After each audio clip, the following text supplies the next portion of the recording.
Serious people who have accidentally caused the death of another person. What happened? I was driving from a friend's house last November on a road I've driven a million times. I knew one area was particularly dark at night because the city hadn't replaced the street lights in over a decade.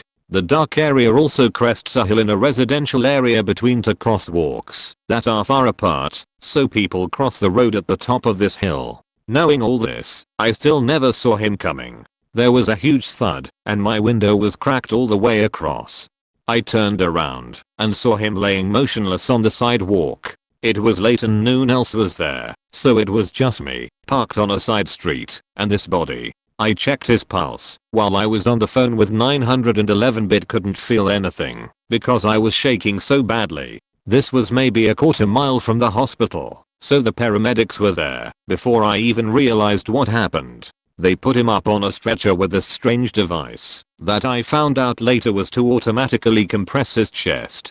The cops showed up, and I finally saw my car with a flashlight. There was a large chunk of flesh and blood caught on the side of my car. I passed my sobriety test and they took me home. He lived for 3 days before dying due to complications of the accident and was never conscious during that time. I found out through a friend of mine who's the editor at a local paper that the police were still considering charges. Also how I found out that he died.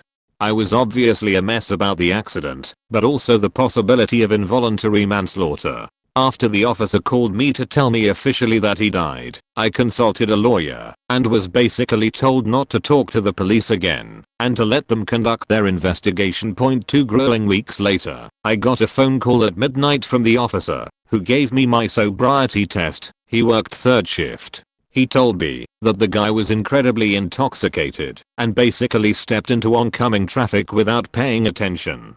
With that info, I wasn't to be charged and I could go pick my car back up. The relief I felt was indescribable, but also terrible that I could feel so great in a situation where someone died. What made that feeling worst was that the officer told me the family of the guy were super concerned with how I was doing and that they wanted to tell me they didn't blame me.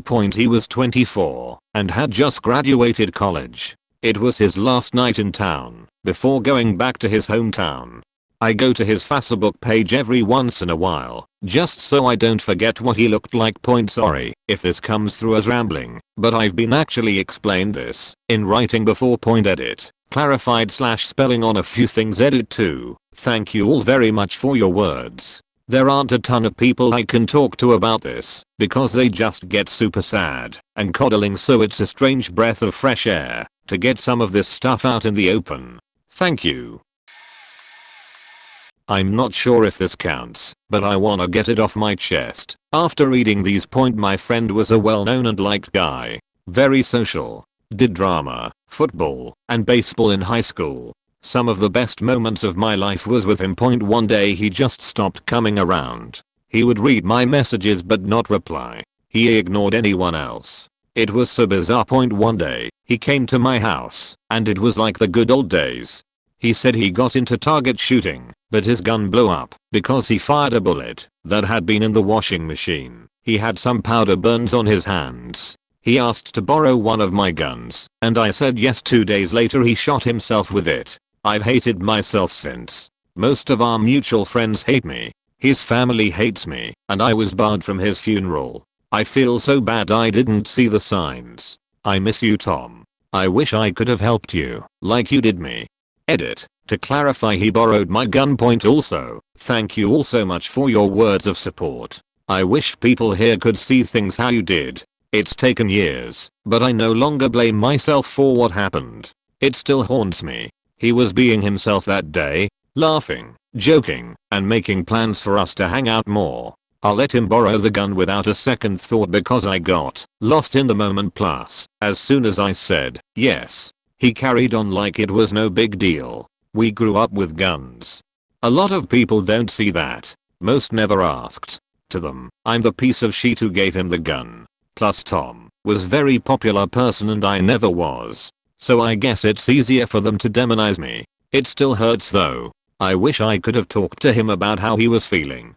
I wish he'd shown a sign of sadness, something to clue me in. Every day, I spend time playing the what if game. I get everyone who knew him lost someone special, but so did I, and it's like I'm not allowed to grieve for him publicly. I'm a paramedic here. We tend to have a fair share of what we ourselves consider deaths we are responsible for. You don't always interpret all situations right. There are days your hands are a tiny bit shaky and you miss that vein or trachea, etc. But I will always remember the first one as a fresh paramedic. 65-year-old male with chest pain. Just had his birthday yesterday. Now presents with chest pain. For this we give nitroglycerin as a spray.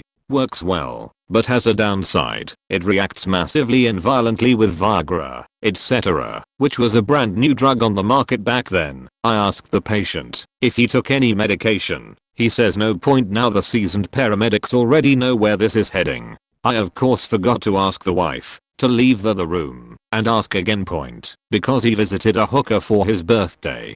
He crashed half a minute after I gave him the nitroglycerin and despite all efforts died on scene. Edit, as it is asked a lot. We found out about his secret birthday party via the police investigation. Every death that is non-expected in my country mandates a police investigation to rule out any wrongdoings. One of his friends told police the truth, and I'm fairly sure the family received the police report as well.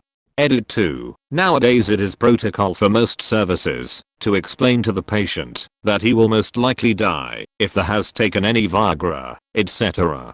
The consequences were known back then, 1999, merely months after it became available in my neck of the woods as well, but we weren't as explicitly trained on it. It needed a few cases like the one above to change training and push that scenario into every healthcare professional's mind. Warning, this is a faked up story with only losers. I was 14 years old. It was a Sunday afternoon, somewhere in Europe. I was returning from a soccer match with my dad and two neighbors, friends of my dad. Going through my neighborhood, we met a new neighbor. They had moved in a few weeks earlier. He was returning from a hunting trip and was unloading a couple of rifles from his car. We said hello and chatted for a bit. Curious, 14-year-old me couldn't take my eyes off the rifles. I had never before seen anything like it up close. He noticed and asked if I wanted to hold it. Of course I wanted to. My father and one of the others asked something along the lines of "It isn't loaded, I presume." The hunter said of course it isn't, and handed me the gun. The moment I took it, it went off, hitting his 7-year-old daughter, who came running from the backside of the house, more or less in the middle of the chest. She was dead before the ambulance arrived. She was their only child and had celebrated her 7th birthday just days prior. The aftermath was a lot of police investigations and a generally bad time. It felt like I fell down a dark, empty hole and shut myself completely in. I don't remember much from the years that followed. I existed, but that was it. Legally, I was acquitted. Everyone agreed that the hunting neighbor had stated the gun wasn't loaded and that he practically insisted on me holding it. The hunter himself got some kind of suspended jail sentence. The year since has been bad for most involved. The hunter was divorced from his wife shortly after. I heard he got some kind of depression and apparently has been in and out of a mental hospital. His wife is consumed by hatred and shows up to threaten me anytime she can find me. I have moved repeatedly and even changed my name, but she still finds me regularly. I have filed several court orders against her and she is forbidden to come closer than a few kilometers from me, but that doesn't stop her. She has never hurt me physically, though, but she usually say that she'll kill me one day. My father took this very hard and was in dark place for years. He is now retired and spends most of his time doing various volunteer work for youth organizations and the like. I know it is way of doing some kind penance. My mother died a few years ago and was an amazing support for me. Even though we never discussed the incident or the dead girl. I was never able to get back into any kind of meaningful education, barely managing to finish my country's version of high school. I now live and work with my brother and I'm doing kinda okay. I never speak to anyone about this, except my father. TLDR. Neighbor asked if I wanted to hold his rifle. It went off, killing his daughter. Edit. I didn't intend to ever access this account again, but just a few comments. Thanks for your sympathy, thoughts and warming words. I really means a lot point regarding the trigger and why the gun went off. I honestly don't know. I probably put my finger on the trigger as I was handed the gun.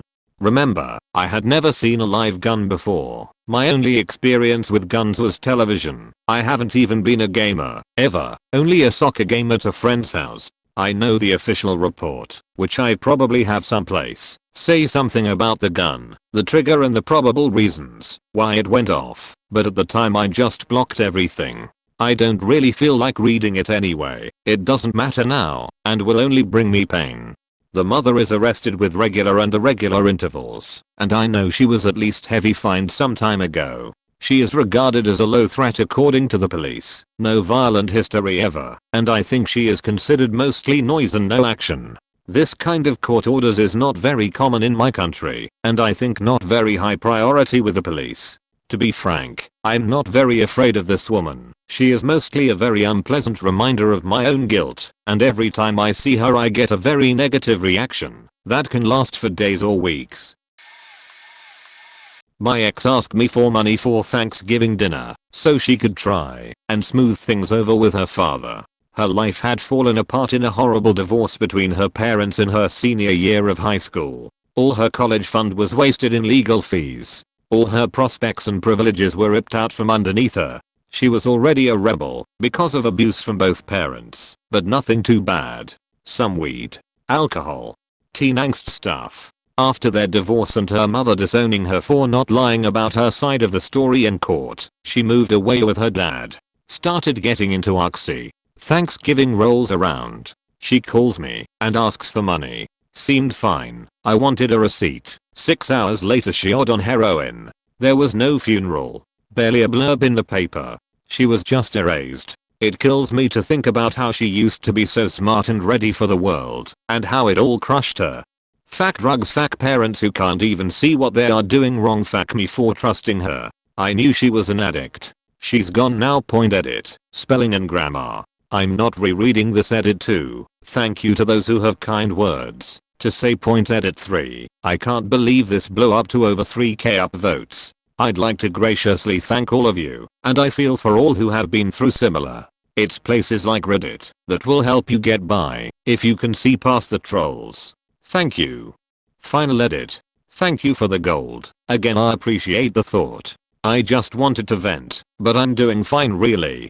She was the first girl I ever loved, and part of me always knew, after everything went south for her, that her suicide was always a possibility. I regret not calling the appropriate authorities before it got that bad, more than even the money I gave her that she used to kill herself. I know it would not have mattered, and I know I could only have done so much to make a real difference. But I want everyone else to know that when someone cannot handle this world and its harsh realities, it's not your fault. I'm at least partially responsible for 3 deaths, so I'm a weather forecaster. A few years ago I was forecasting for Afghanistan. Now, we were doing these forecasts from a base in the States, which means we had to coordinate our forecast with someone who was deployed to Afghanistan. Sometimes the downrange forecaster was really experienced, other times they weren't. It was a mixed bag. Anyway, I had been forecasting for this region for at least 2 years at the time of this incident. I was familiar with it, and I was actually in a supervisory capacity, simply overseeing all of the forecasts going out in my zone. Well, one day I was talking with one of my forecasters about the potential for large hail, and how I'd like him to put that in his forecast. Now that's a big thing to put in a forecast, because of how operationally significant it is. Aircraft must be put in hangars, missions are cancelled, assets must be protected, etc. So when it came time to discuss this with the downrange forecaster, he was absolutely against it. He didn't want to brief that to the commander because, again, missions have to be cancelled based on what you think will happen. If you're wrong, you've set back a lot of people and wasted a lot of time. So the deployed forecaster tries to argue against it, but his reasoning really just boiled down to, I don't want to brief that.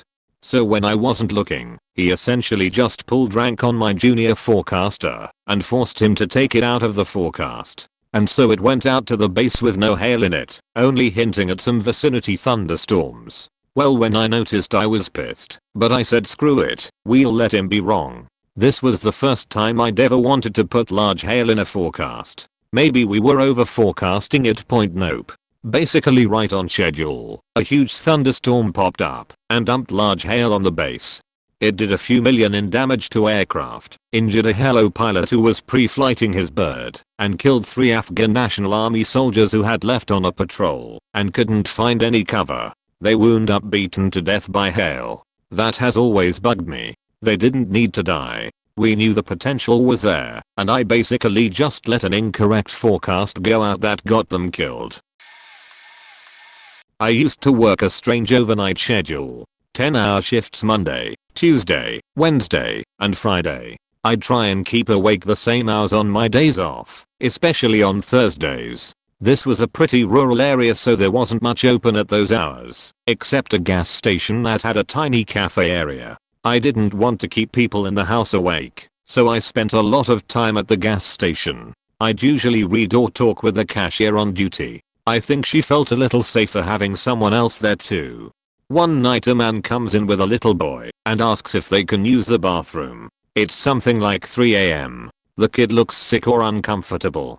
To me it looked like he'd been punched in the stomach. After they're in the bathroom, the cashier and I look at each other. She thinks there's something off about this too. I went outside to get a description of the vehicle. After they leave, we call the police. The local police passed it along to the county sheriff's department and a local officer came to the gas station. He asked us a couple more questions and we listened to his radio to hear what was happening. A county officer spots the truck and pulls it over. After the officer gets out of the car, the truck backs into it and takes off. The police pursue him. We didn't get a lot of details after that. He crashed or abandoned the truck. The truck was on fire and loose rounds of ammunition was going off in the truck. I believe the boy was somewhere safe because I didn't hear any more about him. The guy tried to swim across a small but deceptively treacherous river and he drowned. That was close to 20 years ago. If I remember correctly, he was the boy's dad but did not have custody. He was recently released from prison and the truck was stolen. Edit. At the time of the story, the man had been recently released from prison prior to stealing the truck and drowning. Throwaway because I'd rather not have this associated with my main account. When I was 12, one of my guy friends my age had a crush on me and would do anything to get my attention and praise. Being young and stupid without a shred of empathy, I would make him do a lot of dumb stuff. Usually silly kid stuff like licking something dirty or posting something stupid on social media. One time, I pressured him into playing chicken at the train tracks with our friends. You can guess what happened next. I don't remember if it was because he mistimed it or got stuck or something else. I remember that's all I could think about afterwards when I was in shock. Just that one insignificant stupid little detail. Did he get stuck? Did he not jump in time? I think it was my way of trying to deal with it. I'll never forgive myself for that. Ever. Edit. I'm putting this edit at the bottom around 2 hours after the original comment posted.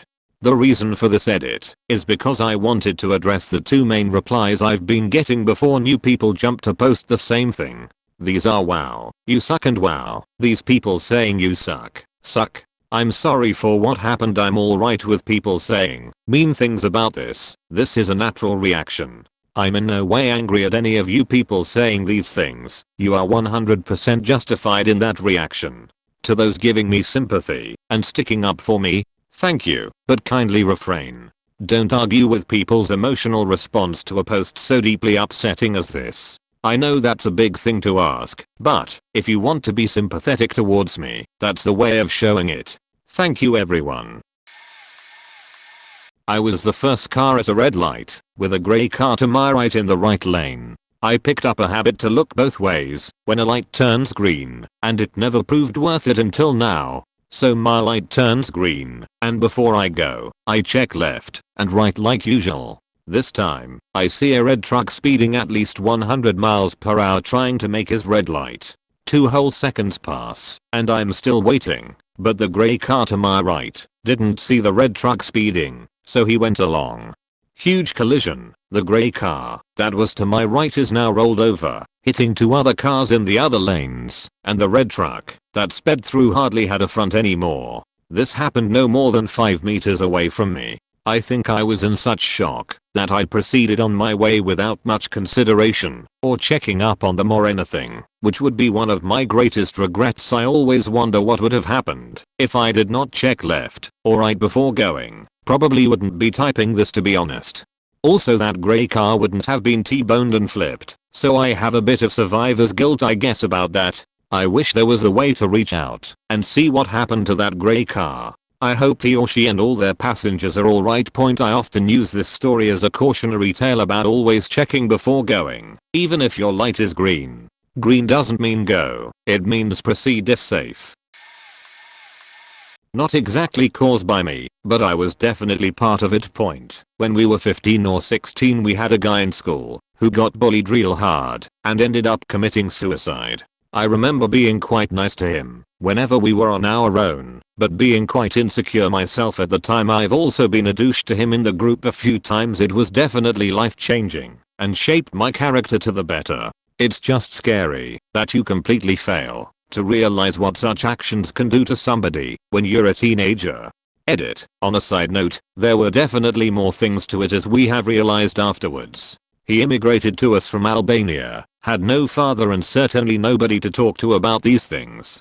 Close before his death, he openly dealt with satanic rituals and such. At that time, he also had a girlfriend who shared these things with him, and probably also had a hard time regarding the questions about how everyone felt. I can't even say how the real bullies felt after that. We haven't been talking about it much anymore. I can definitely say that no never came out with how much he has liked him or such, but I suppose they have all been in sorrow privately. I know that they have all turned into more or less good people after all. Also, despite the fact that I accept having been part of it, I still don't consider myself a bully. I was also always on the lower end of the food chain, as I developed very late, and looking like a young boy in a class of 30 young men is definitely a thing you need to stand. But still, there is no excuse to ever join such a bully train on a weaker guy. The most important conclusion I have from that time is that you as a parent are asked more than ever to deal with the problems of your child and never let him out alone in the rain. Teenagers can be so incredibly cruel, and they don't have ability to realize the impact of such actions. I was a manager at a theater, and it was the responsibility of the manager to make sure every last person left before you go right. Caitlin didn't have a car, but was the best, nicest, kindest, hardworking 18-year-old I had met in a while. I didn't mind taking her home down this curvy backwards road every night. Caitlin would sing me gospel while I drove, and she had an amazing voice. She sang at church choir. Well, one night I was exhausted. I had worked 2 long shifts back to back. I wasn't sure I should be driving, much less taking someone else home. So I asked another employee, not their job, they reminded me. I know, and I pressed anyways. Caitlin asked if it was okay. I said sure, everything is fine. And I watched as I put her in, called her mom, so they knew a different car was coming, and went home. Next day at work I was pulled aside as soon as I got there and was told they had an accident. The girl, Tiffany, that I asked never drove on dirt roads and said she took the curve too fast. She was injured for life and will never walk straight again. Beautiful Caitlin died. Her mother came in that night and saw me, walked right up to me, and stated, smacking me in the face, screaming I had killed her daughter by making the decision for her. I watched her collapse in anguish, squeezing my arms, and I just let her in front about 3k people. I felt tears rolling down my hot face. Regardless of what people say, I still after 12 years blame myself. I think of her often, and I suppose I might forever edit. Thank you so much for all the kind words. When my thoughts wander, I will look back on them. Thank you again. This isn't exactly along the thread, but it's very close, and I'd just like to say it. Cathartic, or whatever the hell that is. I wasn't the full thing that caused it. I was this guy's boss. I had recently been promoted, and was usually very relaxed. My exact words usually were, I don't give a fuck if you're doing meth in the back, so long as you get your job done. We got 3 new guys, a couple years younger than me. I was around 23, these guys were 18 to 21. One guy was slow as hell, one guy gave no facts, and the third guy I thought he was dumb or just making poor life choices. I knew he'd been trying to get into the Air Force, but beyond that, and a girl we both knew that we both, at one point, had the hots for, we didn't have much in common. Well, he'd have things go wrong in his life, like getting stuck in traffic, and being 2 hours late, exhaustion and therefore messing up, poor memory, and he'd have to ask me the same thing 20 times. It didn't help that he was friends with the guy who didn't give a fuck. They'd gone out a couple times. Douchebag was probably just using him as a DD though, so I ended up being a dick to him. Nearly fired him. I was trying to get him to start doing well, cause I liked him, but I'm not a nice person. So it probably didn't come out how I meant it at all. He killed himself. Turns out he was supporting his family in pretty much minimum wage, 8.09 at the time, if I remember correctly. That's 2 sisters and 2 parents. I don't know much about the parents, but from the snippets I got, they were manipulating him and guilt tripping him into paying for their bad habits. The only reason he stayed is because of his sisters. The military was his only real chance at helping them out, since he was already working 3 jobs. Also didn't know that, and still not making enough. I'm aware it's not my fault entirely, but I found out a lot about him the day after he died. And I'll always know that however small the part one played was, I did not have a positive effect on him. I never really gave a fuck when people said you don't know what random person is going through. I'd think they're all dumb as or as holes. Some kinda as. Now, though, I think I get it. Edit. I'll clarify a couple points when I'm on break. But right now I'm just gonna say I was assistant manager, which changes a lot of the context of my getting on his case to my boss yelling at him and me just being the medium. Does not absolve me, but it changes things. Sorry for lack of clarity, thought this would just get glanced over and ignored. Edit 2, as I said, I was the assistant, which meant outside of a write-up, I had no power. Union store, so write-up means nothing, really. I was mainly a conduit for my boss' anger. I'm not nice, in that I don't go out of my way to be nice and friendly.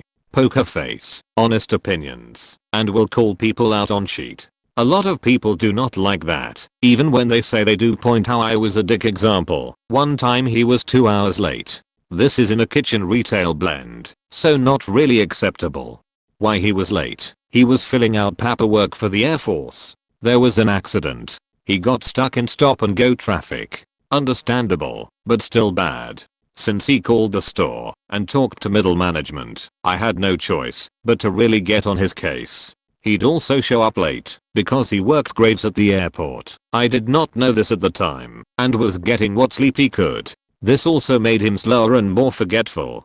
I did try to be positive at times, asking him what he thinks he should do and encouraging him to problem solve, but I'll admit that I was short-tempered a lot because I got stuck with the role of managing 3 new people and everything that went wrong. There's always something with my boss fell directly on me.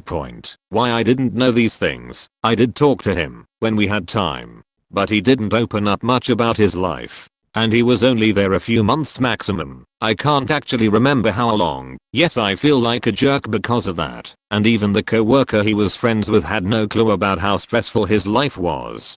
Would say more, but out of time. Edit 3, got a couple minutes to say this. No, I don't want sympathy. I faked up, and to tragic effect, actually expected to see -1k, because I'm completely aware I handled things poorly. No, I'm not a manager of any sort anymore. I didn't want to be in the first place. I was just the most qualified and needed the money, and we had to have an assistant. I left a few months later, came back, and do not intend to move up again. Workplace info, dominated by older women who are, I don't really know how to put it kindly, they're very irritable and constantly have something angry/negative to say about everyone. If I don't hear a 10-minute story about something sometime that was completely idiotic, do they have any brain cells left? It's a good day. That's why I always tried to be the relaxed one, but even I had to crack down sometimes.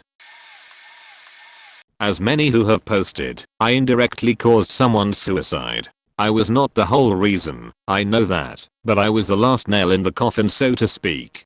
My best friend had been living with me for 2 or so years and was constantly making poor financial choices that fell on me, and I would nag. We eventually got kicked out of one place due to this, and I raged at him, but ultimately forgave him, because even after all of his shortcomings he was always there when I needed someone.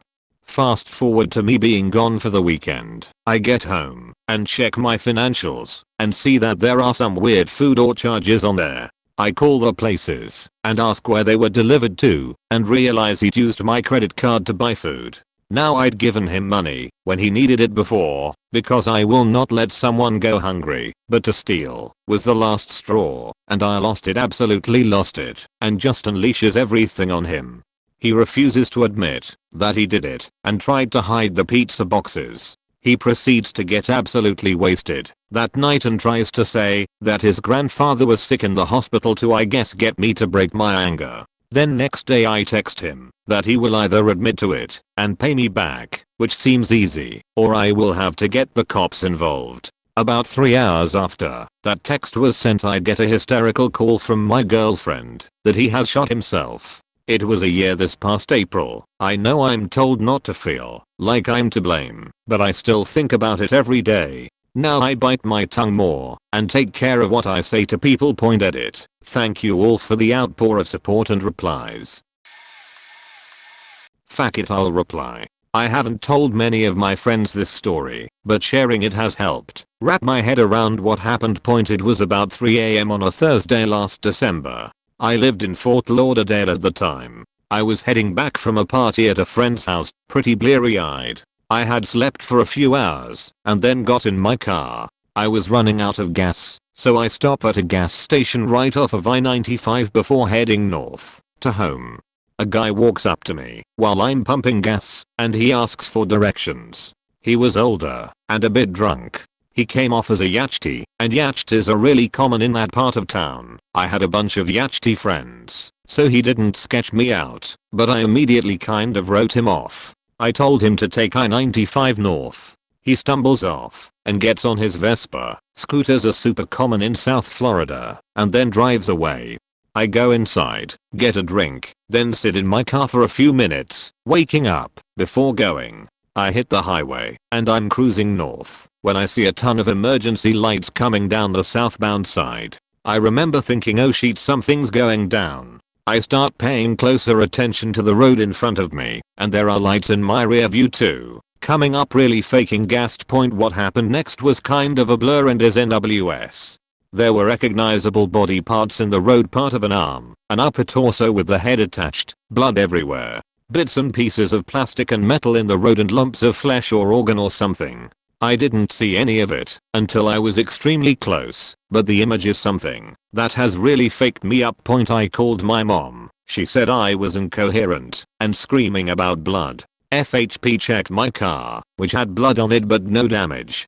The next day, and the officer explained to me an older white male on a scooter had gotten on I-95 north. He merged inappropriately and was hit by a dump truck, and his corpse was hit by several other vehicles including mine. They closed I-95 for the entire morning, well past rush hour. The news article said that remains and debris was strewn across an area the size of a football field. I sold my car and moved. The first 2 months were very rough, but I'm feeling better now. Despite shaking ATM, TLDR, I told a stranger to take the highway. He did so on a scooter. I drove through the aftermath of my advice.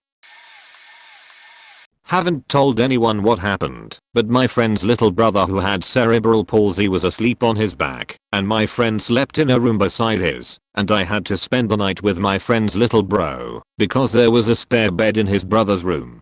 Basically around 2 AM I went to pee and came back, and his little brother was coughing a lot, and I thought he'd be okay, but he then started to cough more violently and vigorously, and I started to get scared, and not knowing what to do I climbed into the separate bed, and didn't tell anyone. About 30 minutes later he was coughing again, and he started to puke, and I jumped up to see if he was alright. Keep in mind he couldn't stand or even sit up on his own and could only use one arm fully, and the vomit was extremely acidic and I just had to throw up myself, so I ran and threw up in the bathroom, and about 15 minutes later came back and his little brother was no longer coughing or throwing up, so I thought he was okay and got his parents who came and checked on him. His dad called the police immediately because he choked and had suffocated in it. As you could imagine, 9-year-old me didn't know what to do in the situation and was in pure shock of the kid, and his whole family thought I watched as his little brother was dying and choking. I've since moved from there and haven't told anyone about it because everyone called me a murderer. Reddit wow, didn't think anyone would really see this, but thank you for the kind words and help. Never knew Reddit was so thoughtful and full of great people. Bleach. The event that caused a long series of other events spanning over years, including divorces, me getting thrown out of home at 15, a youth of petty crime, my mother marrying a fuck who abused me physically and verbally, not sexually though, until I hit him back, which led to me getting into some bad habits. I suppose I didn't actually cause this death. In fact, by now I know I didn't. But back then, and for a lot of years to follow, I thought I did. I've blamed myself on and off ever since. I was watching my sister in our front yard. She was my responsibility. This wasn't too uncommon. We lived in a good neighborhood. Being kids, I didn't really care as much as I should have. I mean, it's our yard, right? She was a kid, so she didn't think and look. She was hit by a car. She was 11 years old, and she was my responsibility. She was always better than me. She would have made the world a better place. Edit. Thank you so much for the support, guys. I should clarify something though. It was poor word choice on my part to say my responsibility to watch her. It wasn't like I was truly responsible. She was 11 after all, as was I. The reality is more that I'm putting this on myself, on my own. It's nothing but me telling myself that she was my responsibility. I was always the forward one, the one to take charge and the one to take care of her. So I kind of viewed it as my fault. Edit 2. Just read through all the comments. I never once said she was crossing the street without looking. You realize that even adults get hit by cars, right? A lot of you also assume that she was just crossing the street, but she wasn't. We had built a little jump on the sidewalk and were jumping our BMXs off it. She swung around in a half circle to catch speed, came out behind our father's pickup into the street, and was hit by a neighbor. Of course she should have thought of that. But it happens. Everybody can have a temporary lapse of judgment. It was my mother-in-law's birthday, and her daughter and son-in-law had dinner for the event at their place. My wife, 3 kids, and I drove out after work. As we pulled up to their cul-de-sac home in the dark, I saw something odd in the grass between the sidewalk and street near their mailbox. When I got out, an old man, 80 plus yo, called over to me asking if I wouldn't mind helping him up. Said he had been out for a walk, stumbled, and had been in that spot for about 45 minutes. My wife and daughters went inside the house. My then 12-year-old son stayed with me while I helped the man up. Wonderful guy. Started saying this was the icing on the cake for his day, as he had fallen asleep early afternoon on his couch with a lit cigarette, which caught the couch on fire. Fire department came, put the fire out with little damage, and moved the couch to the curb. When they were done, by this time, my brother-in-law had come outside with us. We walked the man back to his house, about 5 doors down. During our trip there, he regaled us with stories of him in the Navy during the war, and I'm ashamed to say, I can't remember which war he had said. He made special not to talk to my son about how wonderful it was that he was helping. Introduced himself to us as Bill. Said he was the last unpaid bill. Thought that was pretty clever. As we made to leave, he asked if we would bring his couch from the curb back up to the house for him. Not sure why he wanted it, didn't ask. So my Bill and I moved the couch and set it next to the house outside of his garage. We wished Bill well, then headed back to the house for dinner. When I got in, I noticed that my shirt smelled of burnt plastic. Bill gave me a sweatshirt to change into, and we had a great birthday celebration before I and the family left about 2 hours later for home. Around 2:30 the next morning, our phone rang. My wife answered, and I pretended to be more asleep than I actually was, so I didn't have to deal with a bad phone call in the wee early hours. They're very seldom about good thing. It was the police department from the town my Bill and Sil lived in. They asked me questions about my activities the previous evening while I was at their house. The faking couch reignited and burned Bill's house down, killing him in the process. The police grilled my Bill, examined his arms, then called me. I don't think I slept well for over a month afterwards and couldn't get the tragedy out of my head for a long time. I should have known from the smell on my clothes that it wasn't safe to move that damnable couch. I should have put the pieces together, but I was just too interested in getting back to my family to celebrate. Nothing more ever came of it, but I'll never get rid of the knowledge that if I hadn't committed to one simple action that I had performed, then another human being would not have died. I was relieved when my Cylon bill moved a couple of years later, because I hated seeing that empty lot every time I went to their house. This was maybe 11 years ago, but to this day, about once a year around my mother-in-law's birthday, my brother-in-law and I still have a toast to the last unpaid bill. Not completely in line with the thread, but I've never been able to stop blaming myself for this one. Breaks my heart even talking about it.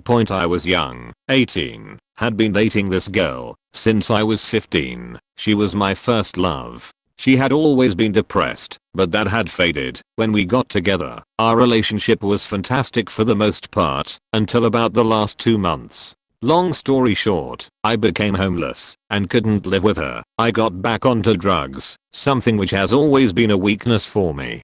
I tried to see her every day, but there was times where my back and legs hurt so bad I could barely make it 3 meters. Never mind to her parents. House she never told me. I only found out from her aunt after, but during those last 3 months she had lost a baby. It was mine and she couldn't bear telling me. She was suicidal and blamed herself. I myself was heavily depressed and stupidly decided that she would be better off without a homeless drug addict boyfriend, so I broke it off for 2 days. Then I realized how stupid that decision was, but it was too late. She had committed suicide that night. Damn, I never got over that. Blamed myself. Still do. Man. Edit. Thank you for all your kind words. They mean a lot to me. Edit too. And all I can say to that one edgy child who keeps commenting on people's painful memories with unfunny jokes is that I truly hope karma doesn't come back around, and I hope you never experience what anyone in this thread has been through. Backstory: when I was about 16, me and some friends were smoking and playing cards in a shutdown store owned by a friend's dad. As we were playing, his dad, said friend, wasn't there. It was 3 others and I showed up. He was a little Hispanic man about 5'4", comes in talking trash to this woman in English. He hung up, looked at us, and we laughed, cause it was horrible English, and well, we were high. She shows up, and he says, watch guys, she's crazy for me. After the two were talking for about 3 minutes in the corner, us kids just kept to ourselves playing cards, smoking. The lady, being about 5'10", 6, starts socking him in the face with keys in between her fingers like a Wolverine movie. Puts a big hole in his nose close to his eye. We all react and get up nervously, and he grabs her by the throat, again him being like 5'4", and begins walking her backward. She was barely on her heels trying to keep her balance, and with a thrust he throws her toward the wall. I swear her body was like 4 feet off the ground flat. Her head hits the wall and goes in. Her body goes limp and literally hangs like 4 inches off the floor by her head. We noped the fuck out. But before we left, we saw her pull her head out and drop, looking around dazed, and the first words said, "Why don't you love me?" We couldn't believe it. More happened but no cops were involved, I don't know why, and we convinced her to go home. We went into the store the next day. The hole where her head was an inch from the stud. 2 weeks later a murder-suicide shows up on the news. He shot her with a shotgun, held her body and offed himself. I know I didn't have control, but I always question how I could have prevented it. I'm 24 now and still can't believe what played out that night. Sorry for bad grammar. I'm shaking now thinking about it. I'm just trying to put it all out before I'd question it and delete what was typed. I still blame myself for the death of my older brother. He was the oldest. He got into bad stuff as a teenager and bad friends. I was only in middle school. He had mental health problems from my uncle, from getting some girls, including my sister, to think it was cool to drink and party and stuff. He went on for years. I always thought it would work itself out. He even broke out of a mental hospital, breaking his hand on another patient and somehow getting the bars of the window or opening the window or something, jumping out of the window. It was not the first floor, and injuring his leg. He hitchhiked from Texas to Florida, and then to Cali or something, and then back to Texas. I always feel guilty for not seeing it. He seemed to be getting better. Then the day after my birthday he jumped off the dam. With broken legs he swam away from rescue boats. Some woman was there that day when he jumped, but she refused to talk to us. When we were closer and younger, I would tell on them for anything and everything. I didn't see it coming. I always thought that, if I had known, maybe I could have done something. I could have helped. I could have supported him. I should have done something. Anything. It should have been me. He used to show me all the designs he had made for guns, this and that. He was smart. But after all the drugs, he said he had screwed up his brain and couldn't think anymore. He was scared he wouldn't pass the JED test. The day after he died, it came in the mail. He passed. He was physically strong, agile, like double backflips off the roof onto the trampoline, and landing it perfectly. I just should have seen something, done something. And now, because I didn't, he's gone. Empty place at the table. One less person during the holidays. Sometimes I even forget his face. And it kills me. I never want to be the observer of someone's pain ever again. I don't leave people to sit alone. I don't let people go hungry. I don't let people make fun of others. They can do it to me. I can take it. But not them. Not anyone else ever again. Point at it. Gold? I thank you, but I'm sure I have done or said anything worth it. Not trying to sound ungrateful, but I just don't understand why you would choose me above others. I'm honestly not sure what to say. My grandma used to live with us and actually raised me and my sister since my parents were busy working. She would take us to school, prepare our lunch and so on, but since my other aunts wouldn't come visit her not wanting to bother my family, they would say my mom eventually bought an apartment in the same street as our house for her to live alone. Every day on my way to school and back I would walk past her house, but was too lazy to stop by and spend 10 minutes with her, and I guess my aunts would too. I guess they just use the don't want to bother you guys as an excuse not to visit grandma. She started coming to my house to bring food and chit chat a bit, then started bringing me money so I could treat myself. Later she straight up showed up asking me to come to her house have lunch or dinner whenever I had time. I would always say I'd try, but wasn't sure when, because I was busy because of school. At that time I was second year med school student, and although I was indeed busy I would rather spend my leisure time gaming or hanging out with friends rather than visiting her. Yeah, that was my excuse. Guess I didn't truly love her either. One day my mom asked me to go visit her because she was not feeling well, so I did. When I got there I saw her laying on bed in a not so good overall state, which was very uncommon of her, since she has always been an active person despite the age. My mom told me she has been peeing a lot lately and then suddenly started getting worse and worse. When I talked to her she was mumbling some random sentences, but I thought she was just too tired to have a proper conversation. I was a little worried and told my mom and one aunt who was there at that moment that we should take her to the hospital because none of that seemed normal to me. I remember clearly the response I got. My aunt said out loud, "Hey grandma, our little doctor says we should take you to the hospital, but I think we can take good care of you, right?" I don't know if it was a last gift or a sick joke from God/universe, but that was the last time I saw my grandma lucid.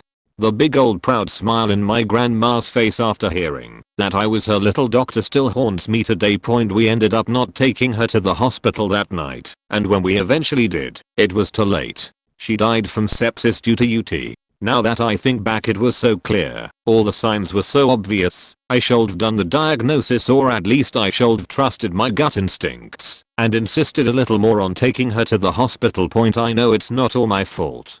I know rationally that I didn't kill her. It was a misfortune. I know. But deep down in my heart I feel that my sloth killed her a little bit. My negligence, my excuses, my lack of confidence, my lack of knowledge, I think all this killed her a little bit, and her medical condition was just the final blow. I know I shouldn't blame myself, I really do. But there's still this what if feeling that I can't shake off every time I walk back home and walk past in front of her house, now with someone else living in it. I still feel so ashamed and so sorry that I have never visited her in the cemetery after the funeral. It has been 4 years now. Edit. Thanks everyone for the kind words. Really, it felt good just to write this and take it off my chest, but the comments really made my day. Sorry the format of the text, I was on mobile, but hopefully it's easier to read now. Also, English is not my first language, so please excuse any grammar/vocabulary error. I used to babysit this kid who was about 7 or 8, and I was a few years older. He had this weird extended family from overseas and there were plenty of people coming and going from his life. One day we were playing with Legos and waiting for our mothers to come home, and he says he wants to show me something. He comes back with a small stack of papers that were given to him by his much older cousin's boyfriend, Jimmy. As far as I could tell, the pictures were printed off on some sheety printer. This is almost 20 years ago now, and what was on them appeared to be underage Asian girls. I literally what the fuck straight away and recognized that this sick fuck Jimmy was grooming this kid. I was abused myself. I digress. The first thing I did when our mothers got home was to tell them and show them both the papers. They get his cousin over and tell her. She then goes to confront Jimmy. That night, as far as I know, he went out to kill himself, breaks into a locked and condemned jetty on the seafront and throws himself in. His body was washed up on the shore. As I said, I dealt with abuse in my childhood, and I'm glad I prevented my friend from it. I'm glad Jimmy died, and I'm glad that I can connect myself directly to his suicide. The person that abused me is dead too, but that was from old age. The world is shit. I don't know if my friend ever was told what happened to Jimmy, or if he even knew what went on. I hope he never had to find out what actually happened. TLDR. Killed Anons. Edit. Thanks for your replies. It means a lot. About a year and a half ago I've bought my first car. I'm 28 years old now. A couple of months after getting a driver's license, I've taken additional lessons with an instructor after getting the license because I wasn't too confident in my ability to operate a motor vehicle. Responsible, right? I'm from a former USSR country and the situation took place there, so the drivers and roads are shitty, and all in all it was a good decision, but that's not the point. So, few months fly by, I'm doing okay, no accidents or any problems at all, occasional minor hiccups here and there, but everything is alright. One day I was in the tire shop, changed my front tires as one of them was damaged. They are done replacing my tires. I'm ready to drive away, and that was the moment shit went south. I'm starting to reverse from a tallish curb. Behind me is a quiet road as the shop is located in a kind of a pocket, so maybe a car leaving a parking lot nearby or an occasional pedestrian. As my back wheels leave the curb, the car rolls a bit quicker, and that's when I see the shop guys waving their hands for me to stop. I jump out of the vehicle and see an old lady on the ground bleeding from a small wound on her head. I realize what happened, start faking panicking inside, but I help treating her wound, call the ambulance and the police, and try to calm the lady down. As I learned later, she was 90 faking years old, practically deaf, and as life would have it, she was on the way to pick a state-subsidized hearing device. A minor bump from the car that would leave a younger person mildly annoyed was enough to send her to the ground. She was a partisan medic in WW2 and fought against Nazis.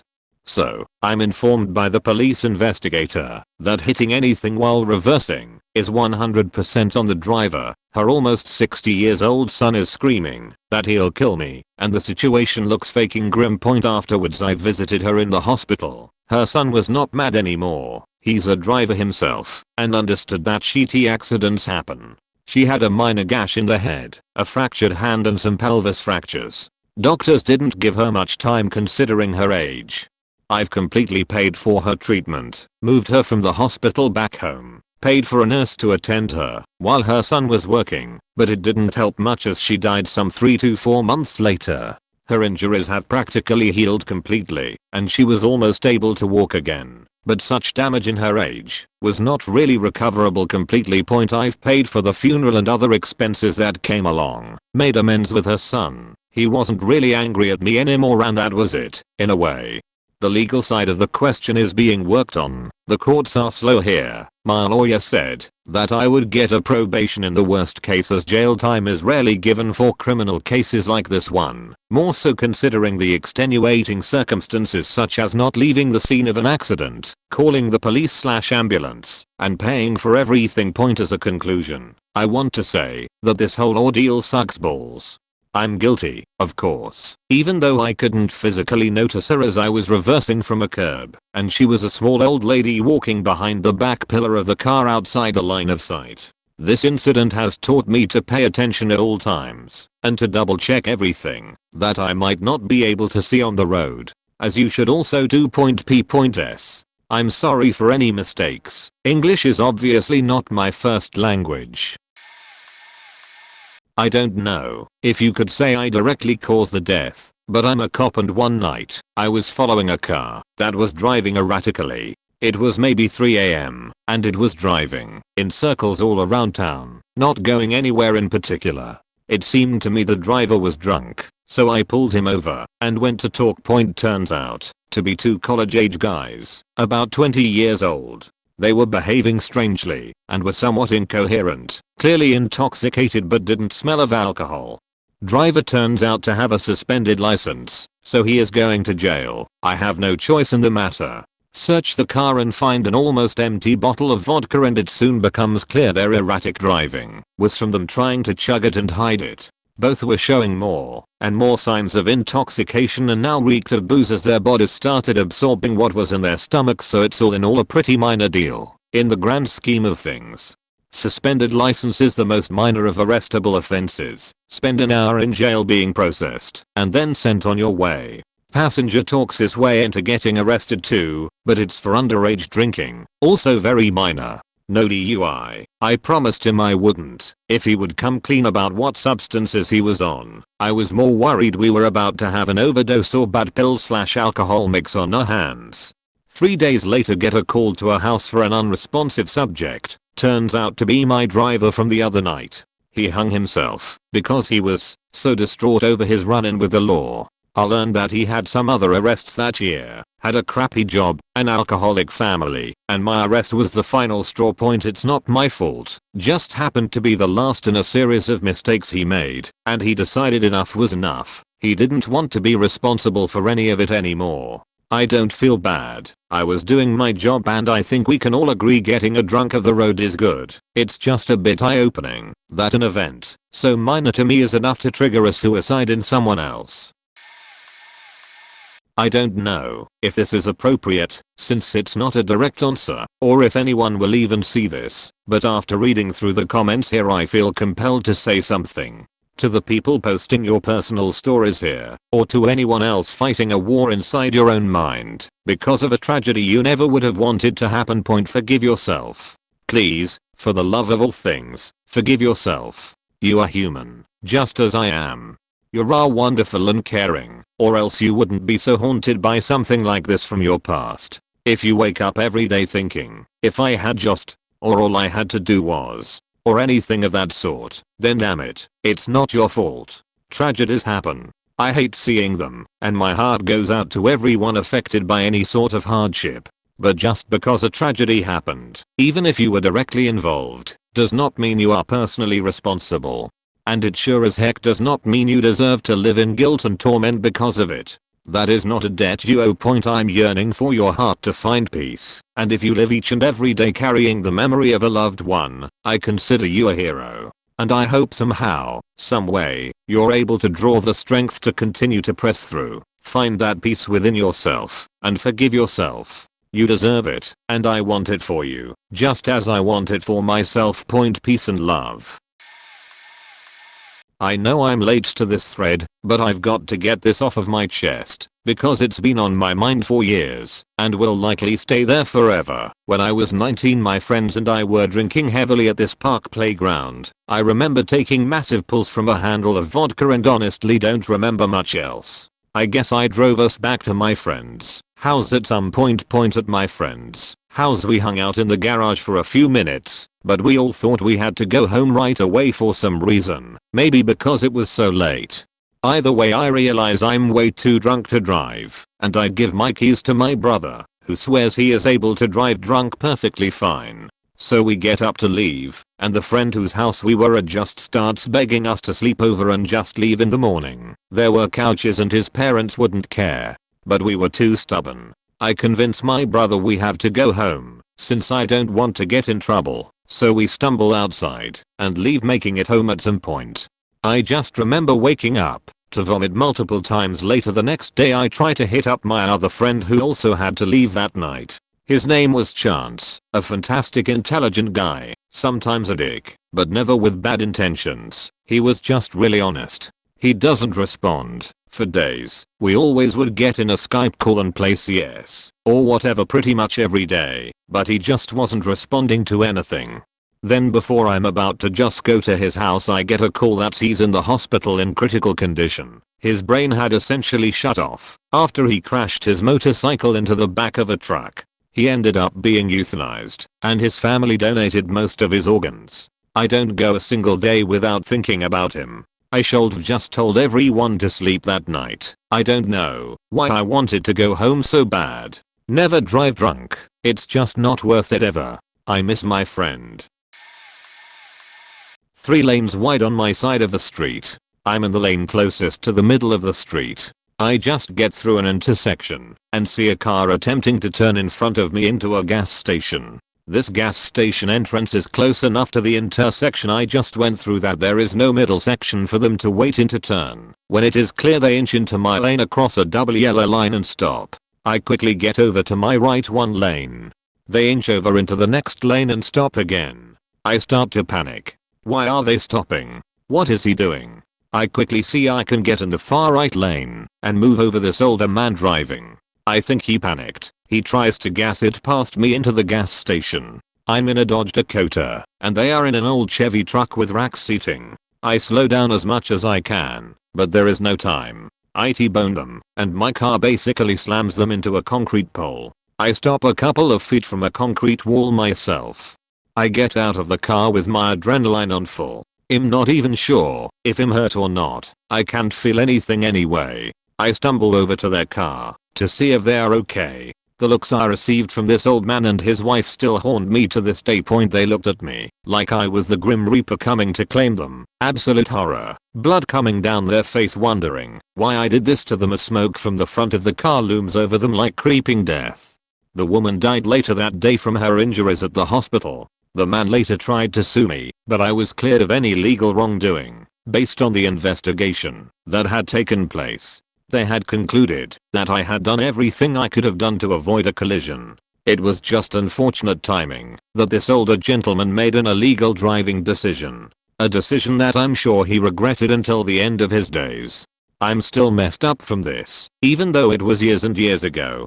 Getting cleared legally does nothing for one's own conscience and psyche. My vehicle, whether it was intentional or not, was used as an instrument of destruction that ended up killing a man's wife. I have PTSD flashbacks. If I drive by a similar looking area that looks similar to the accident site, I still get such crippling anxiety that I have to disassociate in order to not lose control. I have severe depression. I don't know how I function and survive, to be perfectly honest. I've run the gamut of emotions over this incident. I have lost friends, relationships, and isolated from my family. Why? I don't feel I deserve what was taken away from others. I'm slowly killing myself daily over it, because I can't find any meaning in it. That's because there is no meaning. It was an accident, and I don't know how to accept it and move on. I've done different types of therapy. I've taken medication. I've talked to many people about it, and nothing has changed. The reason I write all of this is to please implore all of you to be safe when you are behind the wheel of any motor vehicle. I did everything I could to be careful, and something horrible still happened. I can't even imagine being the same level of reckless. I have seen other drivers who end up getting away with it with absolutely no consequences. I hope with every ounce of my being that no one ever experiences a type of pain and suffering that has become my everyday life and reality. I wouldn't wish this pain, guilt, or suffering upon my worst enemy. I had the same boyfriend all through high school and my first year of college. When we broke up, due to me moving to campus, some infidelity on his part, typical teenage stuff. He came out of left field with suicide threats, self-harm threats, etc. In the 5 or so years we were together I had never even known him to be depressed. Anyway, it escalated to daily demands to answer my phone or he would commit suicide, to which I acquiesced for a few weeks out of fear. I finally broke and called his mother and older adult sister, both of whom I had become quite close to, and told them what was going on and that I needed help from them because I just could not handle the situation anymore. They assured me they would handle it, and his calls decreased and eventually stopped. About a week or two after he stopped calling, I came home per my parents' request and my dad informed me that my ex had passed away. I initially assumed some sort of accident had happened, as he always drove like a maniac and had purchased a motorcycle not too long before, but I could tell by the look on my parents' faces when I asked what happened that he had committed suicide. I was devastated. I still cared about him despite us breaking up. I of course asked about arrangements, and my dad said, "Your mother and I will go to pay respects." I was outraged, insisting I should go. When I got there, I quickly realized several of his family members/friends clearly blamed me for his death. Until that moment, I had never considered that I would be blamed, and I was so sad and felt guilty, like I was not permitted to grieve. That is when I realized my parents were trying to protect me from that when they wanted me to stay home. I was driving on the freeway a few years ago. Middle of the day, I remember eating a chalupa and listening to Green Day on the radio. I came behind a truck and a semi driving side by side blocking the road. I was behind the smaller truck trying to pass. The truck moved to get in front of the semi, but overcorrected when they turned too soon and ended up turning into the median ditch. The truck flipped into the air and spun about 7 times while the driver was ejected through the windshield. The truck and driver landed on the opposite lanes of the highway. Keep in mind we are in the desert, so no traffic or help around. The semi kept driving, but I braked and ran to provide help. The driver was face up staring at me while the back of the head was opened. I recall their blood looking more jelly than anything. The driver was still breathing ragged but couldn't talk. I held the skull closed just as another car stopped and came to help. I directed one of the people to bring a blanket and the other to call 911. By then more cars were arriving, so I told the rest of them to go provide traffic control and check the truck for anyone else. I didn't want to move the driver for fear of spinal injuries, so I sat with them holding their skull closed on their back. He passed in my arms and we covered them with a blanket. 911 came about 15 minutes later. I was 19 when the incident happened. I know it's not my fault, but I still think about that driver from time to time. If I had not been there at that exact moment they could still be alive. Ultimately I can't change what happened though. My 17 years old rebellious nature ended up pretty much offing someone. I was at my girlfriend's house and was to be home before sundown, per parent rules. Sun goes down at 6 or so. Her house is 30 minutes away. I leave at 545. Speed limit 65. I'm going 90. Fast forward. I'm almost home. Maybe a mile out, and I approach a hill. 2 cops are there, and one sees me and immediately starts moving. He's got across the median, so I had a little time, but I still went faster, trying to make it home, because my parents would kill me if I had a ticket from being so irresponsible. The way my home lays out, where I park, I can see the highway from it. I made it home and saw the cop speeding by on the highway. Continuing on. The next day, news is on, and I hear of a cop slamming into a sedan of a mom and her 3 kids after being in pursuit of a high-speed chase yesterday. The mom was heavily intoxicated and tried crossing the median and didn't see the cop in time. I live my life now knowing that every action you take can affect someone, even if by chance. So call the ones you love and tell them exactly what they mean to you. Treat your interactions in public like you're dying and tomorrow is your last day. Be courteous and humble, because you never know if that guy that left the parking lot before you is going to make it home safe, even if he's an asshole. Most importantly and hardest hitting, be completely honest with yourself and own up to every mistake. Acknowledge it, and if it really hurts you, do everything you can to make it better, constructively. You will grow wiser and appreciate the mundane so much more because your actions have meaning. At least for me. I was in college out getting a bike tire tube next to my dad, who was driving. We were going back for him to drop me off at the dorm, and we were talking about something I don't remember as we took the inlet exit ramp off the highway. We saw a motorcycle lying down in the middle of the only lane we could be in. My dad swerved to the right, dodging it by about a foot.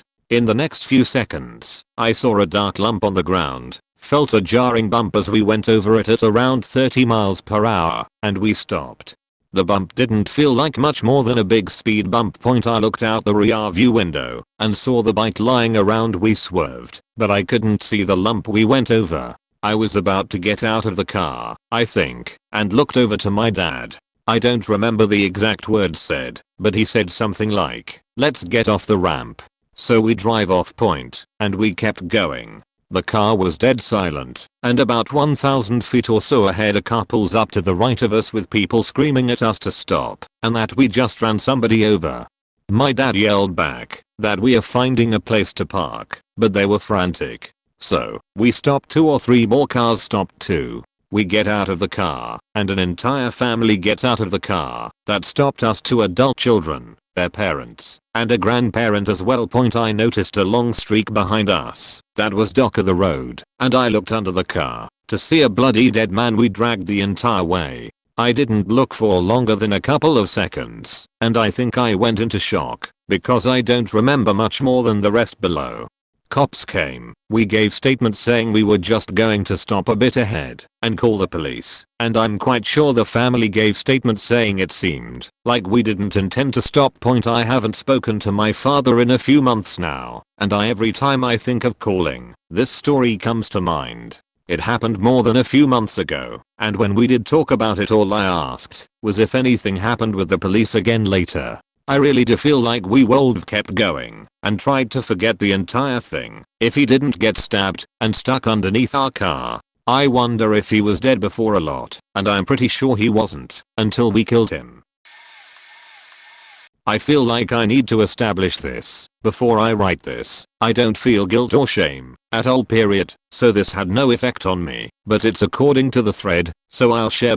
I was part of an online community for a game I played and loved. Every day me and my guild would get together and play/talk for several hours, but there was one guy who hated me for some reason and went to the extent of faking DMs and spreading rumors. It got me kicked off the guild, but my friends I made during the stay joined me when I left. Love them with all my heart. So I didn't mind too much. Mostly I was just angry over the guy being a dick for no reason. A couple of months later he hits me up and tells me he has also been kicked off the guild for bad behavior. Yeah, big surprise. And he asks to be forgiven for what he did and join me and my friends again. I said fuck no and started writing to my friend what happened, and I did it in a not so very nice way, calling him a rat, douchebag, faggot amongst other bad things. Now I accidentally sent it to the very guy I was talking about. He doesn't respond, doesn't unfriend me either, and just goes offline for several weeks, never logging on to remove me. Later I found out he killed himself. Now my personal theory was that he had a big mental issue. He talked about crazy conspiracy theories all the time, was very paranoid, and generally didn't sleep much. He was only 16 though, and had a big family, which is why I felt sorry for them. I don't take responsibility like others have in this thread, but I was a factor in it, a cause for it. A scorching hot day in Western Australia, so I went down to the beach with the best mate. A decade of swimming lessons had me running into the water without hesitation, wanting to get past the waves and into the less chaotic breakers, rolling with the motion of the premature waves. My teenage brain does what it does best and surveys the waters for the ladies. I see some fine girls off in the distance and make a mental note of the delicious brunette a good swim away. Look over to my mate hilariously struggling with the whitewash and yell out how shit he is and where did he learn to swim. I receive the classic bro wave of acknowledgement with him flipping me the bird. Relaxing in the water, enjoying the sun, loving the smell of salt water. My mate calls out to me. I look around and see he is a bit further out from where I was. I wave back and tell him to get over to me. I look to see if the ladies are still there, because I'm pretty sure there has to be one that he will like. V look back to see if he is here yet. No movement. Looks like he is looking at something underwater. A momentary twinge from my panic senses gets me swimming hastily in his direction.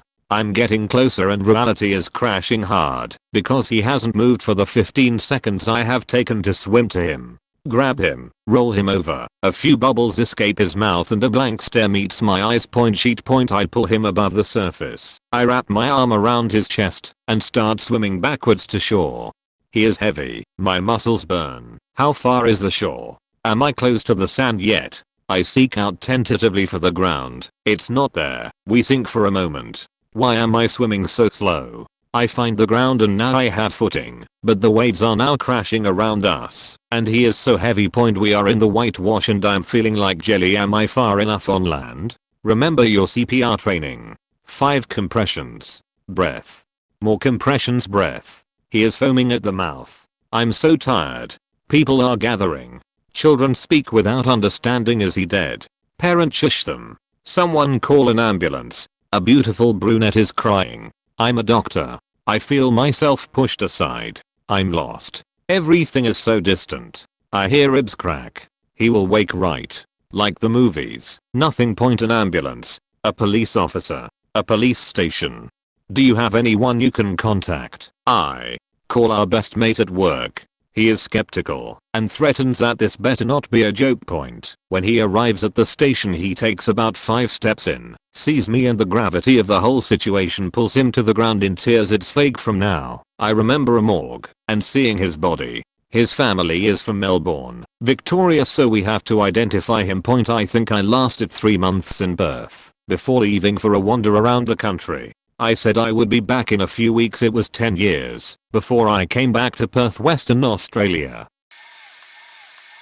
I'm not 100% positive that this person's death was caused by my actions, but it sure did seem like it, so I'll share. I deliver medical equipment to patients on hospice care. Hospital beds, wheelchairs, and oxygen machines are the more common items we deal with. I drove out to a patient's home to upgrade their oxygen machine to a higher capacity unit. I took the time to set up the new machine and let it run for a few minutes to warm up and build up its 0-2 concentration levels before I switched the patient's tubing over to the new machine, but it wasn't enough.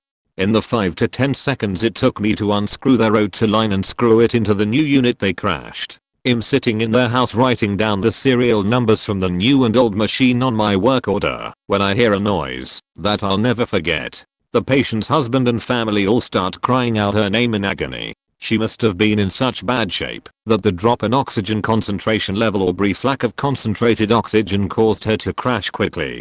I've never been in such an awkward situation before. I had to ask this guy, whose wife most likely died due to me switching her oxygen machine over, to sign my work order for my service. Nothing negative happened with my job, since I did everything correctly and was there to do what the nurse had asked me to do. I know she was already terminally ill, and I did my job correctly, but I still felt guilty about it, since it seemed my actions directly caused this woman to lose to battle with whatever illness she was dealing with. Not really my fault, but I definitely could have saved the guy's life. Christmas time a few years back, it was snowing lightly. I sat at a red light and see a car coming up behind me. The lights change, so I pull away quickly just to see if I could accelerate away before the catches me up. At first I see the car in the rear view as I speed away. A little distance later I look in the mirror again, the car is gone. I thought it was really weird as it was a dual carriageway with no turnings. It bugged me for a little while, but I just thought it was strange the car vanished and got on with my journey. The next day I drove down the same stretch of road and noticed a car had gone into a ditch and landed on its roof. I had a moment where I thought about going back and checking the car in case it was the one I had lost sight of the evening before. I didn't, and if you have read this far I'm sure you can guess where the story is going. The spot where the car had crashed is very close to a major police station on a very busy road. I decided they must be aware, so why waste everyone's time? In the new year I read a story about a guy who had died after 3 days being stuck upside down in a ditch right near the police station, despite the police having a report he was missing. The guilt tears me up inside, for the sake of mile-and-a-half journey down the road and back up, or making a wasted phone call to the police. I could have saved a guy from freezing to death over 3 days. I'm not usually the kind of person that walks on by, but this time I did.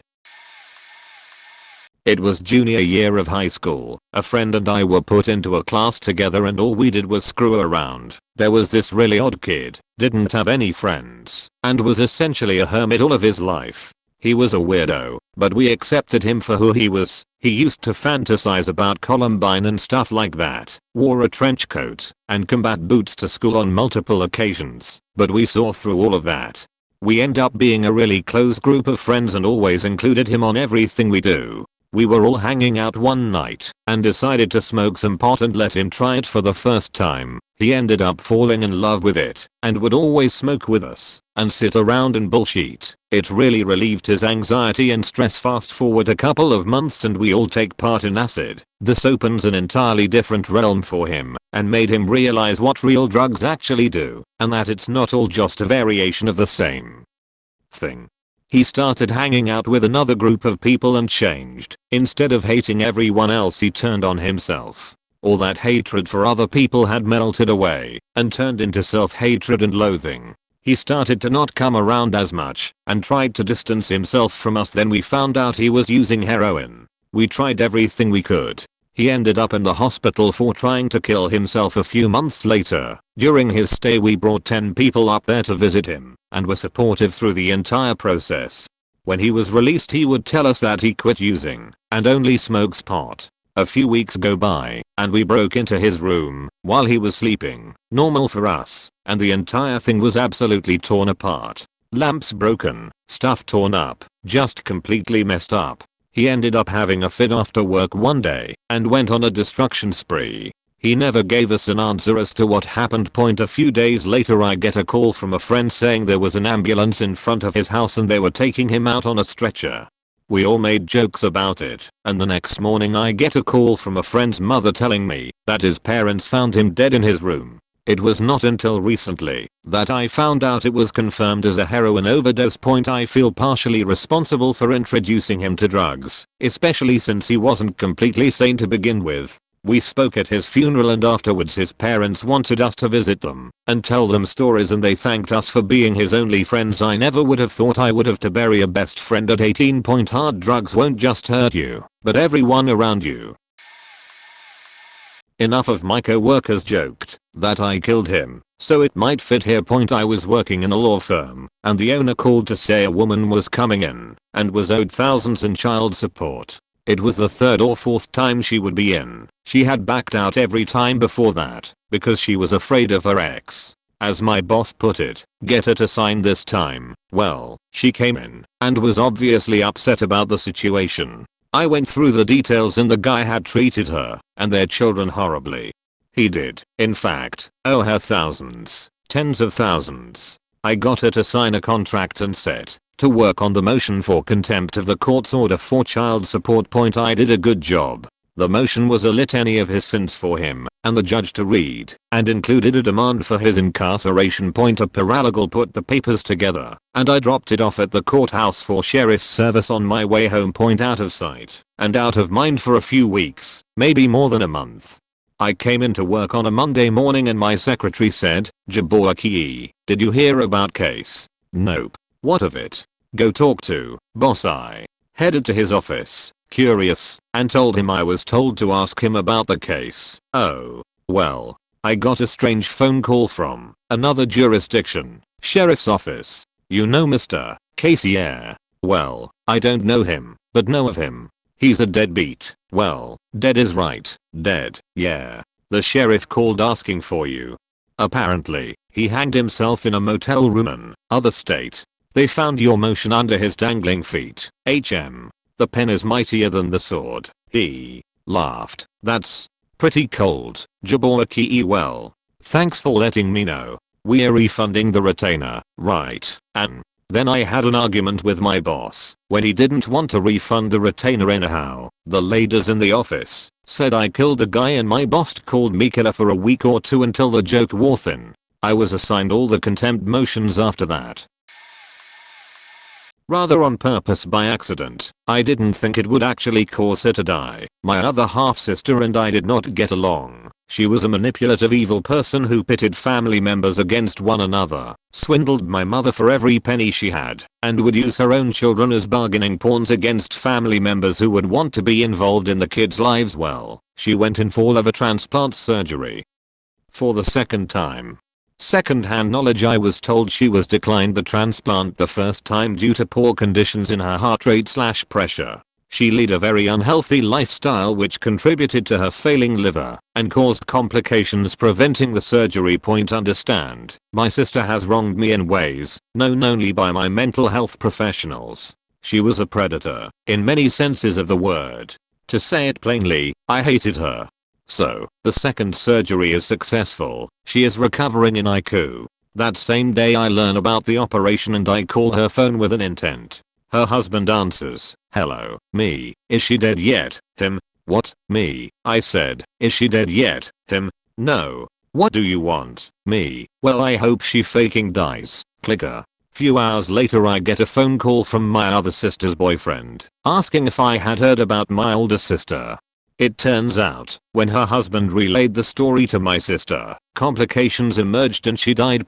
It's been 6 years and I have no regrets. She was cancer. All of our lives have gotten better. I was referred to mental health due to the lack of remorse, but it has never come. I would do it again without hesitation.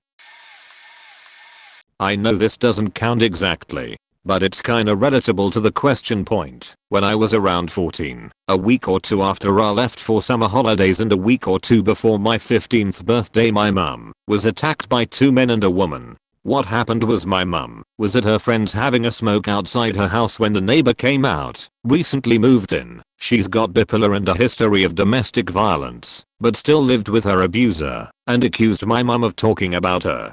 So my mum went home after getting threats and ringing the police. At this time I was on my laptop playing games with both my ears covered by my headphones. I still heard something. So I went outside to see my mum by the door. I didn't think much of it, nothing was really alarming. So I sat back down and played on my laptop again. About 5 or 10 minutes later there was a knock on the door, and when I went outside I saw my mum lying on the floor.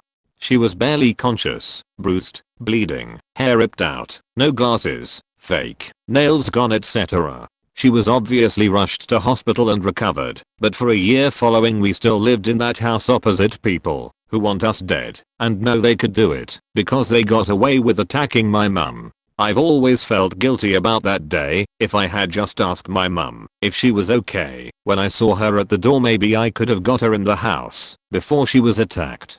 Maybe during the attack I could have done something.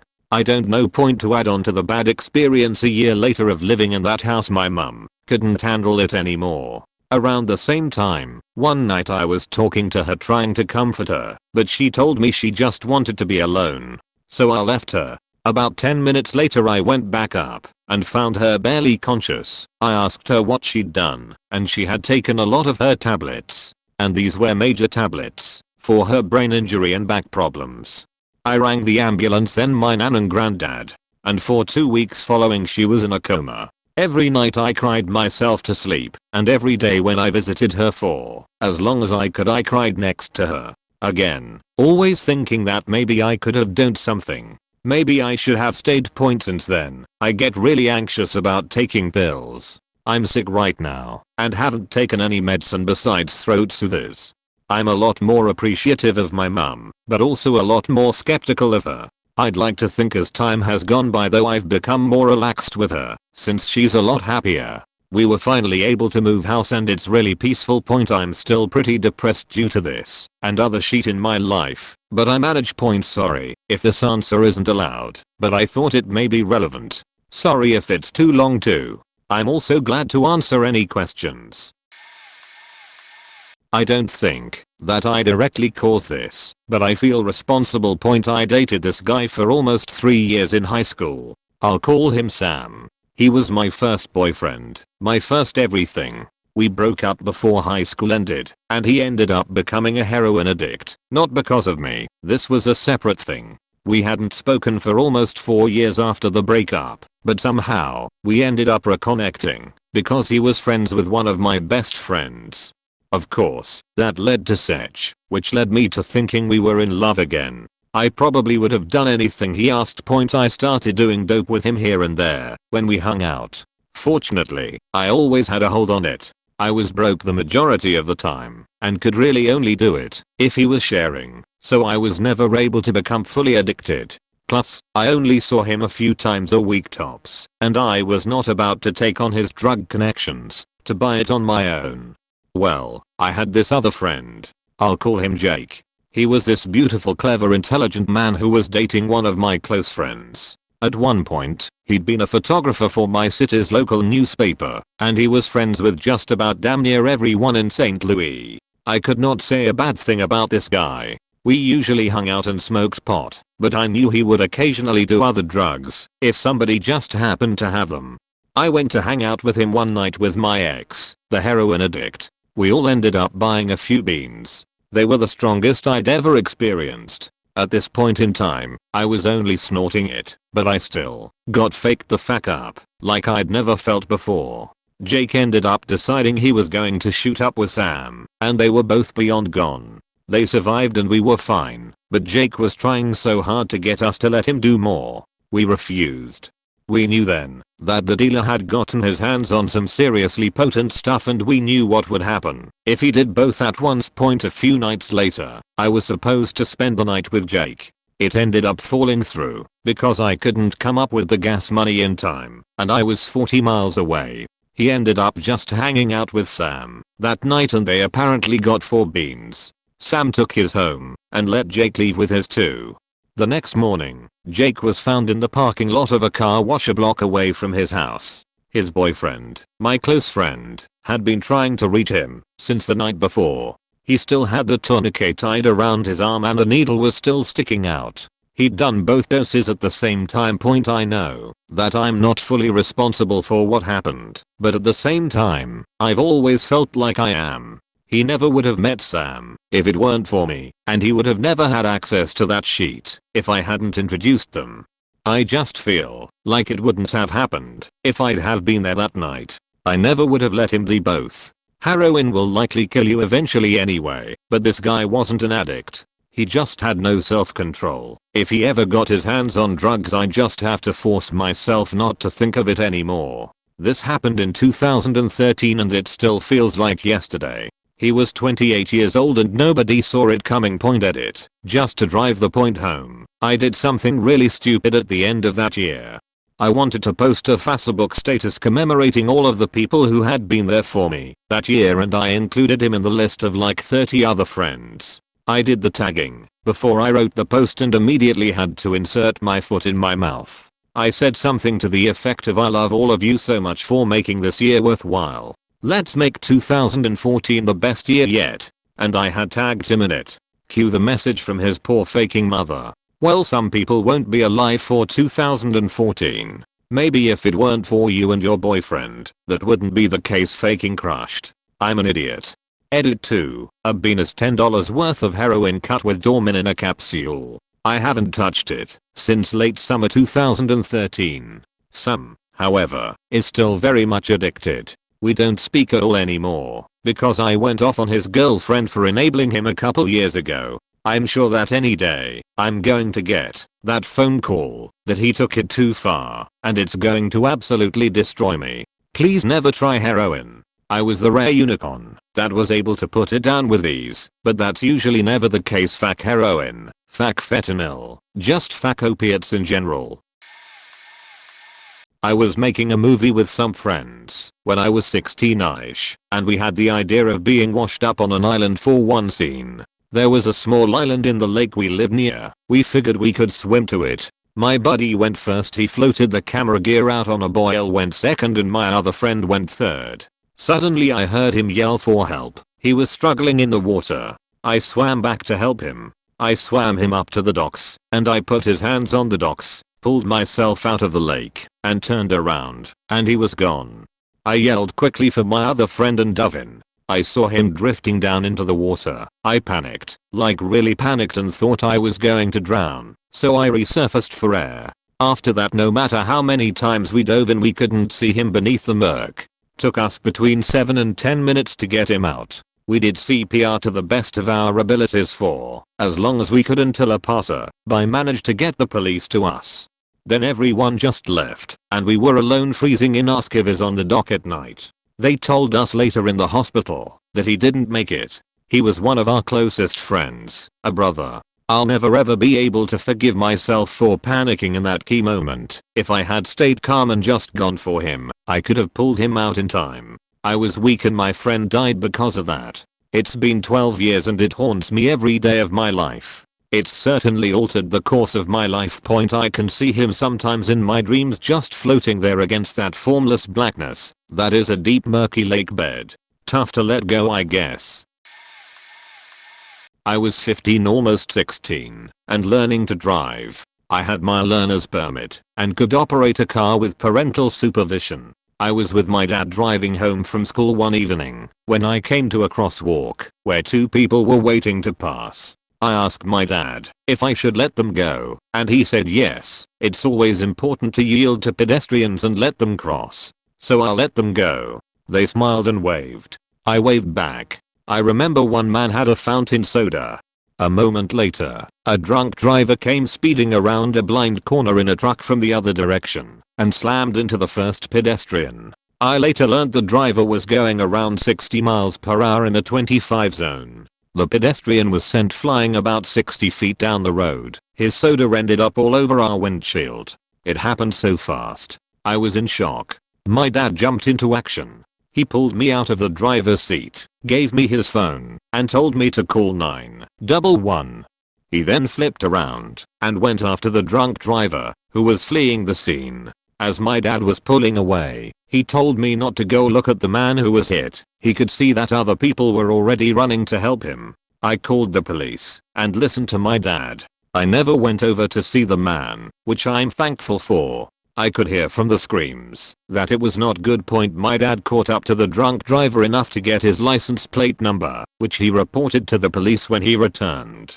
It seemed like he was gone forever, but it was only a few minutes. I gave a report to the police in a complete daze. Sadly, the pedestrian passed away from his serious injuries a couple days later in the hospital. Thankfully, the drunk driver was arrested and charged. He's still in prison, I believe. The experience messed me up for a long time. I wouldn't drive down that road anymore on the way home. I couldn't get the idea out of my mind that if I hadn't stopped and let the pedestrians cross, the man wouldn't have been hit and killed. I knew it wasn't my fault, but I felt responsible. I had nightmares for months afterward. Sometimes it would play out in my dream as it happened in reality, but sometimes the truck would swerve and strike my dad and me head on. Then I'd wake up in a panic. It was the first time I really started to seriously contemplate fate, free will, and mortality. Why him and not us? To this day I don't like going down that road, and I feel for the family of the man who was killed.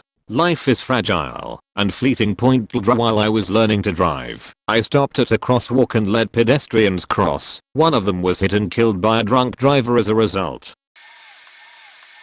When I was 16, I was at a church retreat with an age group between 6 to 18. The retreat site had a nice indoor basketball court and some of us older kids decided to play dodgeball.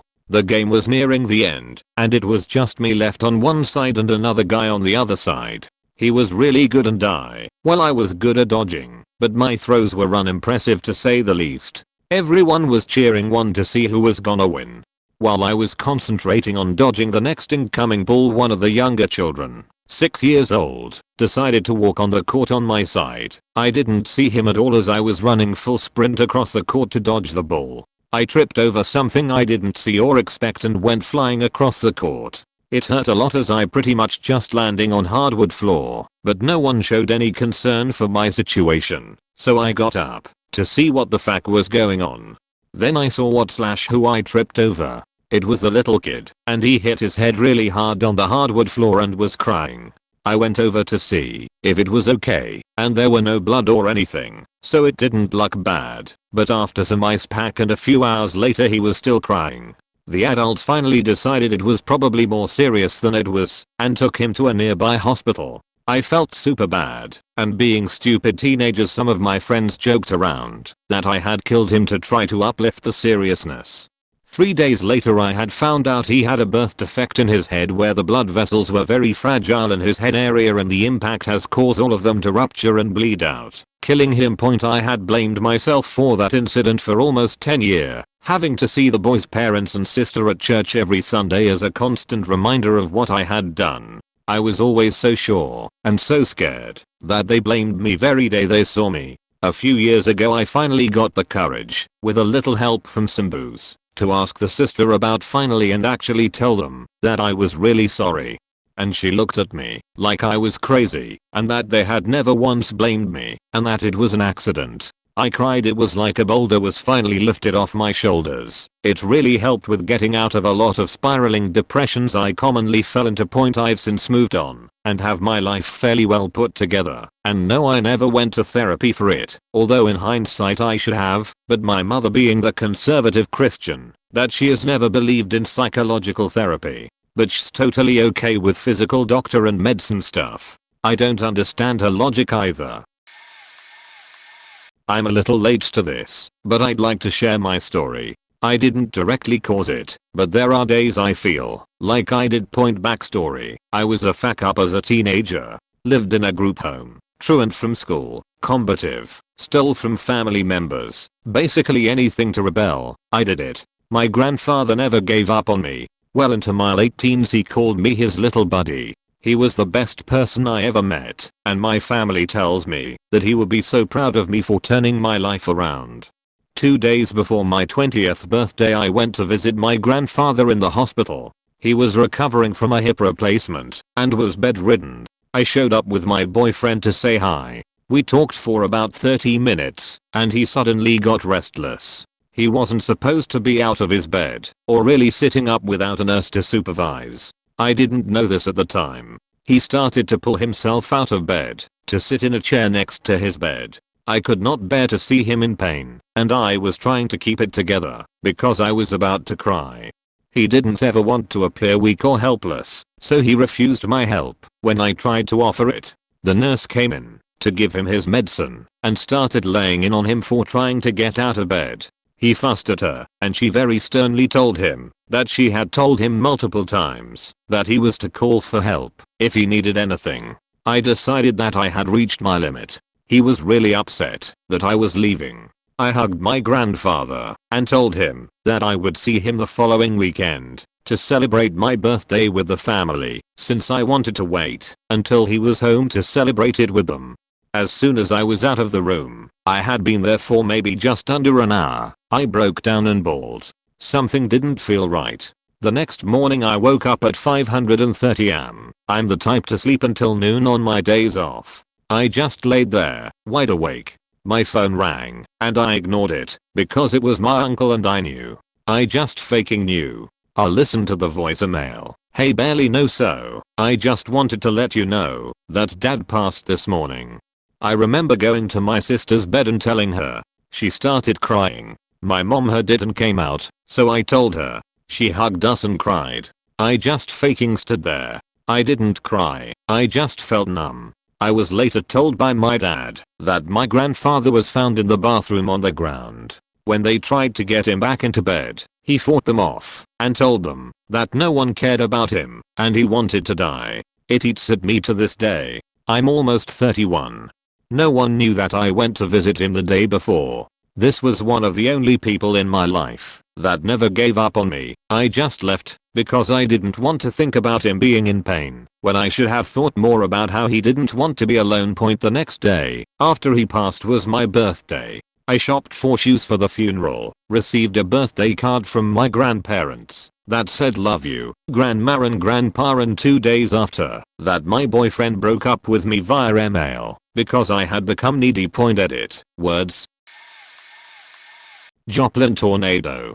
tornado came through, and after the tornado I took heavy equipment from work to clear roads as my job was leveled and figured nobody would be mad.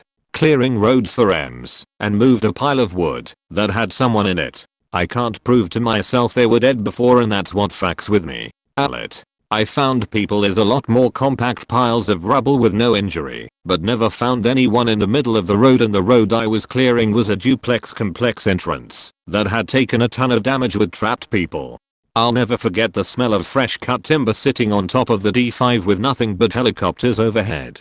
I remember backing up on the dozer and turned around to look back and knocked my shoulder against the light on the frame of the cab and moved it. The tracks on concrete make a squeaking noise that's hard to describe, and found it odd the track went quiet.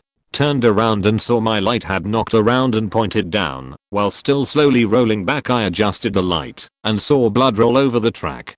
It was hard to process, it still is, but I remember saying nothing can be done and moved to the next road, then the next.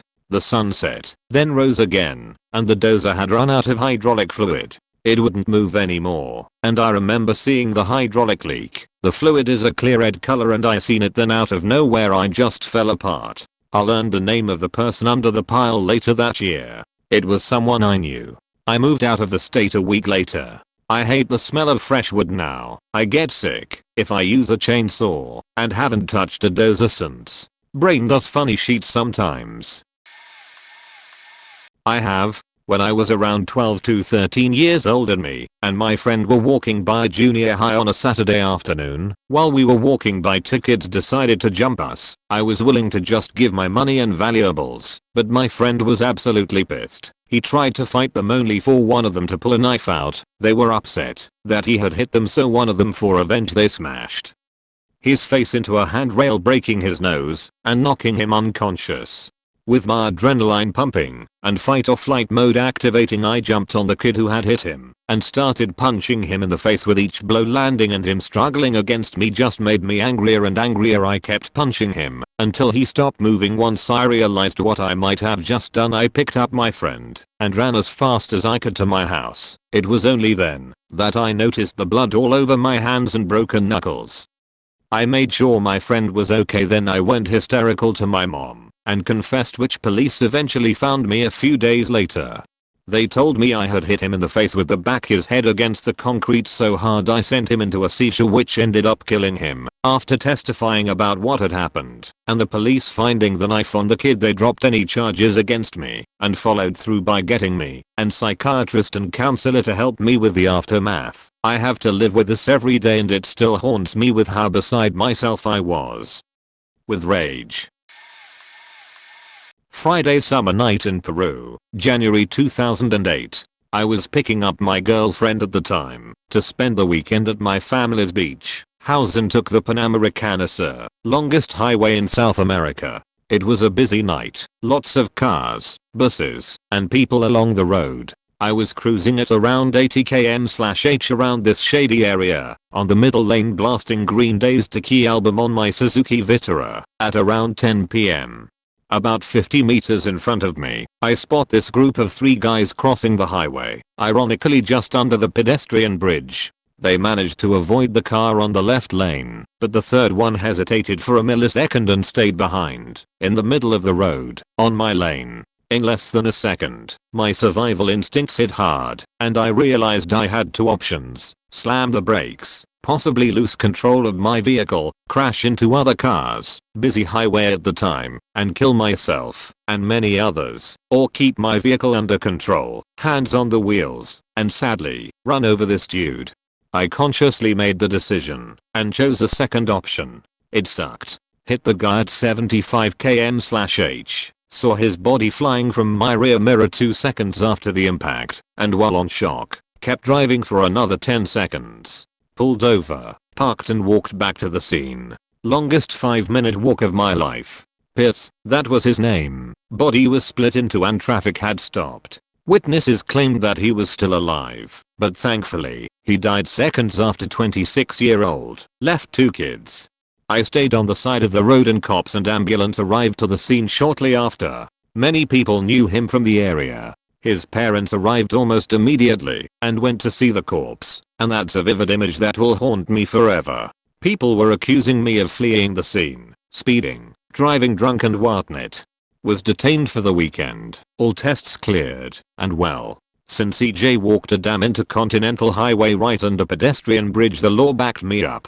Took me a while to recover from the trauma. On top of that, his family kept coming to my place, bringing the widow and the 2 kids asking for some compensation, which I obliged to some extent. In the end, yeah, it was me or him. I'm glad I was selfish. For reference, here's exactly where it happened. Former paramedic here, so in theory there were many lives I could have saved if I acted differently, but you usually get quite good to ignore the what if thoughts in that job after some time. But there is one that I still remember. I was quite new in the job and mostly had done pretty basic stuff like broken arms etc. To that point, it was a few months after the initial education, and it was hard to consider all the important things I learned at once when there was an emergency, because I didn't have a real routine yet. So we were called to a motorcycle accident. That guy was obviously in a hurry or something, and didn't really care much about traffic rules. Ignored a red light, tried to sneak through that intersection, gets hit from his blind side point. He lies on the street on his back, alive and half conscious. Me and my partner detect several fractures. My partner goes to get the spine board. I tell motorcycle guy not to move and prepare to remove his helmet. A little explanation of that procedure, since it is important for the story. Motorcycle helmets shouldn't be removed at all after an accident, unless you're trained to do so. Assuming the victim lies on his back, the helmet holds his head in a straight line with his spine, like a pillow if you will. If you remove it, the head will lay on the ground, which will make his neck overstretch, which can easily be fatal if there is anything damaged around there. If you remove the helmet, you have to hold the head in your hands after that, in the same exact position the helmet held it in. I hope I made this understandable enough with my limited English skills. So, since I know how to remove it, and since we want to put on a collar to stabilize his neck, the helmet has to be removed. I remove it and see that guy's face. He is in his 20s, same age as me, and looks at me with an unbearable countenance of fear. At this moment I have one hand under his head while I put away the helmet with the other hand. That guy starts to breathe heavier and I can tell he is panicking. I tell him as gently as I can that he has to stay calm, that everything will be fine etc. But he doesn't calm down. He makes a small movement, his head rolled to the side off my hand, because I wasn't fast enough to get my other hand there. He passes out. We do some checks. He has no pulse. We try to revive him on the way to the hospital, but he is gone.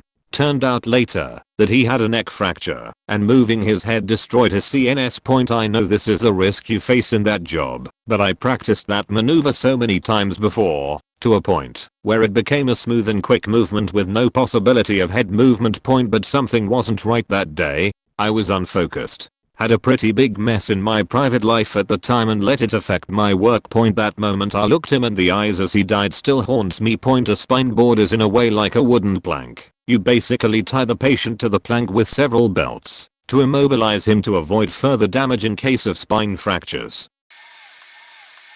When I was 13 I woke up one morning to the sound of my mother screaming. This was kind of normal because my mother had epilepsy, and every time she had a seizure she would do this uncontrollable wail/scream. I'd grown up with this being a natural occurrence. Pretty much every day of my life up to this point had been me worrying about my mother, thinking that this could be the day she died, or I'll come home from school and she wouldn't be there, or I'd find her lying on the floor in our house.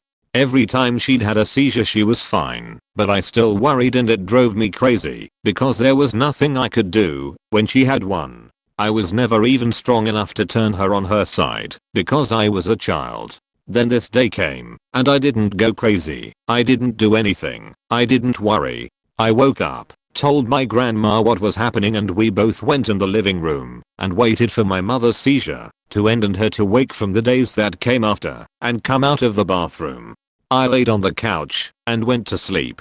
A few minutes later my grandma wakes me up and says she can't hear my mother breathing. I get up and go to the bathroom and try to go inside, but I can't open the door. I push a little more and I get it open a little, but and squeeze inside. My mom had fallen against the door and her face was purple. I told my grandma to call 911, even though I knew in that moment it was too late, and I just sat in the bathroom with my mom for a while. The paramedics arrived and told us that she was dead and she may have died when she fell, but it was uncertain. I've always blamed myself for this, even though I may not have been able to do anything. The thing I always remember though is the night before. Me and her were talking about her epilepsy and I joking about it. And I got serious and told her how I always worried about her, and she looked at and told me I didn't have to worry about her anymore. I just wish that I had on that day. My friends and I spent the day at the river and got home about 4 p.m. As we got out of the car, we realized there was a man sleeping in his truck in our neighbor's driveway. He was really conked out. We thought it was hilarious and decided to take some photos as we were looking at him. We take a closer look and realized he was drooling quite a bit and his head was fully pointing down. One of my friends piped up, "Dude, I think he's dead." We then realized his vehicle was still running and that he wasn't actually parked in my neighbor's driveway, but his truck was propped up on the concrete garden divider between our house and our neighbor's house. We go up to the window. Sir, are you okay?" I was on the passenger side and I shake him and he wasn't reacting. Him half dangling out of the car and I turn off his ignition. That's when I realized his truck was still in drive and was only being propped up on the divider because it was trying to move forward. The truck rolls back with me dangling out of the passenger side, and while this was happening I see his skin was turning purple. I immediately phone 911 and they tell us to pull the man out. As we do this, I take a mental note that this doesn't feel like a human. He felt like I was carrying some organic material, hard to explain really. And dead weight is a real thing. I immediately starting performing chest compressions. I had just taken a first aid course and they told us to pump to the tune of the song Staying Alive. So here I'm pumping away on this man's chest with staying alive, staying alive, staying alive, staying alive. He is mimicking life in this moment as every time I pushed on his chest, he would complete the rhythm by breathing in while foam starts to bubble out of his mouth. Ambulance arrived pretty quickly and I was doing chest compressions the whole time, actually thinking that I might be saving this man's life. Maybe he was in a diabetic coma or something. Him mimicking life really threw me off. The cops get there, question us, and we go back inside. About an hour later a cop comes to the door and tells us their judgment was that he had died 7 hours earlier from a heart attack. That puts us at about 10:30 am. At that moment I remembered I was outside having a cigarette at that time. I had seen that truck earlier, but didn't see the man inside. From the angle it really looked like it was parked in the driveway. He was maybe 30 feet from me. I've always wondered if maybe I had looked and noticed him in there, if I could have saved his life. He lived up around the corner, and he had 2 kids and a wife. Maybe if I had been a little more receptive of the things around me, I would've noticed him and gotten him to the hospital in time, and he would be at home right now with his family. I know it's dangerous thinking these thoughts. I'm not really affected by his death as I didn't know him and only found him while he was still dead. But one small part of me still wonders. It wasn't just me, but I feel like I played a significant part. Backstory: my mother got pregnant with me at 16. She'd already had an abortion before and decided to keep this one. My mom, or her mom, was also pregnant with my aunt Savannah at the time, and we were born 2 weeks apart. My father skipped town and went to New York to do drugs and do what junkies do. So we grow up a few years. My mom meets a guy and we move in with him, and we became close over time. They have a daughter and break up a few years later due to his drug habits. I was still very close to him, and he was still my dad along my sister. We get our own place, and my mom meets a new guy from work. She had a son with him, and he was offered a promotion a few states south. He takes it, and we plan to move as a family. But my sister's father fought for custody and won. We still moved while she stayed in Tennessee, but she was heartbroken by it. This is when I remember the drama to start. She became an alcoholic, argued with family members constantly, and was mentally abused by her new man. I forgave him. We make mistakes. Plus, my mother was bipolar, possibly schizophrenic, and on antidepressants, while she secretly drank wine bottles in the garage. They break up a few times. We move in and out. She gets pregnant. They cheated on each other. I've actually caught both of them in the act, but I stayed out of it. Her man was the father though. Trust me. This is also when I began to treat her like shit.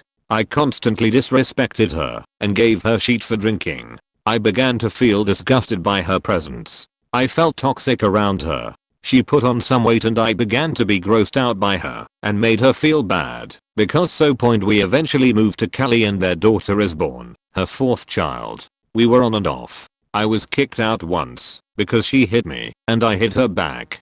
I don't remember everything chronologically, but I remember telling her I don't love her, I hate her, I wish I was aborted, etc. At times when we'd fight and she'd become too emotional for my liking. She becomes drawn to alcohol again. She is the family's punching bag. Her mother, her uncle, her ex, her husband, and me. Plus a few others. I'm 17 at this time.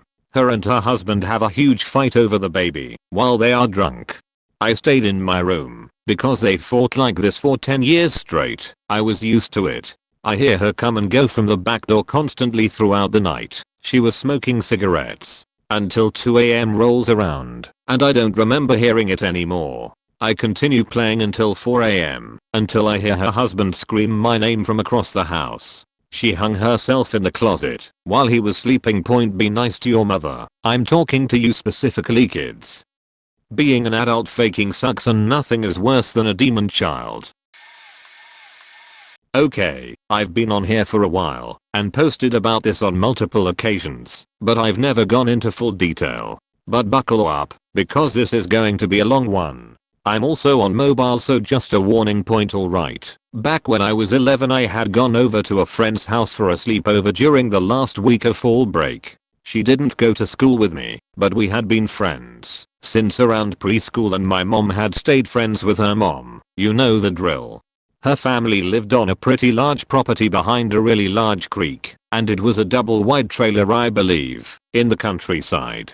Her family was very into hunting, and the father had set up a large glass gun case off into a side room from their dining room. I don't remember it too much, but I do remember that he never really locked it, and he kept most of the smaller handguns loaded, a few of the rifles, and he always kept the safety on. So going back to that night, it was October 16th, 2008, and it was around 10:30 when we heard her parents begin arguing. Apparently from the little brother's testimonies in court, we found out that they had been planning a divorce and have been fairly abusive towards both of the children in the home. Supposedly the father was getting drunk fairly often and would beat the shit out of the kids and sometimes the mom. I didn't get the full story on this part, but from what I heard the father was also sexually abusing my best friend. So I'm in her little brother's room looking at one of his video game consoles, just fooling around, because he was a sweet kid. I think he was 8 at the time. I hear the parents arguing, and we just stay holed up in the room. Suddenly, I can hear my best friend coming down the hallway to her room at the end of the house, and she slammed the door shut. Kind of freaked out, I go and tell the little brother to just chill here while I go check on her. I get up and walk into the room and find my best friend sitting on the edge of her bed holding a small pistol in her hand. She was just 1 year older than me, just to let you guys know. So at the time she was 12, I believe, almost 13. I was old enough to understand that guns were dangerous and that you shouldn't mess with them, so I immediately go over to her side and ask her what she thinks she's doing. This part's kind of fuzzy because it was hard to hear her because she was facing away from me, but from what I got out of it, it sounded like she had said, "It's better if I'm not here, if I'm not in the way." My dumbass goes into panic mode and tries to grab the gun out of her hand, and this is where it got bad. I'm trying to take it out of her hands, and she starts crying hysterically, and the parents are still arguing. I'm beginning to panic, and just know that she has to put the gun down. After about a good minute of struggling with it going back and forth, the gun goes off, and takes the entire left side of her face with it. It was faking terrible. She ended up falling back onto the bed and a good portion of the side of her room was splattered with what I assumed to be brain and facial bits. The pressure from it pushed me back, and I had landed on the floor, the gun in my hand, which I immediately dropped, and just sat there not really knowing what to do. I'm not really sure what I felt in the moment, and I'm not really sure how it all happened so quickly, but I just remember seeing her face there for one moment, and then it being gone the next. Her parents heard the gun go off, but unfortunately her little brother was the first one to come into the room. I'll never forget that poor kid's face when he just started screaming, and he wouldn't stop until the police got there and pulled them outside the home. Honestly, the worst part was when the mom and dad both got in there. The dad just slowly walked over to his daughter and held her and kept telling her to wake up and that she was going to be fine. He even ran his fingers through her hair and some of her missing skull. The mom just began screaming, saw me on the floor, and she ended up beating me until I was knocked out. I've got a few scars on my face and where she broke my nose and cut my forehead open with her wedding ring. I got stitches. I don't remember getting to the hospital, but I was treated there, stayed overnight, and questioned by the police for a little bit before we had a court date set. We end up in court on and off for roughly 3 years. By the time it was all said and done I was 14 or 15. Court was really rough, and honestly sometimes it felt like it was worse than the incident itself. The parents in the beginning tried to charge me with manslaughter, but this didn't go over well. They ruled it as an accidental death, mainly because they said that, based on the way I was holding the gun, it was most likely my finger that had pulled the trigger on accident. In the end, the dad ends up in jail with I believe a lifetime sentence for child endangerment, child abuse, child neglect, and something to do with gun safety with the fact that he always had them loaded. I haven't heard from the little brother since the incident happened, but I also haven't really tried to reach out for him. Last I heard he was in the foster care system, but I'm assuming by now he may be getting ready to get out. The mom ended up taking the body and I think they moved to Minnesota, but I wasn't allowed to know.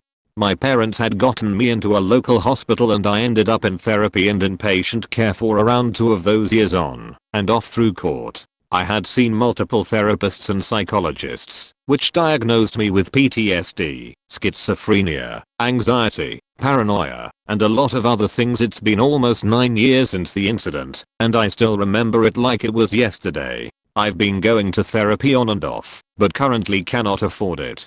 I do plan to go back. I also recently hit a milestone in recovery because I was able to shoot a gun, and I'm super proud of myself. I honestly didn't ever think I was going to touch another gun again, and it can be really scary living here in the South. But I just recently moved into a new apartment with my fiance and his best friend, and we now have a rifle and pistol in our apartment. I know how to work both of them, and I've even held the rifle. I don't think I'm ready to shoot that one though. Also, to the few people up at the top comments who have gone through a similar situation, I just want to let you know that it is in no way your fault. This is something that I'm still working on, but it's what most of my therapists have said to me. No matter the situation, and no matter the circumstances, at the end of the day you cannot fix people and you cannot make them do what's best for them. You cannot force anyone to do anything. You can try to get them help, and you can try to persuade them to the best choice and answer, but in the end they will do what they want to do. I hope that everybody in this thread is okay and gets the help that they need. I know how badly this can affect your life, and I know how badly this can hurt you. So everyone, please be safe and don't put yourself down for other people's decisions. I'm actually not sure if I could have saved him, but me and my boyfriend would ride our bikes home from work. We live in a not so great part of town. It's not that bad, but there are some sketchy fellows around. Anyway, we take this bike path that is a bit secluded, away from business/traffic/houses. We were biking along and saw a guy towards the side of the path sort of hugging his bike. I don't know how to describe it. It was like he was sitting in the fetal position, but holding his bike at the same time. This is not usual. Me and my boyfriend stopped 20 feet away and stared at him. Did he need help? He was scruffy looking, and it wouldn't be unthinkable he was a drunk and would be belligerent if we woke him up. Considering how isolated the area was, if he had a knife we could easily mug us/stab us. After some muttering we decided to look out for number 1, and we rode by without disturbing him. Next morning we try to take the same path, only to find it is blocked off by police. We cut through a parking lot near it and crane our heads to see what happened. There is a guy, same position, still hugging his bike, with a sheet draped over him, and clearly dead point the dude might have been still alive. When we passed by, we could have feasibly saved him. But we didn't. Not exactly a clear-cut case of murder, but it still weighs on me. Logically we probably made the smart choice, but certain not the humane choice. When I was about 9 or 10, we had these neighbors with 2 kids that were my friends. We talked and played a lot, and because of this I was with them a lot, and knew their parents well. I often saw the mother and her fiancé eating dinner or lunch on the deck point well. One day when I was homesick from school, I saw the mother eating lunch on the patio with another man, who she was very clearly romantically involved with, kissing, holding hands, etc. Little 9-year-old me knew this wasn't good, so I took it upon myself to write a note and leave it under the wiper of the fiancé's car. About a month later, I woke up from a nap to the sound of sirens. The house was partially on fire and the fiancé was dead in the attic. I learned a few years afterward, from my mother, that the fiancé confronted the woman about the note, which she denied, and he chose to accept that and move on. The fiancé caught the woman on the porch with the man earlier on the day of the fire, even though they weren't doing anything incriminating, and became manic, throwing things off the wall. He locked himself in the attic, lit the house on fire, and then overdosed. I don't entirely blame myself, but if the fiancé wasn't already paranoid because of my note, he probably wouldn't have thought anything of his fiancé sitting on the porch with another man. Especially since they were only talking. About 2 years ago I was in another state visiting my now ex-girlfriend.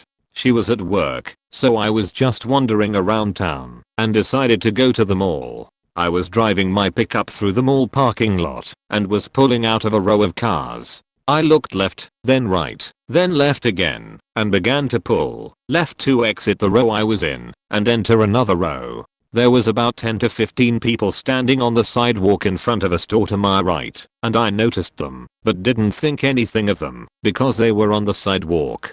As I pulled out of the row, I checked again over my right shoulder, to make sure nobody had came around the corner, while I was making my turn. All of this happened within about 2 to 3 seconds. I was probably traveling at about 10 miles per hour. I turned my head back to the left and there was an old man, probably in his late 70s, directly in front of my truck, maybe 3 feet away. At this point several things happened simultaneously. I struck him and watched as his upper body, head, and left hand bounced against the top of my hood. I slammed on the brakes and hit my horn reflexively. The truck stopped immediately and he was flung to the pavement. I threw the truck into park and jumped out after a brief struggle with the seatbelt that I had forgotten to unbuckle. He was trying to get up and was very confused, bleeding from some abrasions on his head and hands. I made him stay down and yelled at someone in the crowd that had gathered from the other people on the sidewalk to call 911 while I started talking to him, asking his name, trying to keep him awake and gently restraining him as he went between nearly passing out and struggling to get up. I also called 911, but not knowing the area well I wasn't able to give the dispatcher good direction. Someone brought him out a pillow from the department store, and after what seemed like a very long time the medics arrived, as well as a sheriff's deputy. She questioned me, while the medics placed him on a backboard and loaded him up. At some point during all of this, his wife came out, and I watched miserably as they took her to join her husband in the ambulance. The deputy spoke to several other people who all said the same thing. He stepped out in front of me without looking. I called my insurance agent who had me take some pictures, and I was eventually allowed to leave. The whole thing was surreal. I was jacked on adrenaline and shaking like a leaf, but I clearly remember going through what I could remember of my first aid training, especially what I knew about head injuries. I remember feeling like all of the people standing around blamed me for hitting him, even though none of them said anything like that. I kept expecting to be arrested or cited or something. I was actually pretty shocked when the deputy took my information and said I was free to leave. A month or so later I heard from my insurance that they were still working on a determination of fault, that he was an IQ, and that he wasn't doing well. That was the last communication I had for over a year and a half, except for a letter saying that I had been determined not to be at fault and that they were working towards resolution of payments with the Social Security Administration. I didn't think anything of this part until about 3 months ago when I received a letter from my insurance saying that the case had been resolved and they were letting me know that the estate of the guy had signed off. That one word hit me like a ton of bricks. I knew exactly what that meant, but I called to check anyway. Turns out that he had never left the hospital after being taken there. His injuries were worse due to his age, and he never recovered. I'm still struggling with this, and probably always will. I know that there's nothing I could have done to have prevented this, but I can't get the image of him, all dressed up from church, rebounding off the hood of my truck. TLDR, hit an old man with my truck. Didn't find out I had killed him for almost 2 years. We had a kid transfer into our class, 30 kids total, in the 7th grade. My best friend and I became very good friends with him. We hung out quite often throughout the 7th and 8th grade. When the end of 8th, maybe beginning of 9th grade came around, he became a little annoying to the both of us, so we didn't hang out as much. So naturally he found other people to hang out and spend time with. Except he found the kids that weren't always the best. His buddies and him got into smoking weed and eventually it turned into cocaine, shrooms, and other things. A longtime friend of mine told me that he was getting into this, and I didn't think much of it at the time. So I let it pass. At the end of our 10th grade year he moved across the country, where somewhat any little contact I had with him was completely gone. He continued to do drugs. He was always the one to be open about his using. He would post it on Snapchat. One of the kids in my class called his mother one day and left a message on her phone saying that her son was doing lots of drugs. Within a few days he was drug tested and his parents caught him. I want to say from this point on his quality of life declined significantly, but in reality I know it was when he started using. Later that month he drove an hour from his home and shot himself. He had troubles with the girl's parents. He loved the girl very much so, and her parents hated him. This was the reason they gave me. I watched one of the most caring, intelligent, genuine people I have ever met slowly waste their life, as I chose to not do anything about it. I felt pretty terrible about it. Since last year I wanted to leave y'all with this. Don't try something if you won't be able to keep yourself from it. You might say I'm not responsible for this, but every time I think about it, I feel like things would have been different if I was there. So it was graduation day from high school and my friend was having a bonfire he wanted me to go to. I was running on about 3 hours of sleep and was pretty tired by the time night rolled around, so I decided not to go. So he's having the bonfire and this guy who I'd never met showed up. I guess he'd been doing Percocet before he showed up, and when he showed up he started pounding beer. I guess a couple people were trying to tell him to chill out and that the two didn't mix well, but the guy wasn't really having it. The night goes on, the dude passes out, and everyone else goes to sleep after him. I'm not sure how it's discovered, but in the middle of the night they see that he'd puked and that he wasn't breathing. The kid's dad tries everything in his power after calling an ambulance to try to revive him, but to no avail. The cops showed up and all the kids at the party ended up getting underage drinking charges, but luckily not much more than that. But every time I think about the incident I just see things going different. Had I showed up, at the least I feel that I would laid down to sleep close enough to him to hear the incident go down and save his life. Or I cold talked him out of drinking as much as he did, as I'm not a pushover when it comes to stuff like that. I would straight up told a dude at least 5 years older than me that he's a faking idiot who needs to chill on the alcohol if he'd taken a bunch of perks earlier. Just knowing myself and the situation I cold saved his life. I wouldn't say I caused a death, but I definitely failed at saving a guy. I was working at a restaurant that had just opened. I was in the front with customers when one of my coworkers ran up to the front and said, "Hurry quick. We need you in the back. It's an emergency."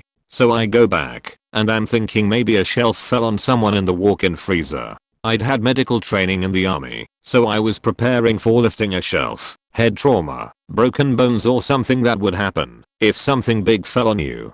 Anyway, to my surprise the coworker leads me out behind the restaurant. The assistant manager is choking and turning colors. I tell one girl to call 911 ASAP and another to go ask if anyone up front had medical training. Then I proceed to do the Heimlich point. Here's where I fail. I'm 6 feet and 220 lbs. I'm not a small guy. The problem is the guy choking is 6 feet and 400 lbs. I can barely get my arms around him and can't get enough leverage. He's just too fat.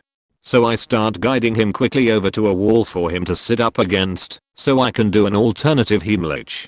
About 4 or so feet from the wall he passes out. So I carry him to the wall and do some abdominal thrusts. It doesn't work. So I drag him away from the wall quickly, put him on his back, and try to probe his throat and find nothing. I try CPR just in case, because I'm running out of time and ideas, but of course there's blockage. At this point he's turned a very dark purple color and has no pulse. Just then the paramedics show up, so I finally stop, which is good, because I'd been doing this for almost 10 minutes and am exhausted. They try what I did and eventually do a tracheotomy on him. No luck and he dies in front of me and a few paramedics. I don't feel that bad, however. Later one of the paramedics came back and told me there was no way I could have saved him. He choked on a piece of steak the size of a cassette tape and they'd had to cut it out of him. It's just messed up to do exactly what you are supposed to do and have it absolutely not work at all. I don't consider myself a direct cause of this. I just feel like so could have done something more. I went to an out-of-state school and used our school's roommate placement program to find my roommate. We hit it off right away. He was my best friend while I was there, even though our time was short. We both did a lot of drugs. He sold cocaine, which was great because I loved cocaine. But he wouldn't do any of it. Instead he loved Xanax. At first it wasn't a big problem. I would do coke, he would do Xanax, and we'd hang out with our other friends and have completely conflicting types of highs that led to happy memories and generally fun times. I realized he had a problem when he crashed his car. He had this 90s Camaro that was cherry red and ran like it was brand new. He loved it. I loved it too. We were meeting up at a bar one night when he calls me saying he wrecked it on the way. It was just him involved, but he was drunk and high, so he didn't bother calling the police and drove it to the bar.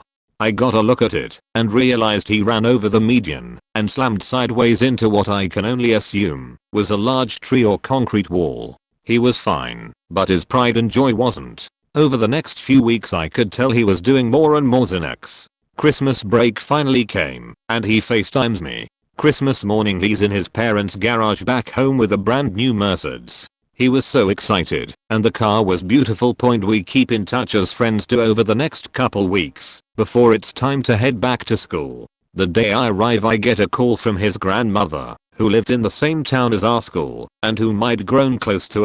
I knew right away it wasn't good news. The first thing she said to me, through her sobbing, was Steven's dead. He crashed his car last night. This was followed by us both sobbing uncontrollably. He wrapped his new car around a light post on the interstate. The toxicology report came back with an absurd amount of Xanax and alcohol. That was January 7th, 2016. I still think about him every morning when I see the pictures of us in my room. Every morning I can't help but think about how I could have helped him when I knew he had a serious drug problem and didn't. I miss you and love you, man, and I'm sorry I didn't help you when I had the chance. I'm a police officer. We were dispatched on a stabbing. Victim heard a knock at the door and opens it to find his mentally disturbed neighbor standing there. Neighbor stabs the victim in the lower chest and runs back into his own apartment. We arrive and the victim is lying on the floor. There is some blood coming out of the victim's chest. Victim is initially awake and talking before he passes out, and as best we can tell stops breathing. We started CPR. What started as a little bit of blood turned into a lot of blood. Just so much blood, and it gets worse as we continue. Paramedics arrive and they take over. As they work on the victim they realize there is something wrong. There is something in the middle of his chest. They keep clearing the blood away, but it's coming out at such a good pace now they can't see what it is. Finally they clear the blood and see it. The suspect had broken the blade of the knife off in the victim's chest. We had been sawing the blade in and out of his chest as we did CPR to the point it had penetrated out the back. Looking back, there is a good likelihood that the victim was maybe still breathing and didn't need CPR. Had just passed out from shock. From what I have seen now, I suspect his heart was still beating, which is why he was bleeding so bad. In the chaos, the victim's family yelling, etc. CPR seemed appropriate at the time. Either way, there is a good chance we, at minimum, contributed to that man's death.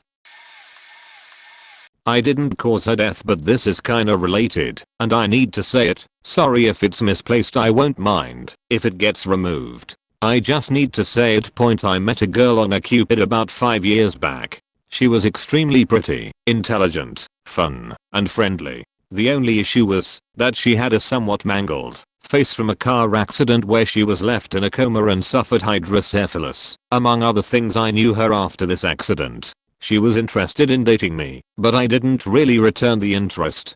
We remained friends for a while, though. Anyways, about a year later I had broken up with a short-term girlfriend and was feeling kinda shitty. We started talking again. There seemed to be some interest, I don't know. She stopped talking to me. I felt somewhat hurt being ghosted, but my self-esteem has always been kinda shitty, so I didn't really think too much on it, just felt kinda sad. A few weeks later she texts me late one night, somewhat unintelligible, asking if I could call.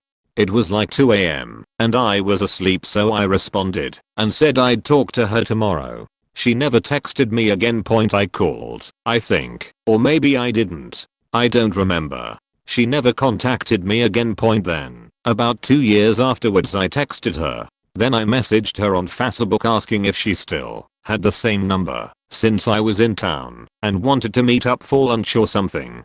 She didn't respond. I made my trip, and I was having dinner with a mutual friend when I brought her up. I'll never forget the response.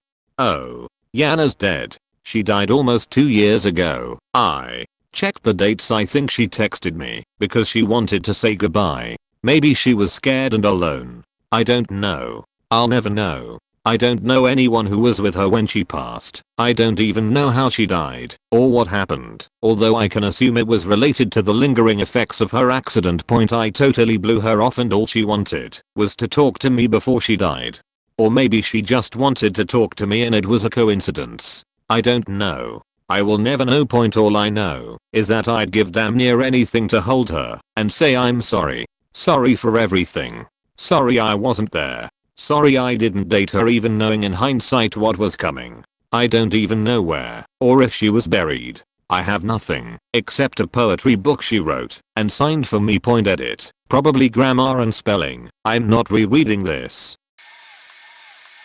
I'm late to this thread, so I doubt this will be seen. I was working in frontline child protection. I'd been doing the job for about 6 months. My role is to meet with families, interview them and decide what needs to happen to keep the children safe. This can be nothing at all, or at worst, removing the children for a period while we address the CP concerns on this case. I'm investigating domestic violence allegations. Mum and child tell a very similar story.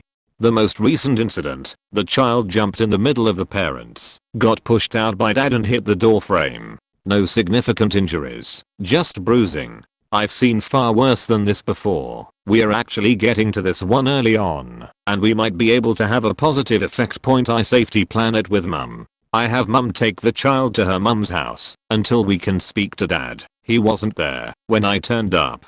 To keep the child happy, mum and grandma go to a local theme park the following day, and I'm due to speak to dad the day after that. As long as he lets me book him into a men's TV counseling service, everything will be fine. Mum calls me that afternoon and says to cancel the meeting for the next day. She came home from the theme park to pick something up and found him deceased in the kitchen. Turns out he was about 4 years clean from heroin. Mum didn't know him as a user, met him soon after. Seems like the day after I had mum and child move out, he scored and injected a lethal dosage. It was highly unlikely I was going to remove the child. I used to work as a waiter when I was 17 at a pub restaurant. Nothing fancy. One night the barman asked me to look after the bar while he went to the toilet. I was used to looking after the bar while he was gone. In fact, I enjoyed it. I wasn't old enough to work behind the bar yet, but it was fun. When he came back, he had his bag and coat on and told me he was going home as he felt ill. He actually lived above the pub with the manager, so only had to go up some stairs, then he was home. I assumed he was ill, wished him well, and off he went, only to come back down 2/3 minutes later. Once he came back, he stood at the bar and ordered a pint. I checked with my supervisor if it was okay, and he said it was. I served him a few pints and he quickly became quite drunk. I told him I wasn't going to serve him anymore and he should go home. By this point, he was livid. He started shouting at me and even tried to throw a bottle at me. He pulled me over the bar and threatened me, so I just gave him a pint. I just wanted him to stop. A couple minutes later, my supervisor saw how drunk he was and kicked him out. He went straight upstairs and that was the end of it. He seemed to respect my supervisor more than me, so listened to him. The next day, I got a phone call saying the pub was shut, so my shift was cancelled. The barman had gone upstairs, threw up in his sleep, choked on his vomit, and died. I know I didn't really cause his death, but knowing that last pint might have been the reason he threw up still fucks with me. Little late to the party, but here it goes. I was 12 years old, walking down a very busy 2-lane street, with no sidewalk, towards the local gas station for some soda. There was a crest of a hill I was coming towards, and I was walking against traffic like a good boy, driving in the same direction as I was walking. So on the far lane was an older woman in a silver Honda Civic. She swerved into oncoming traffic just as a tow truck was coming up the hill. The little Civic does into then under the front wheels of the tow truck. I was maybe 10 feet away from this when it happened. I had pieces of her windshield stuck in my back. Apparently the tow truck driver saw the silver Civic coming, but he could not swerve off the road because I was there. He would have killed me for sure if he did. The tow truck driver did exactly what every driver's ed tells you to do when presented with the dilemma of either hitting a car or a pedestrian. Always hit the car. The older woman was pronounced dead on the scene. They had cleared the road for an emergency evac. This was common on that street as it was right in front of a fire station, but called it off before the helicopter arrived. The friggin' cop walks up to the officer taking my statement and bluntly says, "Yep, she's a goner," as my 12-year-old self is standing there in shock. My father ended up meeting the tow truck driver at a local deli, purely by coincidence, and assured him that I was okay. He was worried that I had also been injured/killed. Everyone in the deli and even the police told the tow driver he did absolutely nothing wrong, but he was, and probably still is, shaken up by it. The image of that woman's mangled body in a mangled car still haunts me to this day. It took a lot of therapy and anti-anxiety medication for me to start driving, as I had a fear of shearing oncoming cars. It still took years of driving after getting my license to get somewhat comfortable, but I always have a certain level of anxiety while piloting a 2-ton Deathmobile. 2011.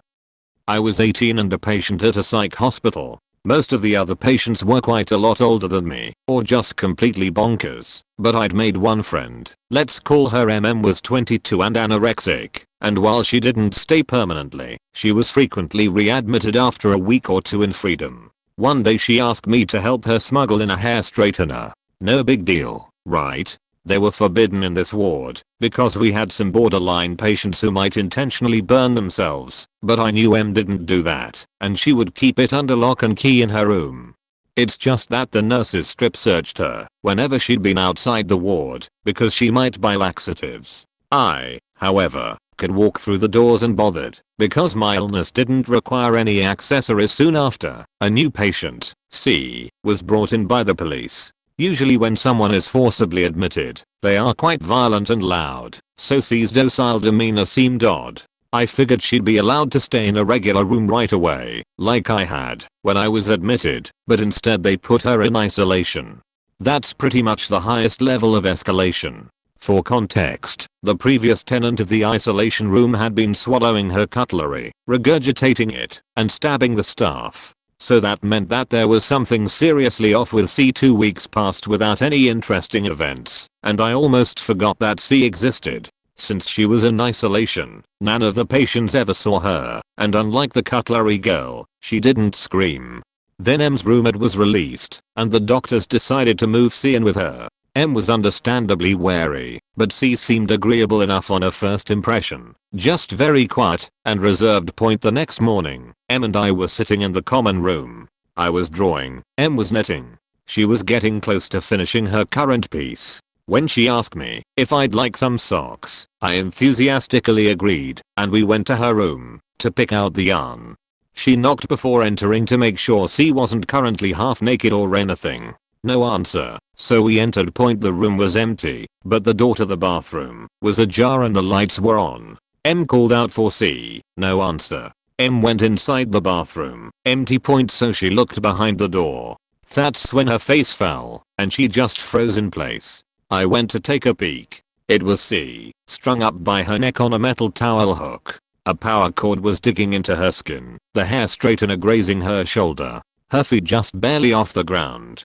M went to fetch a doctor, but I knew there was nothing to be done. C's face didn't look human anymore. Not blue, as you might think, just dead. The drop obviously couldn't have been long enough to snap her neck, so she had just slowly suffocated while everyone else had been having breakfast. I imagine she climbed up onto the sink, wrapped the cord twice around her neck, and secured it with a knot, inserted it in the hooks on the wall, and slowly slid off the sink so she wouldn't break the cord or the hooks. All I could think while staring at her limp body was I did this over and over again. Now I know it wasn't my fault. If the hair straightener hadn't been there, she'd have killed herself in another way. Blow dryers weren't prohibited. No one had expected the possibility of a lethal use. The rule was just for preventing burns, and there had been no burns. But if the suicide was an impulsive act, her life might have been saved if there hadn't been a means available on hand. Then again, the method she chose was very likely to cause immense suffering, so I think she must have been desperate. And her behavior upon admission makes me think she had been deeply suicidal for a while. Which begs the question, why I didn't try and talk to her. It just goes back and forth. If anyone's to blame, it's the doctors who decided she wasn't at risk anymore. Though to be fair, I know how easy it is to pretend you're fine, even while you are actively working towards your death. Been there, done that. Epilogue, the hair straightener is still functional to this day. M managed to overcome her anorexia, is now a healthy weight, and is training for a marathon. I was driving home from lunch with a friend on my motorcycle. I was completely sober and have been riding motorcycles since I was 15, was 21 at that time. I chose to take the long way home to enjoy the weather since it had been raining for a few days. After making that decision I don't remember anything, but I woke up in the hospital unable to move. I had no clue which vehicle I had even crashed, my truck or my bike. I figured out that I had broken both arms, my left femur, tibia, and fibula, flattened my pelvis, bruised my lungs and some vertebrae. I was dead when the paramedics got to the scene, but was life flighted and revived, and was in the ICU for a week. After I woke up my family didn't want to overwhelm me with the details of the accident, so they let me heal and go through my surgeries before they told me anything. So a week or so after I woke up my parents were acting very weird and my mother stepped out of the room unexpectedly. Soon after a man enters my room and introduces himself as a chaplain. He explained that my parents had a hard time telling me about the details of my accident, so he was there to help. Then he told me what happened that day according to witnesses and the police report. So while driving home and SUV turned in front of me, I didn't have time to react, and I hit the rear passenger side wheel. I flew through the third row of the vehicle and apparently my helmet, still on my head, hit a small boy. I came out the vehicle on the other side. Both of our vehicles were totaled and me and the boy were both in critical condition. He didn't end up making it tragically. This accident was within a mile of a very similar accident I had a few years before. Nobody passed away but somebody turned in front of me and I didn't have a chance to react. After I was told about all of this, I couldn't really believe it. It was like a nightmare. I was devastated to think that I could have caused someone to die. Since then, I've healed up and can walk and use my limbs well enough. 7 months after the accident, I was indicted for manslaughter since they believe I was going 69 to 81 in a 50 miles per hour zone. I don't even know how fast or how I was driving that day since I don't remember anything. I'd like to say that in the time I got on my motorcycle I had no intention of anyone dying, especially a child. If I had the choice, I'd let him live instead of me. If I could go back, I would make different decisions leading up to that day. It was a tragic accident that will affect me and the other family for the rest of our lives. That is my story. I don't normally reply to these posts, and I don't know if this technically counts. I used to drive a fixed up VR6 GTI. My friend's uncle was selling a souped up GSXR 1000. After I bought it from him, I wanted to ride it home. On the way home at a light, I told me friend that was following me in my car as I drove my bike for the first time that I wanted to stop by a friend's house. A little bit after that we turned down a road and I hit it. I wanted to see what this thing had. It was so fast. As I hit it, I heard my friend rev up in my car to try and keep up. I swoop around this rounding corner and seconds later I heard a loud boom from behind me. In that short distance, a car had pulled out into the road I just passed, and my friend T-boned them. I can't know for sure how fast he was going, but I think he was speeding, and it was me who influenced him to do so. I turn around and roll up, and my friend spills out of my car crying and dazed. The car he hit had an old couple turning into their apartment. If they turned seconds earlier, that was it for, but on that day it wasn't me. I had to watch and listen as this old poor woman hollered in agony. She was trapped in their car bleeding to death and I just sat there watching the firemen do what they could. She didn't make it. She was in the passenger seat. I don't think the husband ever found out that it wasn't his fault. But I couldn't know for sure whose fault it was, and I wasn't about to incriminate him or myself. No one ever asked me any questions. My friend died just a few years later. I'm pretty sure I'm the only one alive that knows what really happened.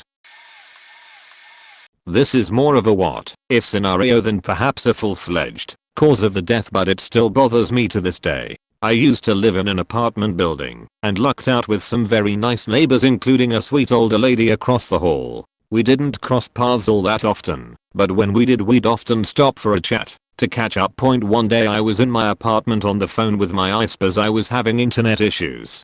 I'm waiting on hold for the gent on the other end of the line to take me off hold as he was checking into something when I heard muffled yells coming from another apartment. I didn't think much of it. The walls were pretty thin there, and I figured it was just some kids horsing around. All of a sudden I hear another yell, but this time I could make out what they were saying. It was help. Within a second the guy from the support line came back on though, and I thought that perhaps I'd been hearing things and went back to the conversation. By the time the call ended 10 minutes or so later, I was no longer able to hear any noises coming from outside my apartment, so I quickly put those initial concerns out of my mind. About 4 or 5 hours later I heard a lot of commotion coming from outside my door, including loud frantic knocking to the neighbor across the hall and someone yelling out someone's name. This went on for some time and my concern started to grow once again. I kept an eye on things through the peephole of my door, and a short time later a superintendent came with a key and opened up the door. The two of them went inside, and then the superintendent came rushing out and went down the hall. About 15 minutes later she returned, and paramedics were with her. I'd stopped watching at that point, but was listening in, and my fears became a reality not long after as I heard a gurney being wheeled out. I hazarded another glance through the peephole, and it had a body bag on it. I realized my neighbor had been calling for help, and I could potentially done something to save them. This was a few years ago and it still bothers me when I think about it. My younger brother had been having a rough time. No lie what, trying to put a family and house together on a mediocre job. They had just had their son, which was probably 6 months old. He was laid off, and we kept telling him just take your time and keep looking. Our parents and family helped them financially as much as possible. He would send texts giving signs that I should have paid attention to. When I talked to him, he seemed just generally angry at the situation and trying to find work, but not suicidal. One morning I get a text at 0430 in the morning. I love you, brother. I rolled back over and went to sleep because he had done this before and it always seemed like he just wanted another complaining session. But at 0430 in the morning, I had to work the next day at a job I had just started 2 days prior. I go to work and my stepfather calls at 10:30. You need to come home. Your brother killed himself. My stepdad got up to mow the yard that morning and had mowed around a large portion of the yards. They lived next door to him before noticing he had wrapped a cloth line around his neck and was hanging, feet touching the ground. He screamed for my mother, who runs out to find my stepdad holding him up and yelling at her to unwrap the line. He was already gone. Later my mom told me that my stepdad screamed so loud that the closest neighbors half a mile down the road heard him and drove over to check on them. I wish I would have just called him back. I imagine it was the last text he sent out before doing it. Furthermore, I wish I would have been the one to find him and not my parents. They still live there and have the constant reminders. I've been to Afghanistan twice and seen some pretty gnarly shit. I think I have a better way of processing this type of stuff because years later I can still see that has affected both my parents deeply and they struggle with it. I know I didn't accidentally cause it, but it feels I could have possibly prevented it. I had a friend in HS we always hung out. He was meek, but when he'd open up he made everyone smile and feel energized. Everyone in our group loved him. He was smart and was gonna go places, we knew it, so we always tried to help him feel more confident. But as we hung out 2 weeks before his death, we were at a gas station just chatting and enjoying our drinks and snacks. He got real serious with me, asked me about advice on making someone violent. Fuck off. I told him you need to stand your ground. They may bark and lash out, it may hurt, but they'll leave you alone once they see you didn't bend. Now I didn't know his situation at home. I guess his dad was an abusive drunk to him, and his sister and their mom was too drugged up to care. The advice was for his dad, and I just thought some kids were bullying him, and he didn't want to say who, cause I would have kicked their shit in, I guess. And this came from his sister. Had stood against his dad when he was drunk one night and his dad beat him, and he ended up breaking his son's neck by accident. His sister ran to the neighbors and called the cops. I still feel responsible. I wish I never gave him that advice. Wish I told him to lay down and take it. We were all heartbroken to hear of his passing. He was such a good kid. I wish I'd known his situation, so I could have been put in jail for murdering his dad. I would have gladly gutted his dad and done the time. It's something I think of constantly and what I could have done differently. My best friend was depressed. He went to a doctor who ended up putting him on pretty high doses of some drugs, including a benzo and a stimulant. I think clonazepam and Ritalin. After a couple years he realized that psychiatrists didn't seem to know how to help him. Going off those drugs really screwed him up for a summer. That fall I moved a few hundred miles away to spend a semester with my girlfriend I was in a long distance relationship with. Everything was going fine with my friend for a bit. He seems to be getting better. He even came to visit me for a few days. After he gets back home we talk a few times. Then I don't hear from him for a couple weeks. I thought about going back to check on him, but I had spent the summer cheating on my girlfriend with someone in the same city and didn't want to go back there. I called the counselors at his college and asked them to check up on him. The way they approached him was legitimately traumatizing for him. I'm not sure I'll ever really understand why. He pleaded with me to come back for a few days. I said no, because I didn't want to be in the same city as the woman I had been cheating with. He was in a really fragile place, and being alone while going through something traumatic pretty much broke him. His life fell apart afterwards. He dropped out of school, stopped talking to his family and most of his friends. He started having nightmares and would lose his temper with strangers. Pretty much the only time he would start to feel okay was when I was around. I didn't like being around him when he was upset. He wasn't abusive with me, but seeing him hurt was hard for me. I lied to him a lot. Pretended I couldn't talk because I didn't have phone service in my apartment, or that I didn't have internet access, so I couldn't email him. He was reaching out for help, and I was just ignoring him. Eventually he told me to quit pretending we were still friends and to just leave him alone. He ended up homeless for a while. A couple years later he reached out to me repeatedly begging for help. He said he needed us to be friends again for him to be able to get better. He wasn't asking me to take care of him. He just wanted us to be able to email each other and talk on the phone sometimes. Apparently he was too terrified of therapists to talk to one after the ones at his college had reached out to him.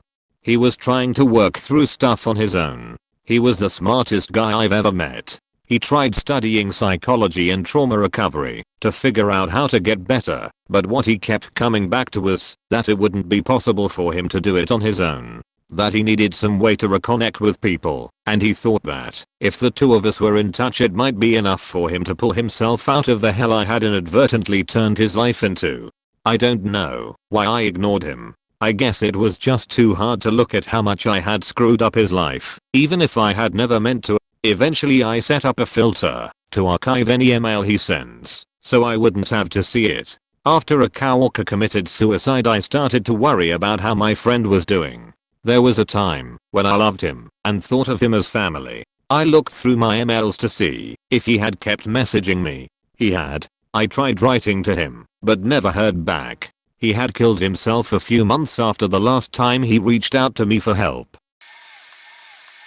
I was volunteering at a suicide hotline on Christmas Day. The night shift was mine alone. Got a call from a somewhat regular, let's call her Anna, who lived alone in a secluded area. She had called us a bunch in the past talking about relationships and how making meaningful relationships outside her parents was always hard. That night she was adamant about taking her life, especially with her close neighbors gone for the holidays. When we talked through risk assessment, she was to the point where she was mid to high level risk, so she knew how she would take her life, was not dissuaded from talking about death in realistic terms. So this is the point where we would call up our hotline manager and they would guide us through the rest of the call. The hotline manager would assess the current situation and would in tandem talk to emergency services, and if it's as escalated as it is then extra steps would be taken by authorities. Except I didn't do that. I figured that, since we talked to her somewhat frequently, the worst wouldn't happen. I left her in an uneasy place where her cry for help fell of deaf ears. I talked to my manager about it right afterward, about my nervousness and uncertainty, and she said not to worry about it and that it wasn't my fault and that most likely she's doing okay. We never heard from her again. I'm sure I was the last person to ever speak to her. I'm mostly over the regret. No, it wasn't all my fault. No, that I've helped hundreds of people before that, and that motions are in play that aren't ever the movement of one person. I still think about Anna, though. TLDR suicide hotline caller probably didn't get the attention she deserved from me.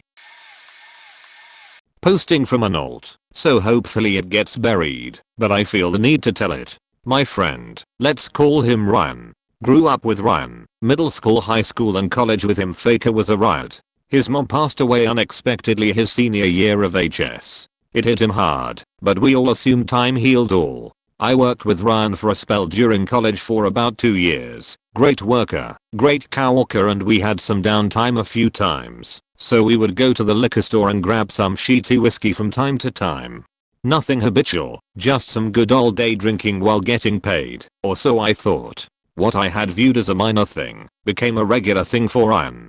I had started him along the path of what would ultimately lead to his demise. Ryan started faking up at work, and being that I was a year older, I had quit the job and graduated college. A coworker had called me expressing concern about him, to which I tried to talk with him about it. Nope. He wasn't having it, and reminded me about how we did the same things.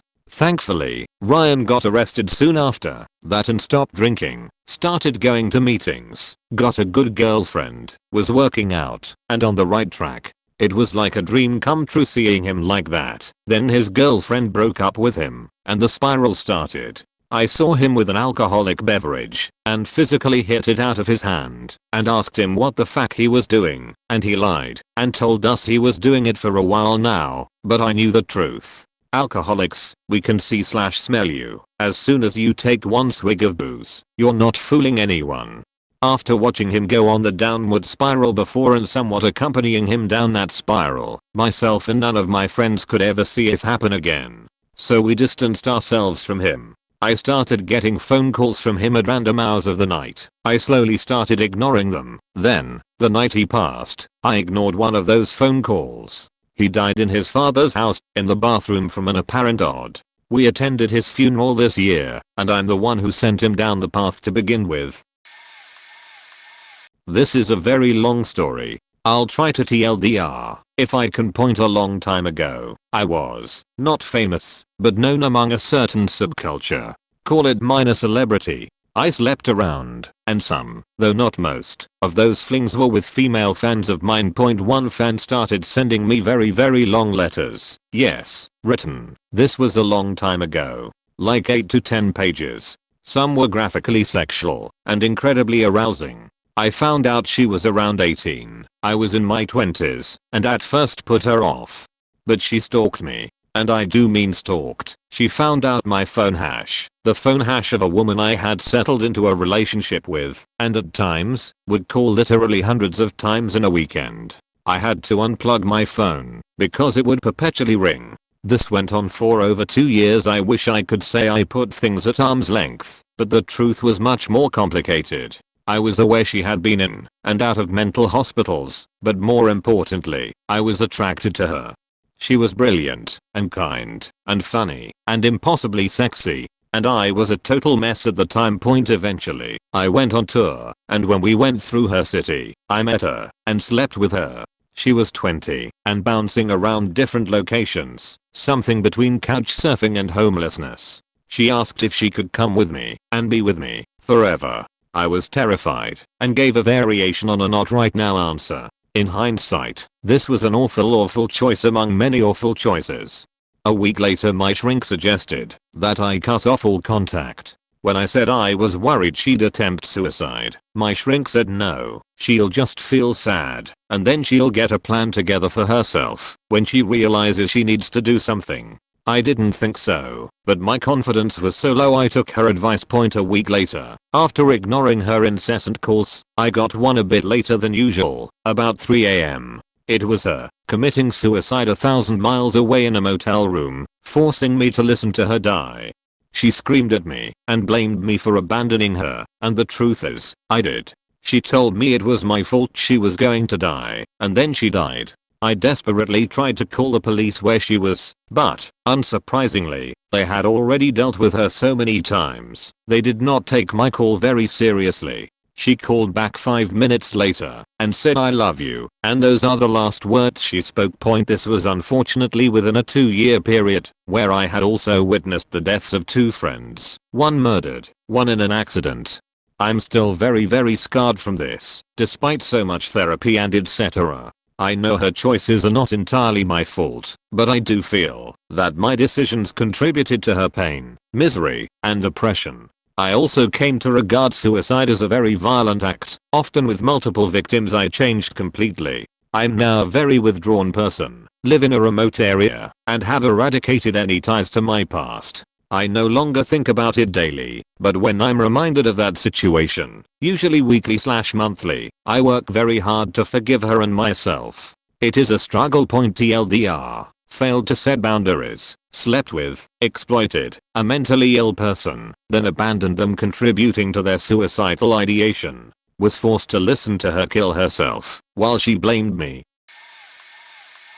Bit late to this, but here goes. My father was a raging alcoholic all my life. I honestly couldn't remember a time when he was sober. It was so normal in my life that it just became the norm to come home and find him passed out with a cigarette lit in his hand, etc. He got worse and worse over time, where I would have to clean up number 2s from that stairs or living room, as he was either too drunk to go to the bathroom or just went when he was asleep.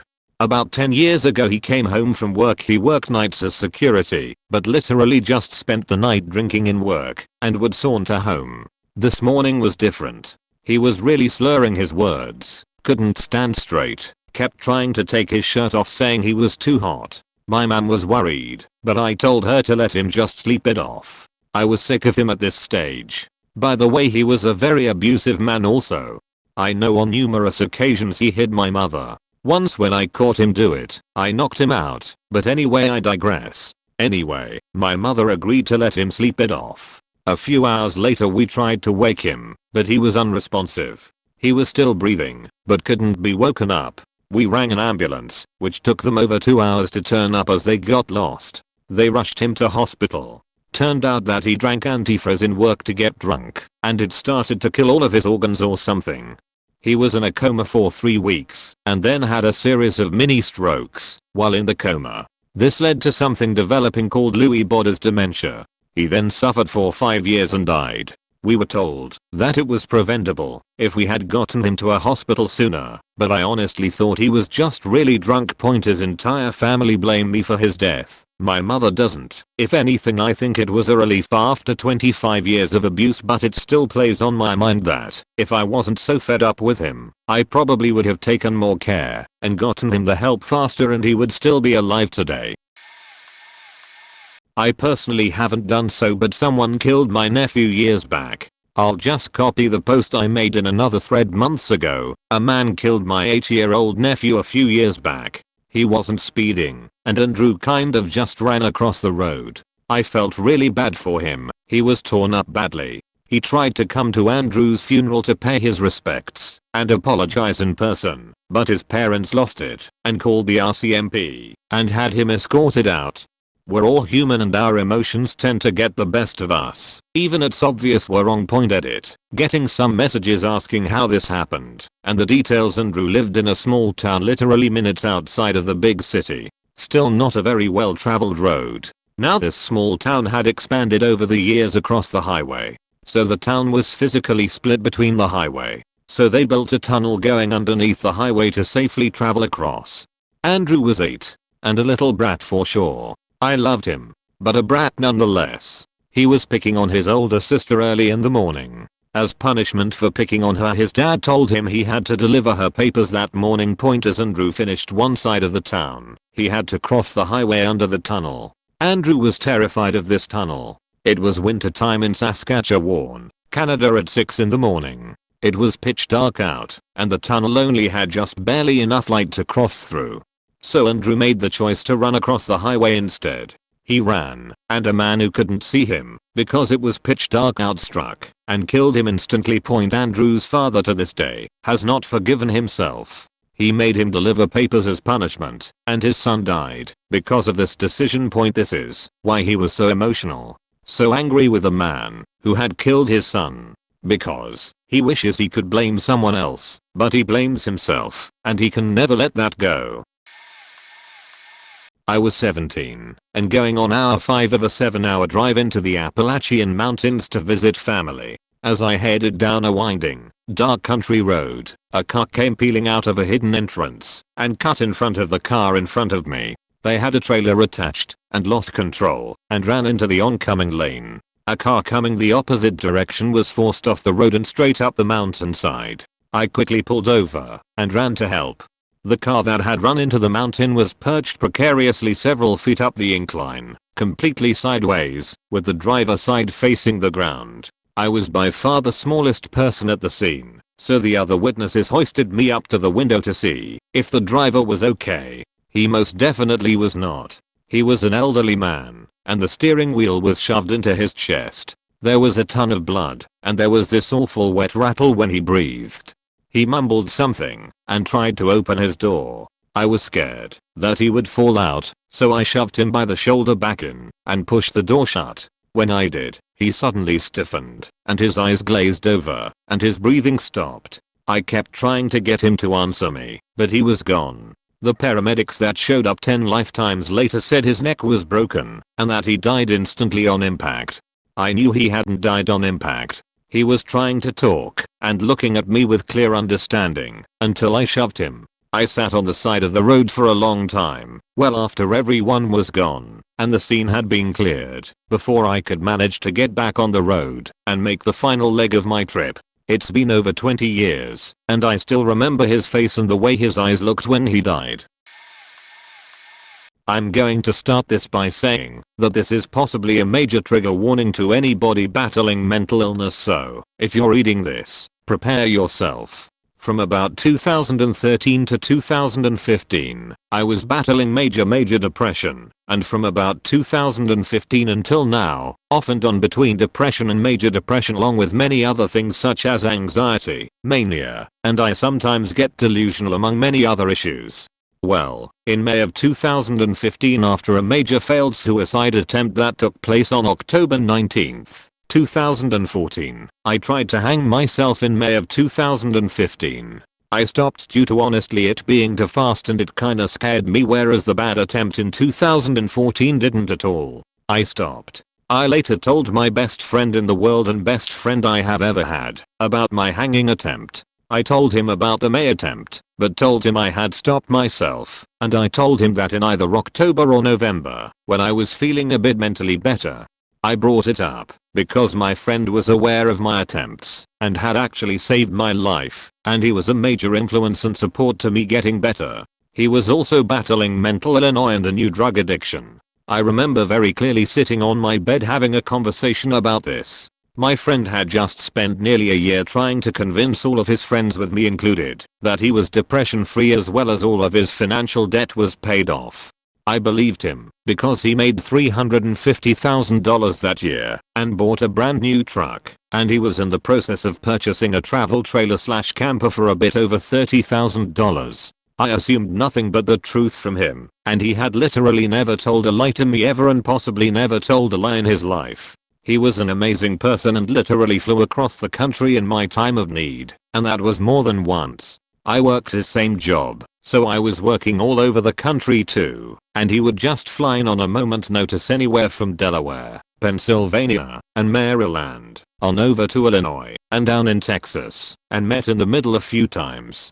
He would literally do anything for anybody, and he truly cared about your feelings. Well, I remember it so clearly, but in October or November of 2015 when telling him about my hanging attempt, he said in such a voice that still replays in my head over and over today, he goes, "If you don't mind my asking, how did you do that?" I had used my belt in the bathroom and put it over the door. Things got weird with my friend, or weird at the time, but things I now know are major signs. My friend decided to take a road trip in late November of 2015, and he literally came and visited every single friend and family member that he loved, and he went and did those favorite things with us, such as with me. We went hiking. We had dinner one of the 2 nights he was visiting, and he was telling me things that were crazy to me at the time, such as how he forgave his mother's rapist. I told him, that is not up to you to forgive, and is up to your mother.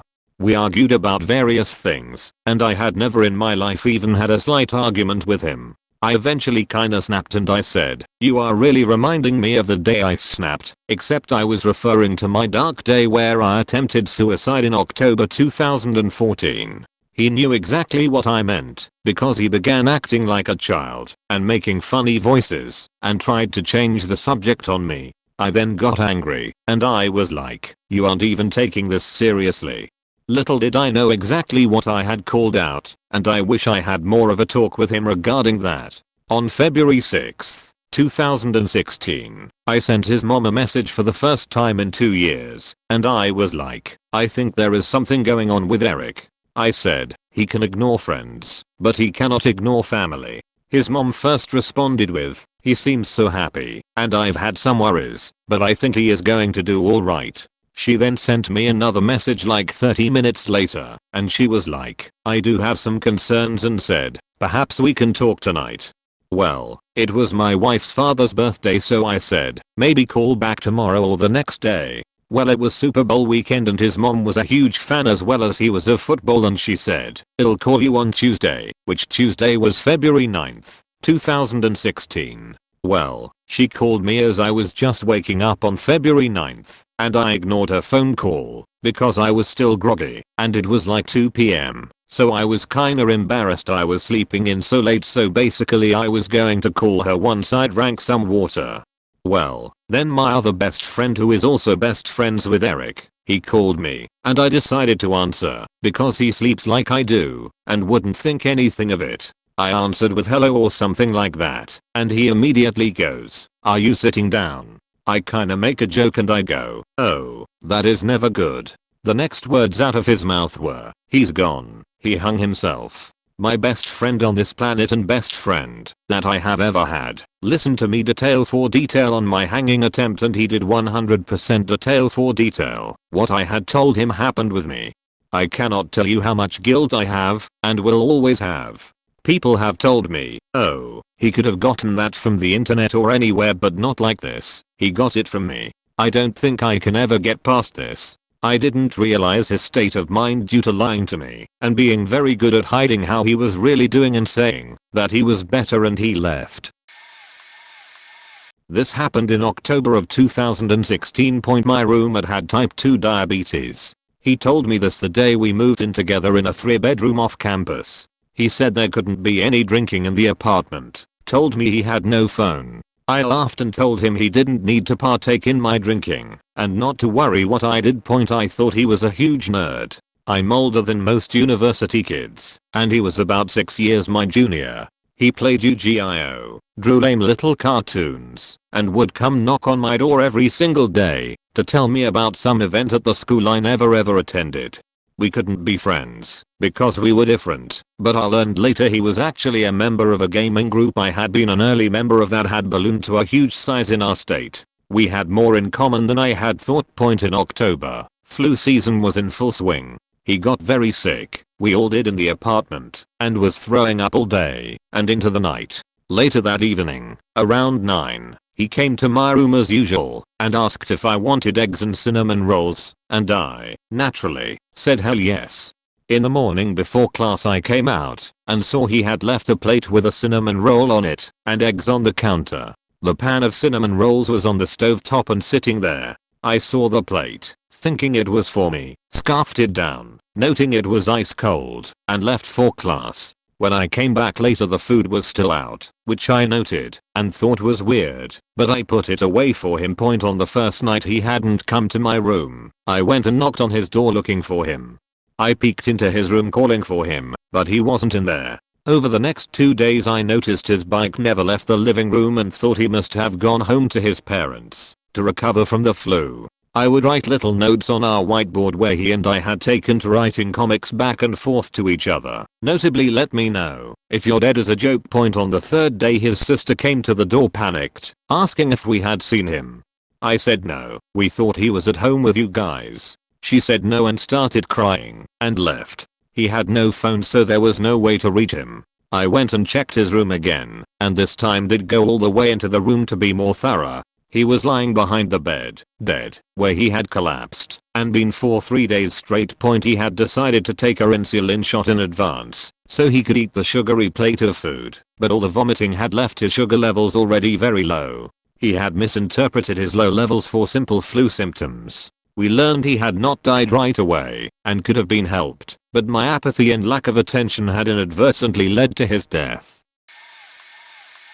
In November I was 9 months pregnant with my first baby. My entire pregnancy had been perfect. I was very healthy. I took my prenatals religiously, ate well, walked, did everything OBS recommended for a healthy pregnancy and baby. My son always moved very vigorously. Our OB appointments were quick-in and out checks on his heartbeat and my blood pressure. My last appointment, at 38 weeks, I went in and did the usual check for baby's heart rate and my blood pressure.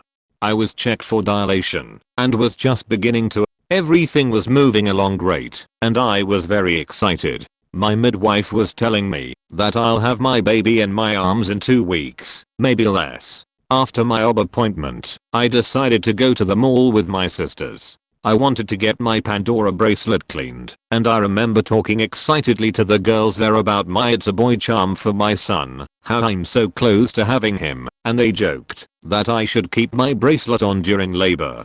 I remember my son kicking up a storm and I joked to my sisters that he was being super hype for the day after I was busy with my husband assembling our baby's car seat and stroller. I noticed he was moving a little less, but I chalked it up to him having a lazy day, and I was told that babies move less when labor was approaching. I began to worry in the evening and my husband asked if I wanted to go to the hospital. Every time we went to labor and delivery, I would go for small things and the nurses would dispatch me within 2 hours. I told him I was being overly worried, like everyone always liked to tell me, and our son was having a lazy day. The next morning we decided to go to the hospital to reassure ourselves. I went in and was looking at some pamphlets on skin to skin and childbirth. My husband and I were eager to hear our son's heartbeat, and we didn't have the slightest idea anything could be amiss. The nurse had me lay down and told me if I was concerned about movement, he's probably just running out of room and they would check him and have me back at home in no time. She put the Doppler on my stomach and there was silence. I felt numb. I stared at my husband, who shook his head and tried to reassure me. The nurse looked nervous, but tried to reassure me too. He might be in an odd position. They immediately brought an ultrasound to check. He wasn't moving. His heart wasn't beating. The doctor told us our son was dead. I had to give birth to him, a 24-hour induction and delivery. The doctors told me over and over again I did nothing wrong. They believe I had a placental abruption. It happened within minutes, and it was concealed. Sometimes the mother bleeds as a warning sign something is wrong, but I didn't bleed at all.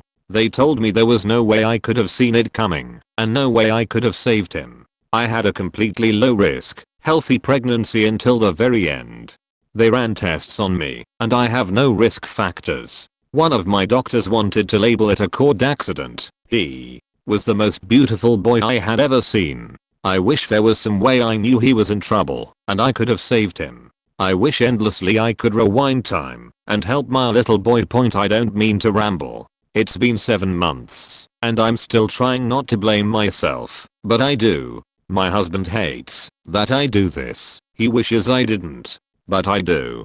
I still feel wholly responsible for my son's death. I was incredibly attentive to him yet lost him anyway. The doctors told me any movement I thought I had was him shifting inside of me, and he most likely died the same day of my 38-week appointment. In a matter of hours I'm seeing a therapist who is helping me process my grief and trauma, but I don't think I will ever stop blaming myself for his stillbirth. It totally shattered me.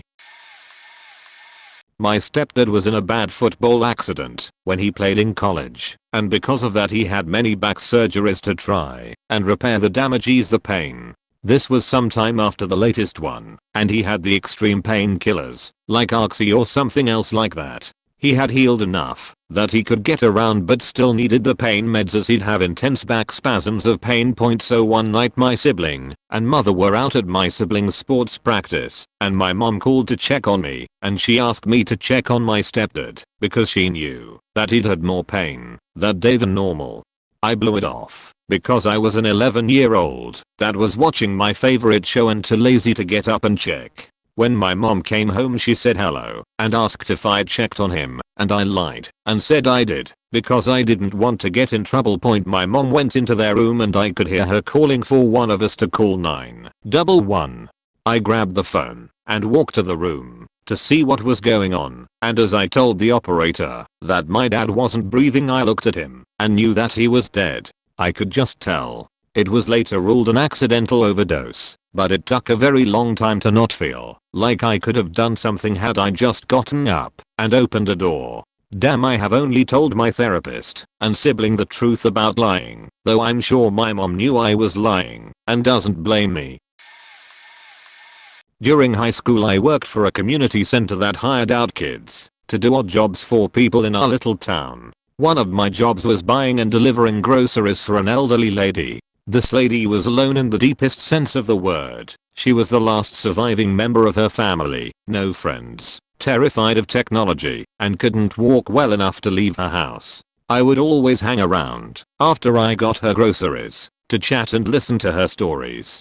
It really seemed to cheer her up, so sometimes I'd give up my afternoons to drop by. So high school ends and I go off to college, and thus ends my ability to keep her company. The first month I'm away, she calls me almost daily to talk about the most trivial stuff, like a bird she saw, or the loud Mexicans working next door. It started to get on my nerves really badly, so eventually I stopped picking up. It gets to the point where I have about 50 missed calls and a full voicemail box, and I can't take it anymore. I pick up and snap, ranting at her like the little sheet I was for a solid 10 minutes, saying shit like this is why you're all alone, and why do you have to be such a goddamn burden? Her response still breaks my heart. "Oh, well, thank you for all the time you spent to me. I'll just go now." After that, nothing. A few weeks later, I get a letter from the state saying I had been named the sole recipient of a will. She had literally no one else in her life, and I said those horrible things to her. Apparently she drank bleach and killed herself. Her body was only found when the neighbors noticed the smell. I've never regretted anything quite so much as that last phone call. What would have been the consequence of a couple minutes out of my day? I was in traffic and accidentally ran into the back of another car. I thought I had my foot on the brake, but I guess the car was moving. I had been talking to me girlfriend beside me. I swear. We literally gently rolled into the guy's car. Not much damage at all. A friend of mine that works with me, a lot older, knew him and was lucky enough to be there to cool down the situation, so I didn't have to go to the police to report it. I fixed his car and never thought about it. A few years later I asked my business friend about him. His neck pain caused him a lot of agony, and he was bedridden for a few months. He died uncomfortable a few months after the accident. Point that bugged me for a long time. I mean, I didn't feel that I killed him, but I certainly affected the last days of his life. This was about 20 years ago. Hadn't thought about it for a long time. Reading these circumstances makes me think about it. All I can think is to tell young drivers that it's not always driving fast or reckless like in the movies that is dangerous. Just being distracted, even when you don't think anything can cause harm, can become a situation that does a lot of damage. It's not worth it. Pay attention. You're driving a very heavy piece of machinery that even at slow speeds could hurt, maim or even kill someone. When I was just out of high school, I moved away for college. It wasn't far though. My girlfriend would still drive to see me. Unfortunately she ended up pregnant, and a month later, my father was killed in car accident, and my brother was left with a broken neck, minor brain damage, and PTSD. When my daughter was born, there were a lot of mixed emotions in my grandfather's house next door. My great aunt now lived alone. My grandfather had died the year prior, and my father had been taking care of her. My mom filled in for several months while I moved back into the house and we figured out what was to be done. Before my daughter was born, I checked on my great aunt quite often. We ate dinner together every other night. Her favorite dish was lemon peppered salmon, as was mine. I made this for her often, as well as many other dishes. After my daughter was born, I was hit with some serious depression stemming from the culmination of events. I took care of my daughter and did basically nothing else. 1 week was particularly bad, and I didn't leave my room for several days. My mother called me to tell me that my great aunt had fallen in her wheelchair several days prior. She had slumped and she couldn't get up. She was stuck in the chair for 3 days before my mother found her. She died in the hospital a few days later. I didn't visit. I still blame myself for this often. I wonder how many times over the 3 days she was alone, stuck in her chair, and unable to call for help, how many times she had hoped that I was coming over with salmon. My sister comforted me, telling me that I never should have been in that situation, and neither should my aunt, but it never really sunk in. I'm not really sure how I should feel. I wasn't even going to post if Spooky in Overwatch hadn't asked for a shoutout. Hell, I didn't even tell my wife till last month. My wife and I moved into our first apartment together a few months back. We recruited an excellent group of my buddies to help us out with our move, since we were moving across the state. One of the gentlemen who came to help us, we'll call him Jay, was the only person I knew with a truck, so he helped drive some of the heavier stuff. Jay was an older guy who I had known since I was a kid. I lived down the street from him. I would hop off the bus after school and run straight to he and his wifey's house instead of going home, so I could listen to stories from his time in the military and his travels abroad. He was an incredible man that I looked up to very much. After one of the trips to my new place, his truck wouldn't start. I kept trying to find ways to help, but eventually we just had to call a tow. I tried to stick around with him, but he wouldn't let us. He just told us to go get the next load and we would see him when he got back. So, we left him there listening to music from his truck radio. I didn't hear back from him that whole day. When we got back to the new place with the next load, he was gone. I assumed everything worked out, and he went home, because he was tired. My crew and I worked on moving the whole next day, and at the end of the day my dad walked up to me. He placed his hand on my shoulder and said you/throw away 424,295. Jay passed away last night. He passed away in his sleep, and it was peaceful. Initial report says it was heart failure from physical stress. He wants you to know that it isn't your fault. He had heart problems for a while that apparently kept quiet. That was that. I broke down. I shattered me. I don't remember the first few days in my new place. I just remember crying for what must have been hours at a time. I killed him. I never meant another man harm, let alone someone I looked up to so much. I haven't shared this with anyone before. I just put it here as a reminder to never forget to show those close to you that you love them. Make a throwaway, because I would not like this to be with my normal account. I was 14 at the time, 4th of July. We had a redneck uncle who gave us a shit ton of fireworks every year, a lot of small ones, but also a decent amount of mortar ones. The big ones, that go way far up. He was very specific about the instructions for those. Drop in flat down with fuse out, light, and to run fast. Naturally, being a boy, I wanted to fuck with them. And the way I found out how was to stuff smaller types of fireworks under it, and the force of the mortar launch would cause them to pop out and do their thing, or just explode. I didn't care. I thought it was cool. We fired them in a football field with a bar in front of it, loads of hedges around it. Bar guys would come out to watch. I did the same thing, having already done it a few times before, and it was fine, but this time it faked up. One of the smaller fireworks might have gone off or something, but before the mortar launched there was a pop in the tube, and a chunk of the bottom blew out. It fell, then fired, fortunately nowhere near the bar, or this may have been a different story. Those mortars are a hell of a lot bigger than I could have ever thought. The entire bar rushed out and started stomping out fires in the field. I was laughing like a maniac and helping out. The hedges were bad though, no one wanted to get close to it, but it wasn't hooked up to the grass, so everyone thought it was fine. Who could think? Anyway, most were just really drunk, or in a frenzy like me. If we could keep it there. I'm not sure how long it was, but we stomped out the field and we are trying to figure out what happened to the tube. Then a woman screamed. I tried to see what was up, but the adults stopped us. We were quickly rushed away to the bar by our parents. I don't remember much after.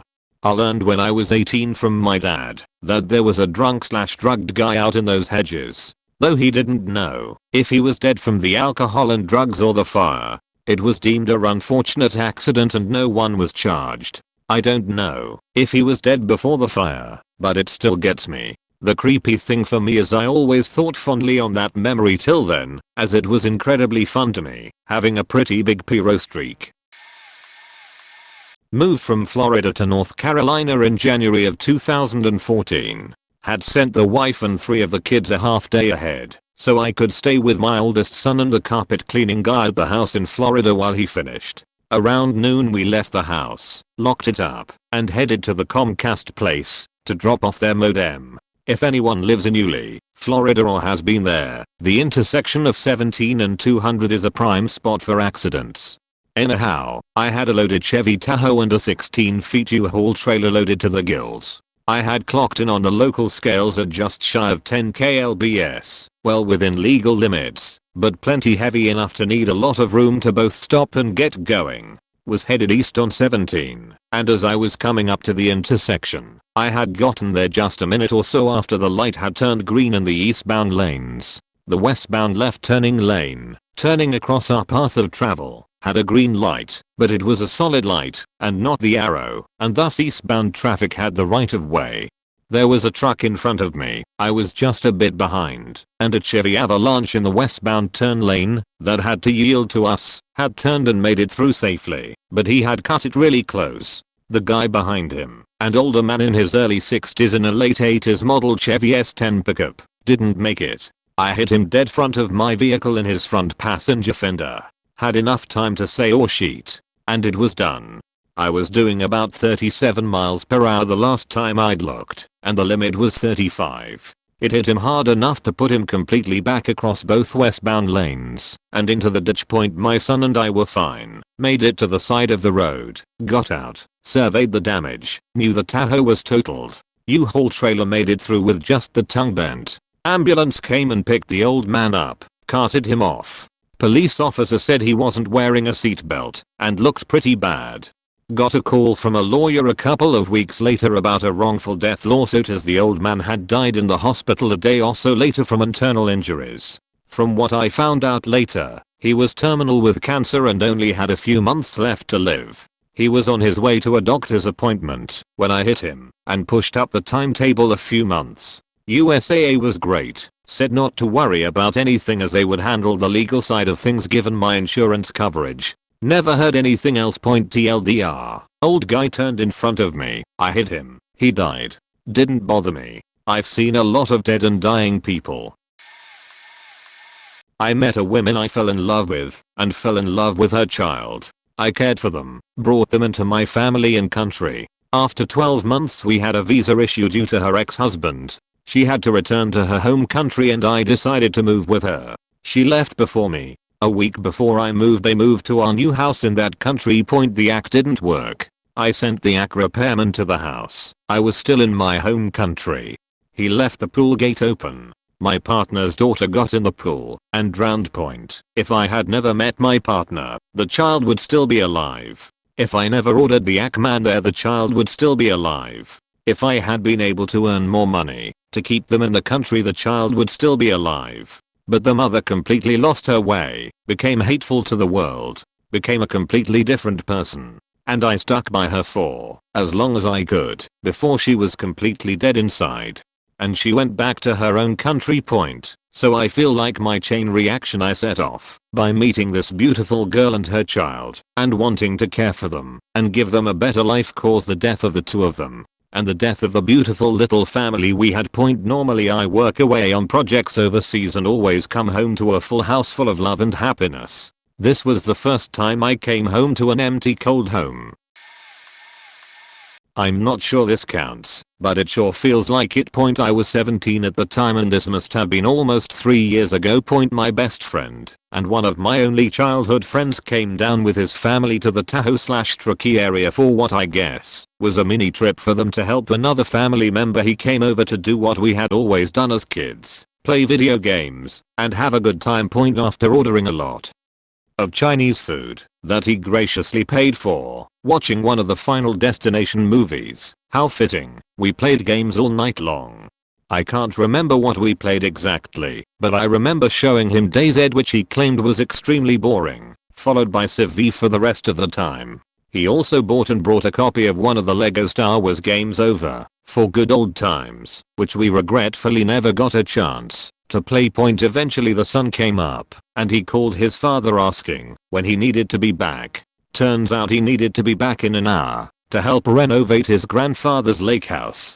I want to believe I gave him an energy drink or something, but I remember him turning it down. We said our goodbyes and he went on his way. Laid down shortly after and fell asleep. Woke up to the most horrifying panicked wake up from my father. I was so tired I could hardly comprehend what was going on. He had apparently either tried to pass someone or got distracted by a plane that was taking off. He collided headfirst into another vehicle, both going highway speeds. Miraculously, the person or persons he hit escaped without injury. However, he had to be airlifted to the hospital. My father took the brunt of the guilt. It took years for the wound to mend. He always felt like, why didn't he check when he had to be back? Why did I let them do X? But the truth was, he had just turned 18 and I was only a month away myself. We were basically adults and he shouldn't have to take any blame. While we were waiting for news on his condition, it started to hail, hard hail, thick balls of ice in August for a solid 5 minutes. We got news. It wasn't good. Went to visit him and his family in the He was in a coma and his intracranial pressure was unsafe. The crash had done severe damage to one of his legs as well, which was suspected to have been providing clot material that went to his head. They suggested amputation, but it was too late. I got to say my last goodbyes to my best friend, but he wasn't conscious to reply. Maybe he heard me, who knows. The days following I wrote up a speech, went to a memorial service with 100 or so people, all that knew him. Could barely hold it together, and that was that. 3 years later I live in the same place and use the same computer and chair that he sat in before leaving. I'm fine, although I never had many friends, and it really sucks that he had to go at such a young age. Not sure what he would have done. He was not your average geek. Dude was in shape, loved football, loved his dogs and loved games. RIP. Now I sit here, programming away in my mountaintop lair, like I'm Dr. Evil or some shit, making Minecraft games and servers, never forgetting that the world can be unpredictable and cruel. I try not to think about it too much, but that is the chaos of life. Sure, he may be alive, if he got some rest, took the energy drink, or if I said bye 5 seconds later. Who knows, had to write about it somewhere, never had before, and it's good to put it down somewhere, even if nobody reads it. Well, this happened 6 years ago. I used to love riding motorcycles. I still do. So this was in the dead of winter on December 24th. I was riding my motorcycle after getting back from work. It was almost 10 p.m., which inevitably meant a few drunk riders on the road. A guy riding his motorcycle came out of nowhere and hit me head on. It happened so quick, all I could remember in the last seconds was a hazy blur of lights. I got thrown off my bike and blacked out for a few minutes, but when I came to I found myself sitting with a broken helmet, torn upper lip, and couldn't see from one eye. It was swollen shut, but I could still see I was sitting in a pool of blood. I looked around and found the other guy was wrapped around his motorcycle. He had no helmet on him, and his head had split open. It was so shocking that I still dream about it many nights. Cops concluded from the ensuing investigation that I was not at fault. He had jumped 3 lanes and rammed straight into me. He was 4 times the legal alcohol driving limit. It wasn't my fault, and it happened so fast that I couldn't even do something about it. But till this day I sometimes have nightmares about that night. I still sometimes take out my motorcycle for a ride, but don't really enjoy it as I used to once. It's difficult having a death on your conscience, but hopefully I can move past that incident someday.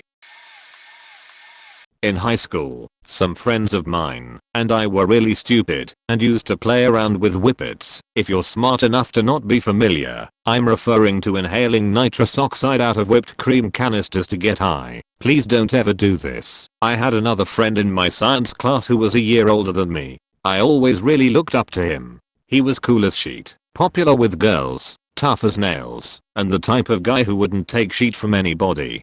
He had a bit of a reputation for being a fighter. I remember watching him beat the shit out of some guy that was bullying another kid once. That's the kind of guy he was. He and I used to play video games together after school and hang out at school during lunch. I always wanted to impress him, I guess, like make him think I was cooler than I really was. So one day I bragged about doing whippets. He'd never heard of it, so I guess I felt like teaching him about them would make me look cool.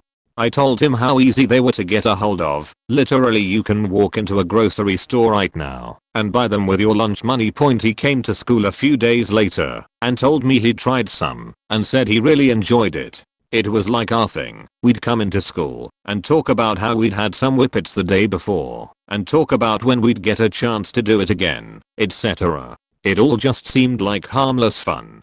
Kids being stupid and joking around about a cheap thrill that lasts less than a minute point anyway. He graduated a year before me and we kinda lost touch. A few years later, when Facebook became a thing, I went around trying to find old friends from high school and couldn't find him, but did manage to find another guy who was a mutual friend. I asked the mutual friend if he ever heard from him or knew how I could get in touch with him, and was really crushed to find out that he'd died a year after graduating high school as a result of abusing other legal inhalants. Turns out he'd upgraded from simply using the low-level whipped cream canisters and had been using spray paint cans, aerosol deodorants, just about anything that had a gas propellant to get higher and higher. If you're reading this, please don't ever even think of doing that shit.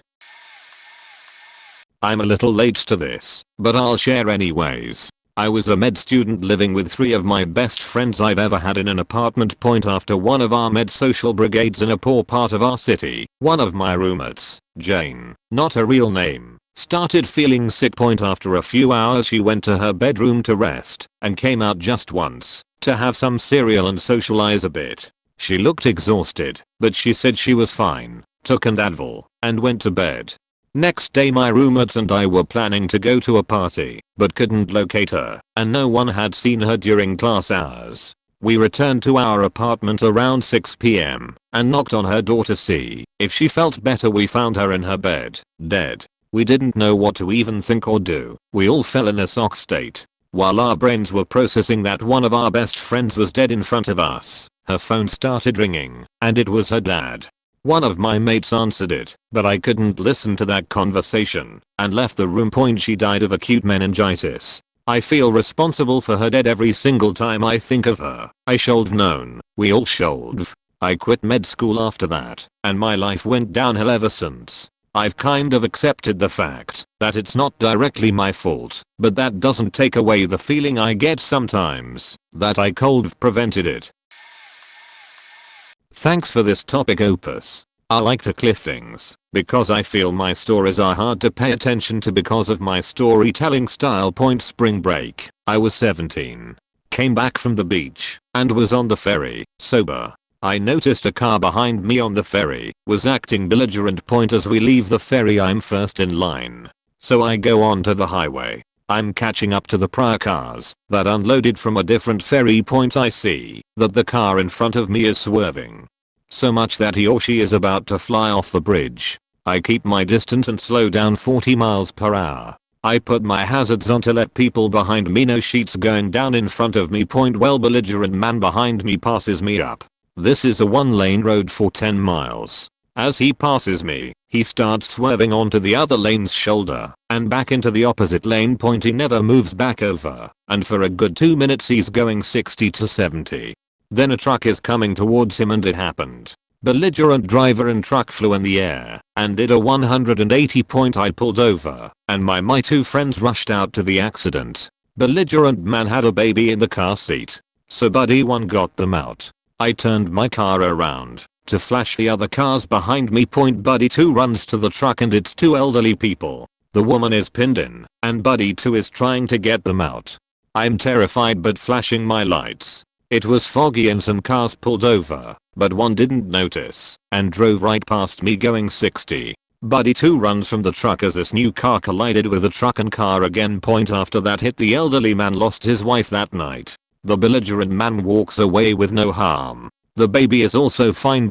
Detective pulled me and Bud is from school and we have our testimony. He was charged with vehicular manslaughter. I feel the burden, but I remind myself I was just trying to be safe and keep my distance. I have a small family: mom, brother, grandmother. Pretty much, I mean, that is what I consider close family. There are other family members, but they are all mostly distant aside from maybe my uncle. Long story short, my grandfather had 2 strokes and he also had Parkinson's. So after the second stroke he was pretty much bedridden. My mom and grandma had full-time jobs and I just had a part-time job. And we all decided we didn't want to put him in a hospice because grandpa raised our family. He was the most selfless human being I have ever met, and to this day I try to carry him with me in everything I do. I agreed to quit my job and become his primary caregiver at home. I wasn't certified or anything, but we did have help through in homemade every other day or some. I did this for a good 6 years. While he deteriorated, he would have good days and really bad days. Thanks to the Parkinson's and dementia, he taught me how to play blues on acoustic before he got really bad. It was really hard taking care of him though. He hated us having to wait on him and was a very proud person. It was so devastating to hear him say things like, "I want to die already. I can't stand being alive." He was a very hard-working man. Until he lost his mind, he would always talk about going back to work. He was a pretty big man. When he first got sick, around 250 lbs, he was impossible for me to carry alone. But near the end he had dropped to 120. I was able to move him by myself as well as carry him. If needed toward the end, he would do nothing but sleep. He would wake up briefly, but he didn't recognize us. I remember before he passed he had slept a week straight before being up for a day. I remember spending that day with him. He didn't say anything at all that day, just stared out the window because he didn't know where he was. He went back to sleep though we would turn him every hour and gave him his meds and food through a tube. He would get very congested though and coughed a lot. We had a machine that we could use to clear the mucus for him. I don't remember what it was called though. Well, one morning, it was around 7:30 am, and I hear grandpa coughing through his monitor, so I go in to check on him. It was a day of the week my grandma and mother were off of work. I lived with the grandparents, mom and brother lived next door, so I know grandma is taking care of him, but I go into the room anyways. He wouldn't stop coughing, it was really bad. Then he started choking. We sat next to his bed non-stop. Because of his coughing we were always clearing his throat and had him elevated so he didn't choke. My grandma was panicking, so she went to call his doctor over, and I sat next to the bed doing the best I could to keep him from choking, but it wasn't enough. He wouldn't stop coughing. It sounded like he was drowning. I started to panic too. I had no idea what to do, but keep trying to clear his throat. My grandma had called my mom, so she came over too. We were all crying standing next to the bed. We had called an ambulance, but I think we all knew that they weren't going to make it in time. We just stood there and cried as he choked. He opened his eyes and looked right at me. He didn't look as scared as we were. He reached up and grabbed my hand and just held on to me for a good minute or so before letting go and closing his eyes. After that he stopped choking. His breathing went really slow and he slowly faded away. The rest of the morning was a blur to me. I remember the priest showing up to say his final prayer and pronounce his death, as well as the people to pick his body up. Everyone was crying except for me. I was angry at myself because I felt so helpless. I blamed myself all the way to his funeral. It's been years though, and I've come to peace with it. Everyone's time comes. I'm just happy I was able to keep him with his family instead of putting him in a hospice for his final years. It's the least I could have done for him. This happened 3 years ago. I dated a girl from when I was 12 to 19. She went to school across the country for college and we tried the long distance, but it was real hard, so we decided that she should focus on school, and if after we wanted to get back together that's what we'd do. We kept in contact still, but communication got more and more sparse. Then 4 years later she gets in contact with me after a long absence. A lot of stuff went down in her life, a lot of bad stuff. She said she was moving back to our home state and wanted to see me again. At this point I was living multiple states away. She was really in a bad way though, so I put in my 2 weeks at my job and moved back home so we could try and start a life together again. My parents though wouldn't let her move in with us, so she had to stay with her friend. I picked up 3 jobs to try and save money for us to get an apartment, but between my parents asking for rent and paying for her expenses it was taking a while. On top of that her friend lived about a 3-hour drive away. I found out her friend had been in love with her for a long time. He wouldn't let me come up and see her. She was so scared of him kicking her out that she would only let me come up when he was at work. Working so much though it was hard for me to make the 6-hour round trip. I did it as much as I could, though in the end she ended up sleeping with him since he put so much pressure on her and she didn't want to get kicked out. She told me, and I was pretty upset. The whole situation upset me. It seemed to me everything was insane. I was an adult and this felt like a situation teenagers would deal with. I was having issues with my parents at the same time, so I just shut down completely and didn't answer her texts or calls. She ended up killing herself. I don't blame her. I don't blame myself. I don't blame anyone really, at least when I'm in an alright mental state. There are nights where I lie in bed awake thinking about her and it hurts. She was a very damaged individual, put through a lot by life. I still wish I did more to help. Put her into a hotel until I could afford to get us an apartment. Maybe worked less, so I could've seen her more. She wrote me a note before she died. It took me a year to be able to read it. I keep it safe. I don't want to forget her. We went through a lot through our whole lives together. I'm doing alright now, but things were rough for a bit. Really late to this one, but it is a couple stories that are not mine but my grandpa's. He isn't around anymore to tell them, so I'll tell them for him. My grandpa killed 3 people in all throughout his life. The first one he was just a kid. My grandpa and his best friend were around 10 to 12 years old and were playing cowboys and Indians out in an old barn. My grandpa's friend finds a rifle and they start playing with it. My grandpa gets the rifle and ends up shooting his best friend in the chest. He then picks up his friend and carries him to his house across the yard, but was locked out of the house by his sister, who thought they were just playing, and refused to open the door for him. His friend died in his arms. The friend's mom blamed my grandpa her entire life for his death, and tried running him down with her car many times throughout the years. The second time, my grandpa was drunk, and got into a bar fight, and ended up beating a man to death in a ditch. This was a long time ago, and I'm not sure of the details, but he was never caught or charged with anything as he was an out-of-towner and nobody knew who he was. The third time my grandpa had went to prison for safe cracking, and he was always told that once there, in order to establish himself, he would need to fight the biggest guy he could find. And he had been put on the chain gang busting up rocks and bricks. He took a loose brick and slammed it into another, bigger, inmate's head, causing a lot of trauma and killing the inmate. He was then put on death row points due to a paperwork mistake between two prisons. My grandpa was released on a technicality. He took this as a sign from God and became a minister and was a dedicated preacher and man of God for the last 3/4 of his life until he passed away about 7 years ago from leukemia. Okay, I'm really late to this, but I figured I'd share point. My grandpa, was sick my entire life. Heart attacks, diabetes, blood pressure. Just constantly sick. But it never stopped him. He was very active, and he always made a point to get my sister and I every weekend. Well, when I turned 16 I moved to Alabama to be with my real dad, originally from Texas. Before I moved my papa was in the hospital. I made it a point to call him every day and talk to him for hours on end.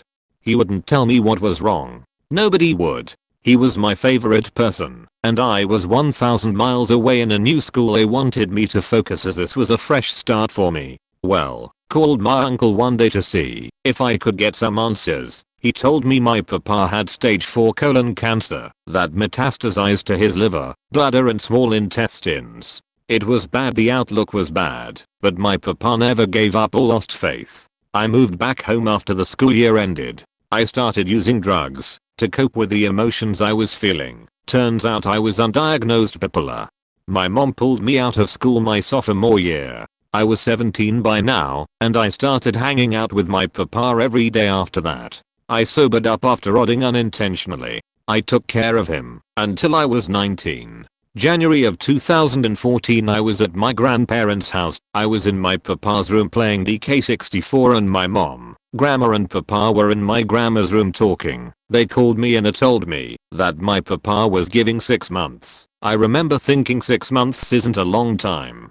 He got really sick about 3 weeks later, was in the hospital for a week, and came home on hospice. He wasn't the same person. He was always hallucinating and babbling. It broke my heart. On the night of March 5th, 2014, I decided I wanted to watch some home videos of my childhood when my papa wasn't as sick. I feel as it was God's way of preparing me for what was about to happen. I went to bed early that night, just really emotional over watching the videos.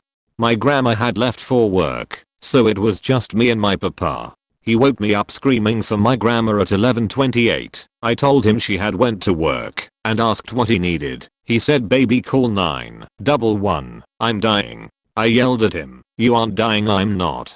I called my grandma to let her know what was going on and what was said. She told me to crush up his medication and try to give them to him. He hadn't been taking them and he needed them, so the stent in his heart wouldn't close. I walked into the kitchen. I was in there for 5 minutes because I walked back into the room at 11:33 and he was gone. His dentures had fallen, so I knew as soon as I saw him.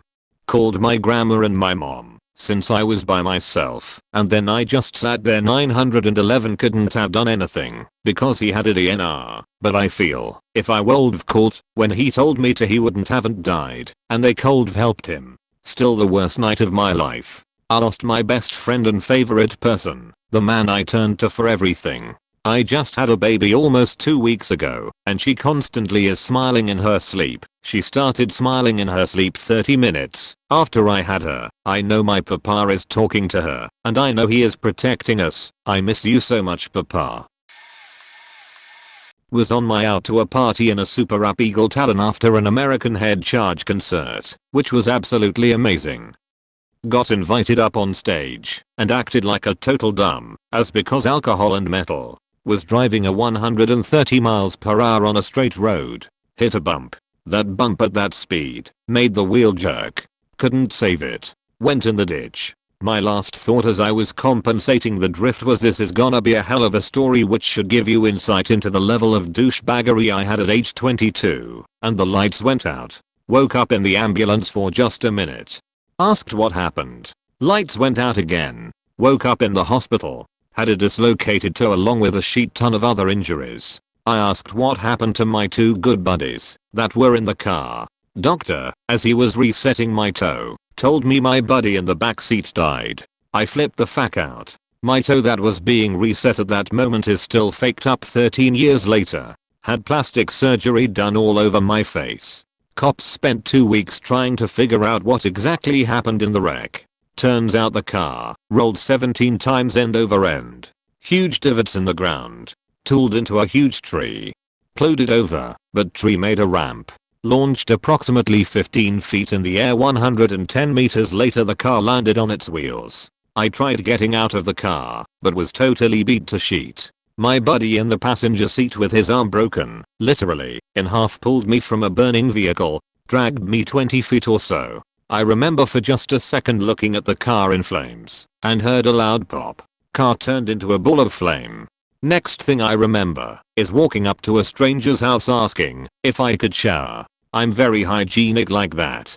Dude said no and shoved me out because I terrified him with my bleeding face all over his nice carpet. My brand new glasses literally ripped all the flesh down to the bone off the front of my face. My girlfriend at the time, who rushed to the hospital, said my face was hanging off my face. Anyways, my good buddy in the backseat got sent out the back window at 100 miles per hour and literally got wrapped around a tree.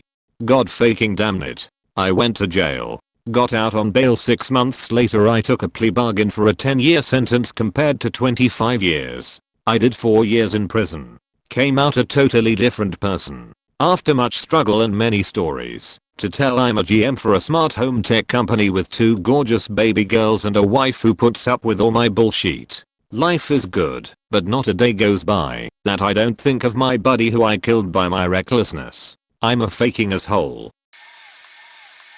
Back in the summer of '03, I and my best friend were 16, and being small town Texas had started to experiment with meth. We ended up keeping company with a lot of older people, amongst which a relatively young couple in their late 20s. Both had lost their rights to their children from previous relationships and had a 6-month-old infant together that they had managed to keep the rights to. They had a decent apartment, presumably paid for by their parents, as neither worked and would stay up for literally days on end.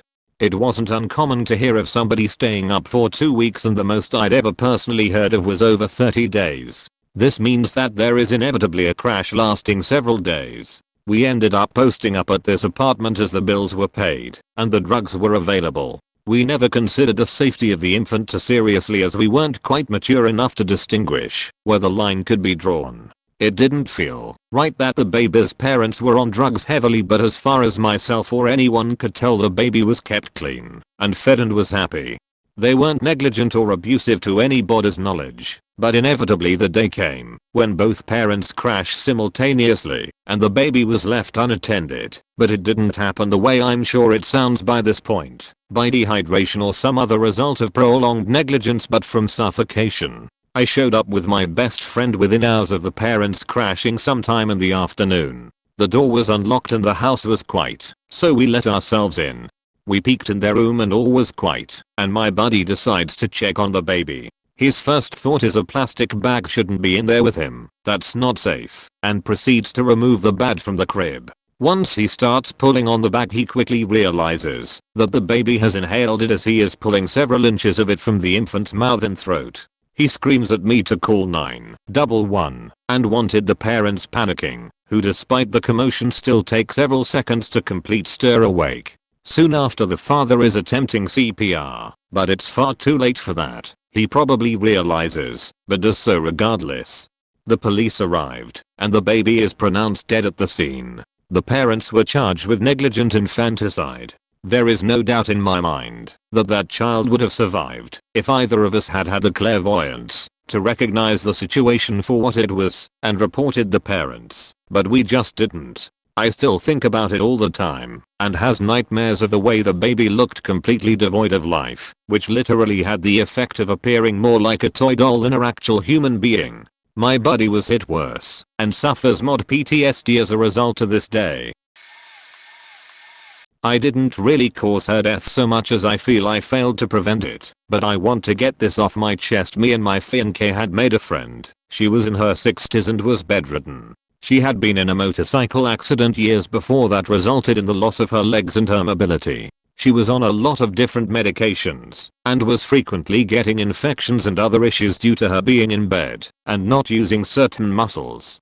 We would visit her every couple weeks just to see how she was doing and keep her company. She told us how badly she was hurting and how much she missed her husband, who had passed away some years ago. We left her house one day, planning to go over the following weekend so I could give her a haircut and we could all watch a movie together. She made comments like, "You don't need to drive all that way just for me, I'm boring." Of course we told her that was silly and we loved visiting her.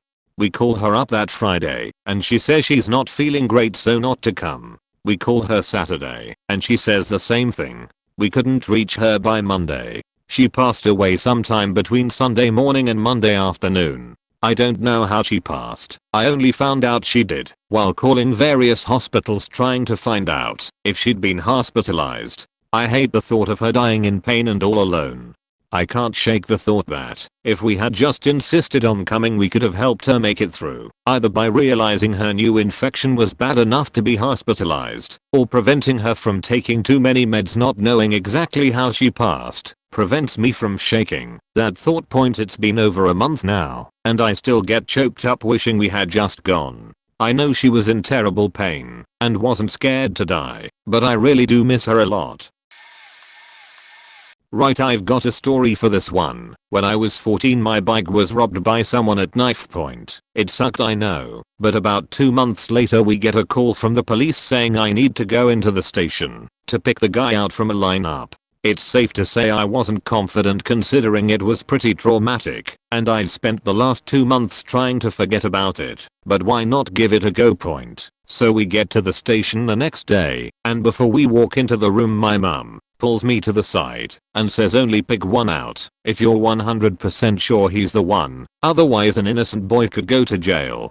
So 1. I'm impressed by my mum for the good advice, and 2. I'm all the more nervous knowing someone's life could be ruined if I got it wrong. Finally I get into the room and they show me tape recordings of each person, which by the way, is so much harder than them standing next to each other, and I decide that it's between 2 of them, but I'm not 100% sure which one, so I tell the cops that and get a bowl locking from mother for not being sure. Yeah, she was a very contradicting person, and that was that. He never got arrested, and life went on. Then a couple of years later my dad told me that he'd been thrown in a river dead, and I don't feel any shame in saying that it made me smile, because he was a terrible person and he showed no remorse for his own actions. TLDR, couldn't pick someone out of the lineup at the police station, so instead of going to prison he got killed. Kinda works okay. Sorry I'm late, but I'm a lifeguard at a fairly busy rec center in the American South. It's busy all year round. Open from 5 AM to 10 PM every day to accommodate lap swimmers who work during the day. There are a lot of hours for a lot of things to go wrong. I've seen a lot of things go wrong in my time here. I'm a teenager, just graduated high school. I've worked here for 2.5 years in July and have made over 50 rescues, 4 of which were unconscious or unresponsive guests. One man in particular sticks out. He was a regular in our park. He came in every day at 8 PM and swam laps for an hour, then came to the hot tub to shoot the sheet with whoever happened to be guarding the hot tub until we closed at 10. He was a professional photographer who had done work for Nat Geo, traveled the world, hiked innumerable mountains, and had thousands of amazing stories and pictures to be heard and seen. One night, he came in to swim his normal laps at 8 PM. About halfway through, my coworker noticed that he had stopped moving in the middle of the lap pool, face down. He performed an unconscious rib hug rescue and opened the airway. For those of you unaware, even an unconscious rescues, opening the airway almost always, like 80% of the time, will cause the victim to begin breathing again on their own, even if they are still unresponsive. We got him onto a backboard and had him out of the water within 1 minute of my coworker's original code red call. A bystander had called EMS under our instructions. We performed 8 rounds of CPR with rescue breathing with an oxygen tank and a BVM, bagged valve mask, before EMS arrived and took over the scene. Only later were we informed by a friend of ours who was an EMT who used to guard with us, but now responded to our call as an EMT, that my CPR had shattered his rib cage. According to him, I had done the CPR right as far as he could tell from the security camera in the lap pool, kept mainly for liability purposes, but the victim had a history of breaking ribs, making the cage exceptionally weak. I didn't stop CPR when I heard cracks because A, life over limb, and B, even when performed perfectly, the ribs still often separate from the sternum during CPR. Apparently multiple fragments from his ribcage had punctured through his lungs, and one hit his heart. I literally kept stabbing a man to death with his own ribs at 90 beats per minute. I might have sped up the death of a kid with cancer. I don't know if I caused it. It's up in the air, but I guess it counts. Several years ago, while I was nearing the end of high school, a good chunk of my class and I were part of this program, where we went to a hospital entirely meant for children with cancer or similar terminal/long shot cases, and either helped out in whatever the hospital did for the kids' entertainment, or just spent time with them. Well, I say program, but it was more like it was just something we did for extracurricular stuff. It wasn't very organized. Either way, we went every weekend and helped out. On my first trip there I met this kid only a few years younger than me, 14 or 15, who was going through chemotherapy. His immune system was shot to hell. As each of us split off to interact with other kids, I stuck around by this one and we talked for a bit. Bright guy, came from not the most fortunate home, but he was strangely optimistic, always had a smile on his face. After asking about his interests, he said he was interested in photography, but his family couldn't afford a camera. Now it just so happened that I had brought a DSLR along, something my dad bought for company work, that he eventually let me have when they basically were done using it. So I brought it out and handed it to him. We spent the rest of my time there basically taking pictures. I talked to him about a bunch of stuff, rule of thirds, the effects of focal length on composition, depth of field, based on the aperture, etc. I was trying my hand out at amateur photography at the time. I eventually let him figure out the controls, giving him a mission to take a decent photo using everything I taught him. While I went to meet the others, I came across a lady, basically the one who was supposed to keep an eye on us, the students. I spoke to her and found out about this kid, how his chances of making it were slim. So at this point they were mostly trying to make him comfortable. The other patients were much younger and most of them were much more optimistic. So I spent a little time with them alongside my classmates and eventually headed back. On my way back though, the supervisor lady pulled me aside and told me that I may have missed the briefing since I split off from the main group, but if we physically interacted with the kids we needed to thoroughly clean anything they came into contact with, for safety, since most of them didn't have the best immune responses. There was sanitizer available next to each bed and towels in the washroom and the like. I hadn't considered this, being a faking dumbass and all. I thanked her and quickly left to meet the first kid. He handed me the camera saying it was fun and that he'd like to do this again, though he was too weak to do much. I promised we'd do this every weekend until he was a master. Eventually we left the hospital as our hours were up for the day and went home. The next Saturday I went back to meet him. I met the other kids, but I couldn't find him. I asked the supervisor about him and she told me he had passed away a couple of days ago. He'd been happy, though, and he had talked a lot about the time he spent with me and that he was eagerly waiting for our next meeting point. Now this camera had been through some shit. I basically took it everywhere, from hikes to urban crawls, forests to alleyways. In India, not the cleanest environment. Who knows what sort of germs it may have tracked in that time point. I spent the next few sessions playing with the other kids, even helped out at a magic show, all to distract from the possibility. Eventually, though, I stopped going. It hit me harder than I thought it would, not knowing if maybe, just maybe, I had faked it up. My stupid teenage negligence might have robbed this wonderful child of a few more days, maybe even weeks, of life. I dunno, it could be nothing. Even worse, in trying to distract myself from it, I realized I couldn't even remember his name. What kind of a joke is that? I haven't really thought about it much since, but I do remember it sometimes. I've mostly not let it affect me, and I don't feel as much guilt anymore, but maybe I should. I don't know. I've never actually personally caused a death on accident, but I once came extremely close to letting someone die inadvertently. This was the summer between my junior and senior years at high school. At the time, I was dating a girl who was going through a lot of hardship and also had some mental health issues. We'll call her Sarah, not her real name. For about a week, she had been acting really depressed, like more than I had ever seen her before. One night, one of her friends texts me saying she's worried since Sarah isn't answering her calls. I call Sarah, and she neither answers nor declines. I try to think of what to do next. Deep inside, I'm worried she may have harmed herself, but I don't want to overreact and make her think I think she's crazy or something. Before I really have any time to decide what to do, the smoke detector in my house goes off. At the time, I was home alone with my 10-year-old sister, who is disabled and needs constant supervision/care. So I temporarily forget about the Sarah situation, put my sister's shoes on, and take her outside.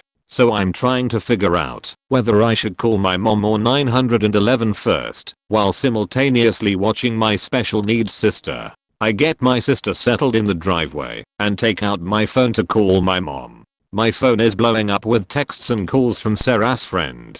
Sarah said she wants to kill herself. I'm basically in panic mode at this point. I call my mom and make it as quick as I can, then proceed to blow up Sarah's phone as well. She doesn't answer. Meanwhile, my house doesn't even look like it's on fire. There's no smoke or flames or heat, but the smoke detector is ringing. Now that I'm sure my mom is on her way, I try to focus on the Sarah situation. Panicking, I literally friend request her father on Facebook and call him through Messenger in order to maybe get his attention. He doesn't answer either. I blow his phone up as well. Still no answer. My mom arrives home and I decide to tell her what's happening with Sarah. Mind you, my mom didn't even know I had a girlfriend before this. I tell my mom to drive me to her house so I can kick in the door and save her. I jump in the car and my mother begins backing out of the driveway when Sarah's father texts me. He saw my messages, rushed back to their house, kicked down Sarah's bedroom door, and walked in on her slitting her wrists. He took her to the hospital, and if he had been just a couple minutes later, she would bled out. My mom and I walk back in the house, and there's not even any fire. The smoke detector seems to have gone off for no reason. It's never done that before, and has never done that since. It still haunts me to think that, if I had been just a couple minutes later, in letting her dad know, she could be dead, and all because the faking fire alarm went off for no reason. TLDR, smoke alarm went off at my house, distracted me from my phone, and almost prevented me from saving my then girlfriend from suicide. After the fact, it turned out that the alarm just glitched out and started going off for no reason. I've never told anyone about this, and I really need to get it off my chest. Back in my senior year of high school, I started dating a guy kind of on a whim. He was a good friend of mine, and a better friend of my best friend. We decided to keep our relationship quiet in the beginning, because it started casual, and we weren't sure it was going to go anywhere. One night, me and B were hanging out without friend CC left, leaving B and I alone, and I told her about the relationship. At first, she tried to rib me about it, asked me raunchy questions, but something was wrong. I turned on the lights with an excuse, and noticed she was crying. When I asked her what was wrong, she blurted out two things. 1. She was in love with me and had been since we met in freshman year, and 2. C had just confided in her that my new boyfriend had rapped her while she was drunk a few weeks ago. Apparently, C had asked B to keep it quiet, but I think considering the circumstances she couldn't. I did the worst thing possible. I told her I didn't believe her and told her she should stop having feelings for me because it wasn't going to happen. She asked me to leave her house, sobbing and clearly disturbed. I really didn't believe her. My boyfriend was such a nice guy, and the more time went on the more I realized we had a solid foundation. I just kept telling myself C was lying, or had misinterpreted things, or B had. I completely lost contact with B that night. I didn't speak to her for weeks, until one day my friends all got together at our usual coffee shop. To everyone's surprise, B was there. She had gone completely off the radar since that night. She didn't respond to texts and was never at lunch. Apparently she had been eating in a study room in the library and skipping class to avoid me and my boyfriend. That day she saw us holding hands and blew up. She told our whole friend group everything, confronting my boyfriend directly. He didn't deny what happened. He just apologized. She left the coffee shop in a storm and I followed her and told her I never wanted to see her again and that I didn't consider her a friend anymore. I think I was in shock about the whole thing, but, Jesus, I should have been on her side instead of defending a rapist. 6 hours later I checked her blog out of habit and sadness. She'd posted a suicide note. I called her mom, but it was too late. She'd taken every pill in the medicine closet and then just laid down on her bed, listening to her favorite album.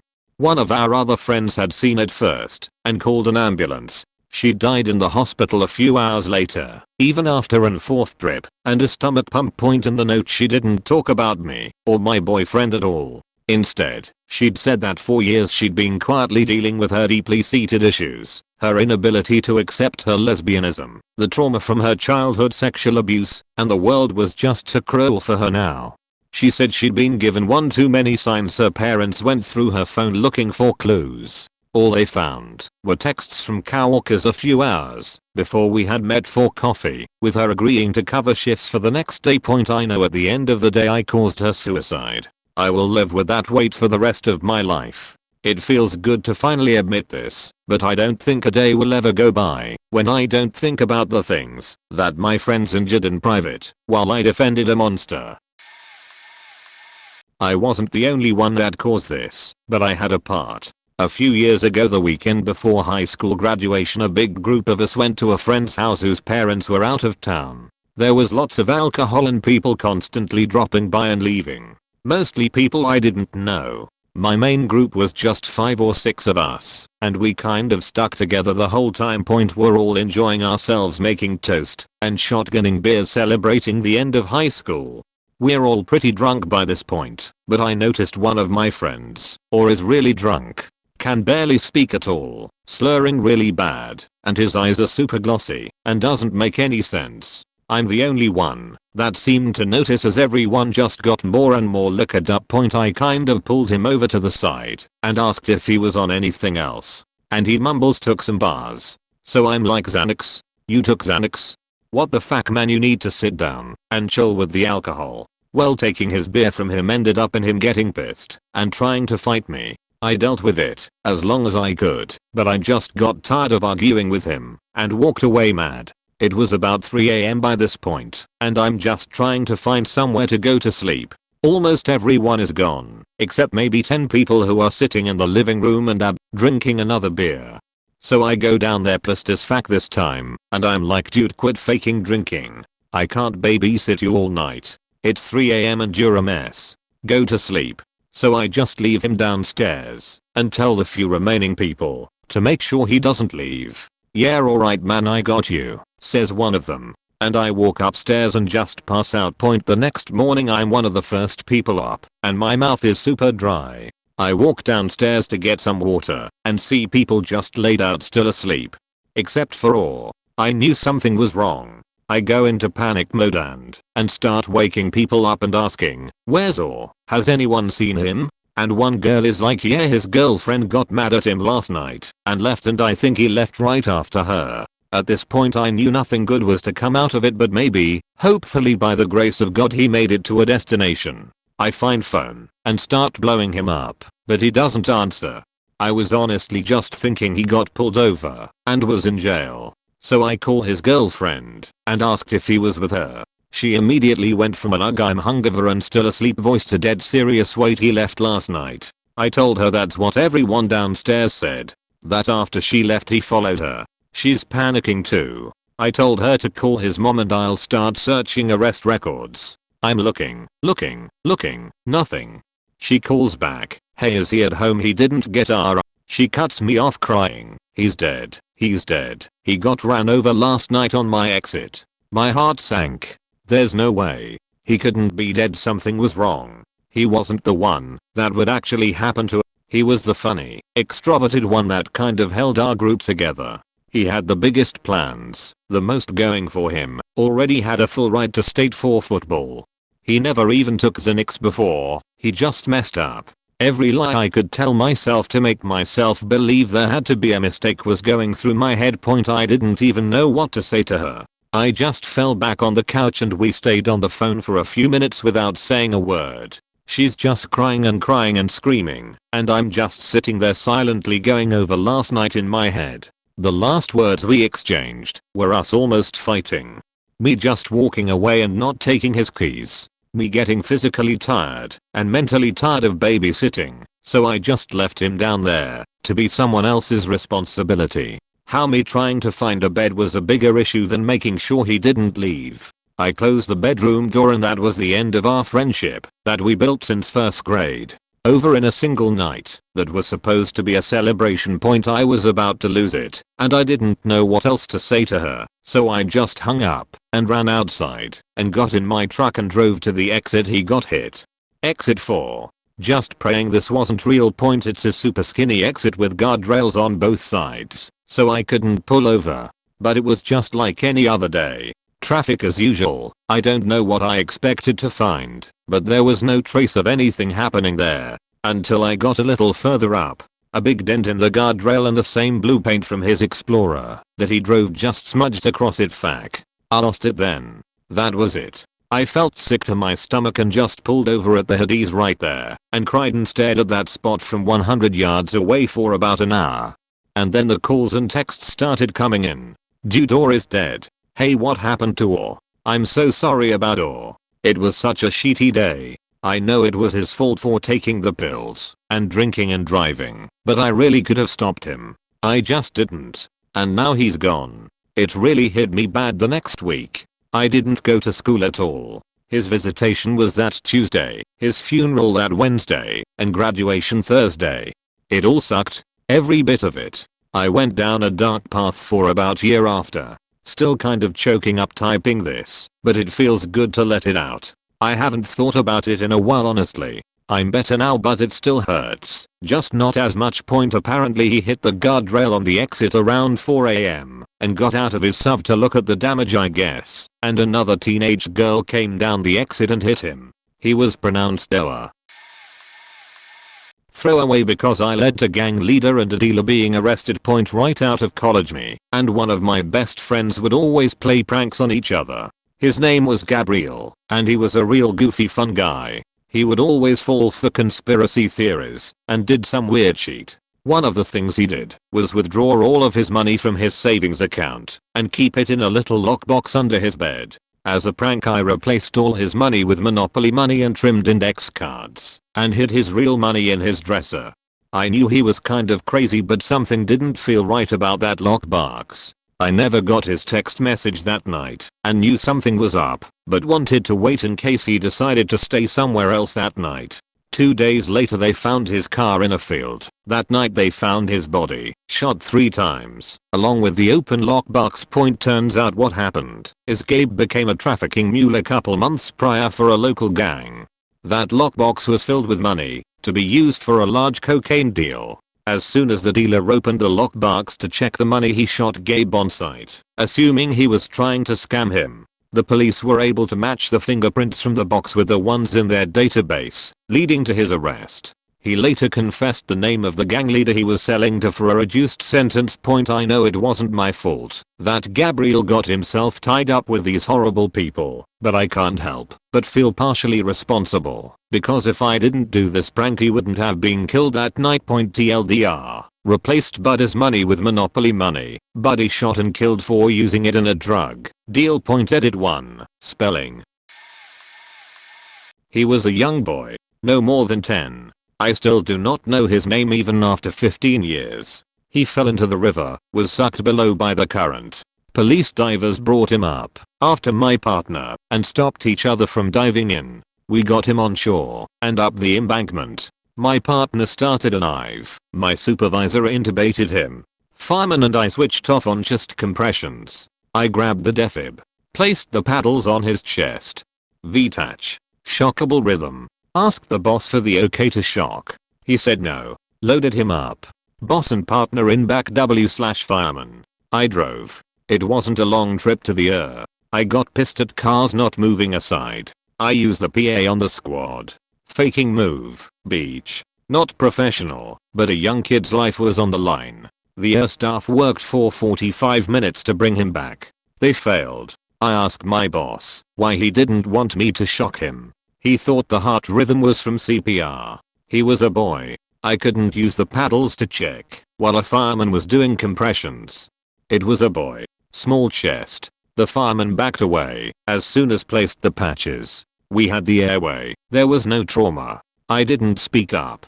That boy's dead. He still haunts my dreams on occasion. I'm so sorry. Source. Former EMT Edit. After that call my boss, who I respect deeply, and I were at each other's throats. We had no CISD. I wound up calling in backup and quitting. He quit being the boss soon after. Last I heard he is now firefighter/paramedic for a town nearby. I don't use Facebook anymore, so I don't really know. Mr. Bell, we did our best. If you see this, I'll buy you a beer.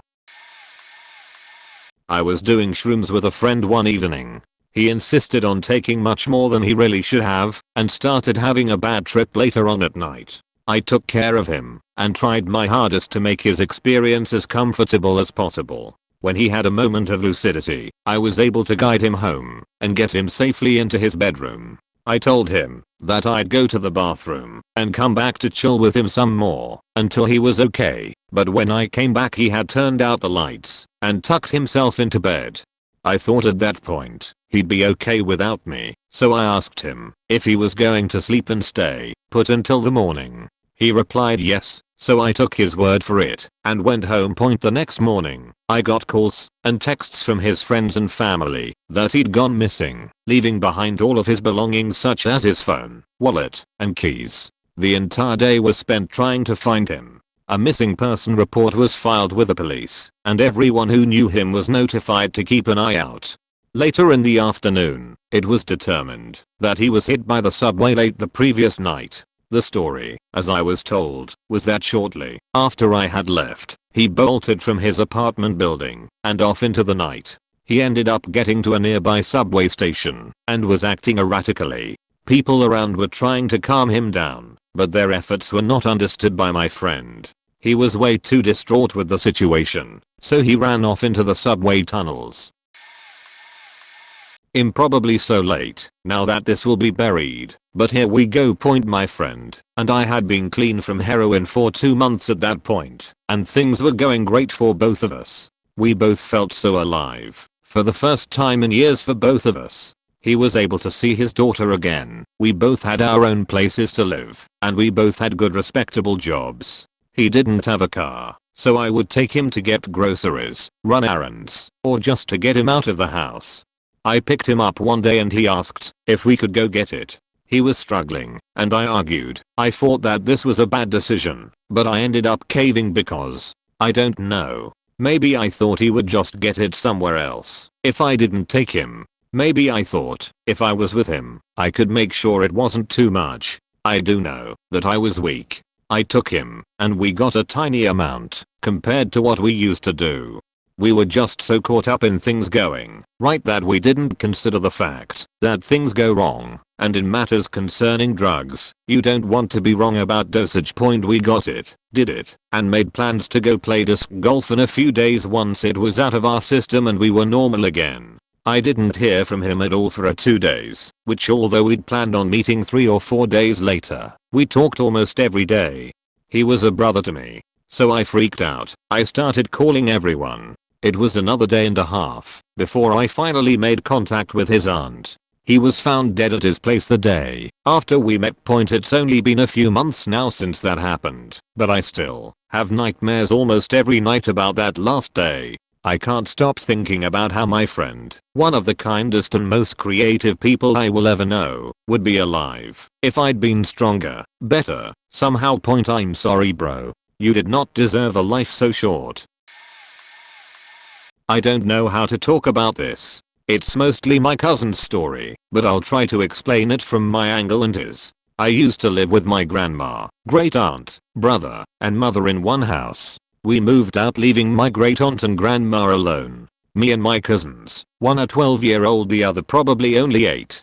She was young, Anyways, they were dropped off there for their mom to go on a date night with their dad, and the older one asked for me to come over. I asked my parents, and they shot me down, and I thought nothing of it. My grandma died that night they were there. My cousins used my old bedroom to hang out alone from my grandma, and my great aunt was sleeping downstairs. The younger one went out to get something from my grandma. She walked up to her and saw her sleeping on the couch with her headphones on to listen to the radio for our local college team's game. Her hobby was writing the stats down as the game happened. Younger cousin ran to her brother and said, "I can't wake Mimi up."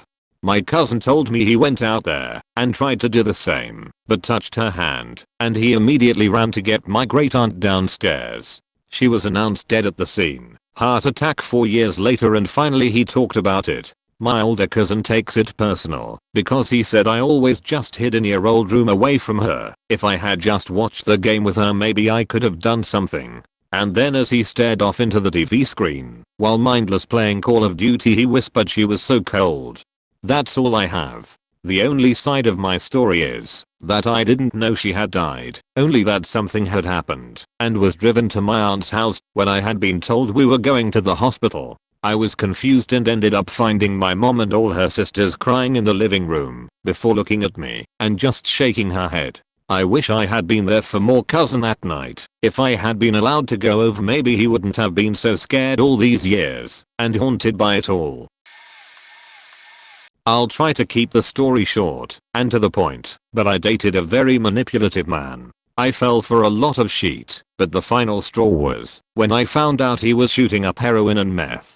I instantly moved myself and my 4-year-old, not his, out of his home. For months he texted me, at times threatening, at others he was extra sweet. I could tell he was using the drugs by his erratic messages. He liked to try to use my daughter against me and say he helped raise her and I was keeping her away from him, and tried to make me feel like I was in the wrong.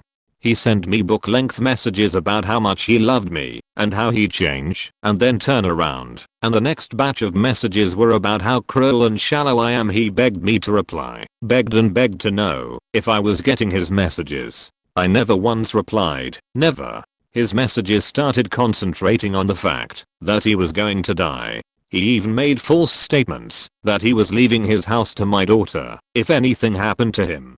I saw it for what it was, drug-fueled manipulation. His messages got less frequent, but I still got a few here and there even 4 months later. Then on my birthday he tried to call me. I didn't answer. So he sent more of the same kind of messages and concentrated a lot on death. 3 days later his neighbor called me telling me that he found my ex dead in his bed. The toxicology eventually came back as a drug overdose from cocaine and meth. What bothers me, I was so upset with him that I never tried to get him help. I was so mad that he put me and my daughter in jeopardy that I just left and never spoke another word to him. I didn't try to contact his friends or family. I actually did contact one friend, but he blew it off like my ex didn't really have a problem. He was good at manipulating people and everyone thought I was nuts and overreacting when I left. I honestly could have called his parents, but I didn't feel they'd believe me and he'd just talk his way of it. This really hits me hard today because a few days ago my daughter asked me if he died. I had never told her. She's 6 now and this was 3 years ago. It took her 3 years of probably putting it all together to realize he probably died. I never told her sooner because I didn't want her to deal with that reality at such a young age, which is why I left him soon as I found out about the drugs. She was okay with it and didn't seem sad. She just took the information matter-of-factly. 3 years ago she did call him dad, but she doesn't remember that much. I'm somewhat proud of myself for not responding to his manipulative tactics, but I also feel like shit for not trying to get him help or involving more people. I feel like I was done with him, so I just let him die. So I'm going to prerequisite this story with saying my father was often an abusive and/or violent man who often choked, hit, or threw things at me. I over time caused the death of my father with expanding heart problems. I stressed him out. It began with me being about 6 or 7 and running away from him and my mom due to their fighting and the violence. My dad ran around town trying to find me and had a massive heart attack, which was then aggravated by the police putting him in custody and holding him for a couple hours. This caused massive damage and he had stents put in. I ran away periodically because I kept hoping that I could somehow get far enough away he wouldn't find me. I grew up with different religious and political beliefs, and the constant fighting caused him to often have small heart attacks over time, and he was already a diabetic with ulcers, whom had gone blind. Finally 2 years ago on January 4th, a month before my 18th birthday, my dad collapsed in the middle of the hallway. I was the only one in the house at the time. I came running out to my father convulsing on the floor and being completely unresponsive. I panicked and waited too long to call my mother, a nurse. She got there and we got paramedics on the way. The male nurse who met us at the hospital tried to console me that it wasn't my fault, that he was already dead. But maybe if I hadn't been such a shit kid it wouldn't have happened in the first place. I try not to feel guilty because he was a violent man, but no matter how I look at it, I should have been a better kid. I could have put up with his sexist and racist opinions, and I was strong enough to handle being hit. I should have just dealt with it. Sorry this went on way too long, and I'm starting to cry. Well, he didn't die, but my best friend lost his hand inside of an industrial dough kneading machine. Just imagine a giant bowl with several arm-length blades covering every inch of the interior. Now normally, upon emptying the contents, he would push/hold the button, whilst I would pull the dough down into a great big mixing bowl. This day in particular, however, I was fired for being tardy one too many times. Long story short, I met a girl at work. She had 2 kids, and I just had finished moving in with her, so my life was crazy. Well, her life was, and now I was taking it on with her mistake. Anyways, back to my friend, who lost his hand. They forced him to empty the machine by himself. Unheard of. To this day it pisses me off. They should've sent him home until they had another person trained to help, but they didn't. So he ends up getting his finger caught up inside the machine with all the blades trying to empty it all by himself. I received a call not 1 hour after I got fired that my best friend just lost his hand and he's on the way to the emergency room. Immediately I blamed myself. Of course he never saw it that way at all, neither did anyone else. But as far as I was concerned, it was my fault. I've never been fired over such crazy nonsense. Blows my mind to this day that I would ever risk my job over some booty. Then to top that off, my friend loses his hand. Sucked point. But fast forward to now, 1 year later. His girlfriend of 6 years left him. Had to move back in with his mom. Lost his dog. Needless to say, he's fairly depressed. I can hardly talk to the guy anymore. He's lost far more than his hand in such a short time span. Anyways, I'm ranting. My mom and I were going Christmas shopping, and I'd gotten a new SUV, so I wanted to drive. On our way back I decided to take the highway. I was in the middle lane when a small red sports car came barreling up behind me. He was going at least 100 miles per hour. To my left was a family with a Christmas tree on top of their van, so he couldn't pass in the passing lane. He decided to pass on the right point. As soon as he got in the right lane he floored it, because the lane was ending soon. His plan must have been to whip back in front of me at the last minute, but because I was driving and SUV, he didn't know there was a car already in front of me. He spun out of control, crossed behind my car and hit the van with a Christmas tree on top. It flipped over and spun, upside down, into the massive traffic behind us. There was a massive pileup. My mom called 911, and I kept driving. I was afraid we'd get hit by one of the many cars still spinning out and crashing. We got a call from the police department the next day about making a statement. They informed us that there were 8 casualties including an 8-year-old child. I know I didn't directly hurt anyone, but I feel like I abandoned them by driving away when I inadvertently caused the accident. If I hadn't been driving such a big vehicle, the driver would have seen the car in front of me. I should have stopped to help. I should have done something. It gives me a sick, empty feeling when I think about it. I was in high school, and my school put up this fence that blocked a walking path near the back of our school. The walking path went through a pretty dense wooded area, but it cut about 10 minutes off my walking time in the morning/afternoon, so I was pretty upset about it. My brother and I decided to take my dad's bolt cutters to school one morning, and we snipped the chain link fence to put a hole for us to walk through. Weeks went by and people started finding out about the hole, so we started seeing more traffic back there. One day a kid went missing. I knew him mostly through other friends, but hadn't hung out with him personally. Good kid, kinda goofy but generally a nice guy. After a day or so, the police start searching the walking path. They find the kid's body tied up underneath a log in the lake not far off the walking path. Come to find out, another kid in the school had some kind of vendetta against him. He lured him out to the walking path one day after school and murdered him off the walking path. Dragged his body down to the lake, tied it to the log, and rifted it out onto the lake. To this day I still can't stop wondering if that kid would be alive today had I not cut that faking fence. I'd like to think that I don't carry guilt for it, but here I'm typing this up with tears in my eyes. I was 17 at the time, and I'm now 36 and constantly think about it. I'm so sorry, Chris.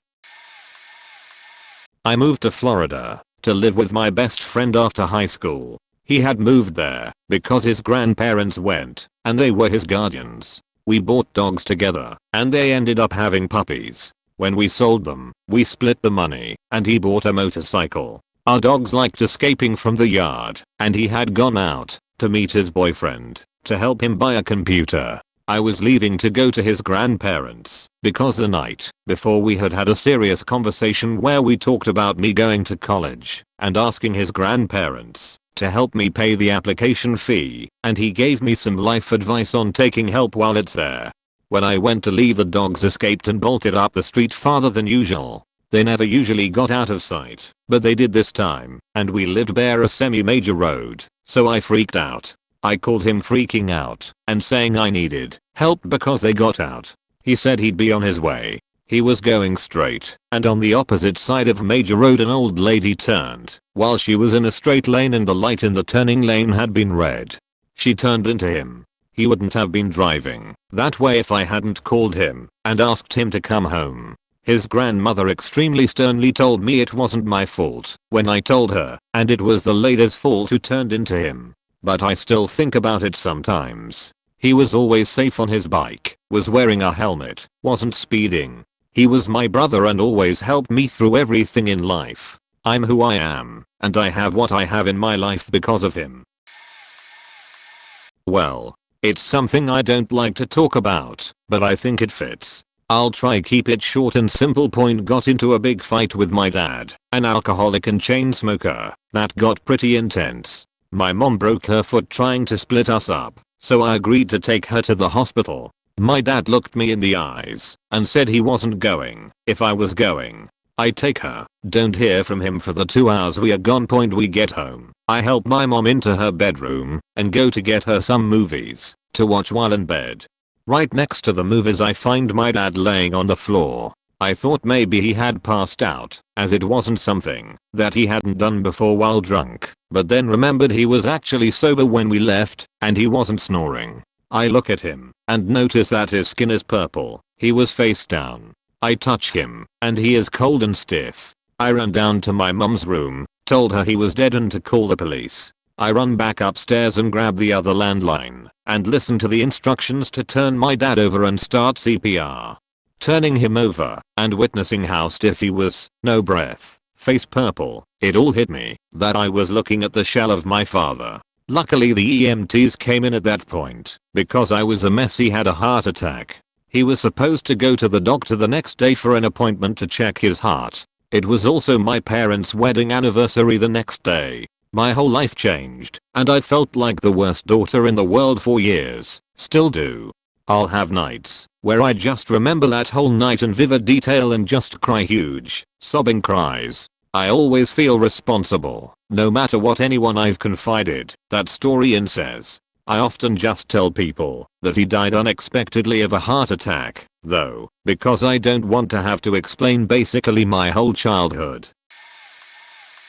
I was 13 years old when I was responsible for my sister's suicide. My sister had celebrated her 16th birthday just a week beforehand. I had been playing GTA V on those barks from about 2 PM to 9 PM, and throughout the day, my sister would say I'm eating my troubles away, and she was clearly very depressed. Her desk was right near my barks, and she spent almost the whole day with her laptop at her desk, but facing away from me. At 13 however, I didn't take much notice of it, since I was so wrapped up in my game. Next thing you know, I'm walking upstairs and my mum screams out to my other sister and I to call an ambulance. I rush into my sister's room, where she had hung herself by tying a belt to the doorknob. The first thing I said was, "Oh, she's faking it." Then I noticed she had dark black splotches on her face. Mum told me to get a pair of scissors and use them to cut the belt. That was faking traumatizing, using these tiny faking scissors to cut the belt around her neck. After that, the usual process happened with the paramedics arriving, performing CPR. After an hour, Mum gets in the ambulance with my sister who hung herself, and they go to the hospital. My other sister and I had to sleep at our neighbor's house for the night. For the next week, it was constant visits to the hospital to see how she was going. Her face was always red, and she was stuck in a coma for the whole time. We had constant meetings with the doctor supervising everything where he would try and explain what was happening. Best case scenario, she would lose a bit of her memory and would need help. Worst case scenario is obvious. Eventually, we pulled the plug on her, since she wasn't getting any better. At school, people would help me for a while. Now, if I piss someone off, they use my sister's death as a way of getting to me. A few months after it happened, my parents would sometimes say the wrong child had died, meaning I should have been the one to die. They say it's because I failed to notice the signs of what was happening. Nothing sucks more than having your parents basically admit they want you dead. I'm 15 now, and things have kind of blown over. Parents don't talk about it much anymore, but still one particular as at school using her death to get to me. I don't know if I was necessarily the cause of his death, but I certainly could have done more to save his life. My childhood home is hidden above a blind curve on a highway with 2 lanes going each direction. The speed limit is 40 miles per hour, but people regularly go 60 plus. It was after school. I was a sophomore in high school, and my 3 brothers and I were watching TV in the living room when I heard a weird noise outside by the road. Car crashes don't sound the way you think they should. I looked out the window and saw no cars moving, which seemed odd, since it was afternoon rush hour on a weekday in June. I ran to the kitchen and pulled on the first shoes I could find, a pair of winter boots I used to feed the horses when it was muddy. I ran down the driveway and saw 2 vehicles facing the guardrail opposite my house in a V-shaped point. Traffic had stopped in both directions and a man to my left who had gotten out of his car yelled that he had called 911. To the right of the vehicles was a woman laying in the road. I was certain she had been thrown out of her car's windshield. Seemed especially likely, since I had just finished driver's ed in school and all we ever seemed to do was watch videos about that happening. I ran over to her without looking at either vehicle. I started talking to her, asking if she was injured, if she knew her name. She still had on a lanyard with her ID card, with her name, I'll call her Tina, which showed that she was a nurse at a hospital, and told me that her leg and her back hurt. Around that time, 2 other women who had been in cars behind hers came over to me and Tina. I asked if she had been thrown from the car, and she started rambling that she smelled smoke and she had to get out of the car. She kept repeating that it had smelled like smoke and she had to get out. She started struggling to get up, and me and the other two women told her to stay lying down and keep still. My 3 brothers had made it to the road by this point, and the oldest one, around 13 at the time, was holding the younger 2, 7 and 6, back at the side of the road. He asked if he could help, and I told him to just keep the younger ones back and out of the road. Tina was begging for one of us to call her husband because she couldn't find her phone. It was still in her car. One of the other women said she would call and asked Tina for her husband's phone number. It took Tina a few moments to understand the request before reciting it. She was still struggling to get up while we tried to keep her calm and still, since she had already told us she was injured. One of the women asked if there had been anyone else in the car, which she thankfully said no. After a few more minutes of us talking to Tina about random things to keep her calm, did she have children, what was her job, the cops and EMTs finally showed up. We gave the EMTs as much info about Tina as we could, since she had taken to mostly rambling. They had taken over, and the other women went back to their cars. The cops started redirecting traffic. I finally stood up and went over to my brothers and ushered them back towards the house. This was the first time I actually took a good look at the scene. There was a black truck and Tina's white SUV, both front bumpers touching the guardrail. One of the wheels from the truck had come off completely and was about 20 feet away, so the truck was sitting unevenly. Both vehicles' front bumpers were hanging off, and the guardrail was dented between them. EMTs were at the driver's side of the truck, and all I could make out between them was the white airbags against the dark interior of the truck. I stood at the bottom of my driveway as the cops started to piece together what had happened. My 13-year-old brother had come back down and joined me, having left the younger 2 in the house watching TV. He pointed out ripped up grass beside our driveway and tire tracks cutting across the dirt driveway. From this and from listening to the cops, we were able to piece together that the man driving the truck had been speeding in the right-hand lane on our side of the road, jumped half his truck onto the curb, and rode there for 30+ feet, then veered left, cut across the left-hand lane on our side and hit Tina's SUV in the left lane going the opposite direction. A few minutes later, the cops told us we couldn't be there. We went inside, but I continued watching from higher up the driveway and later one of our front windows. An ambulance came along, and they loaded up the male truck driver, almost an hour after the accident had occurred. The ambulance drove away slowly with no lights or sirens. It was later confirmed to me that he had died. I was never told exactly from what. Could have been a heart attack which made him lose control and cause the accident, or he could have died on impact, or even while I was with Tina. I talked later with my 13-year-old brother about it. He told me that no one had gone over to help the truck driver. He had been left to die alone. There were 3 of us helping Tina and no one ever once thought to go check on the other driver. In the moment, I had been so concerned with the woman laying in the street that I ran to her first without even thinking to check on the other driver. I had a fleeting thought at one point that someone else was helping him, like maybe the man who had called 911, since he could have easily seen the driver from where he was out of his car and standing in the road.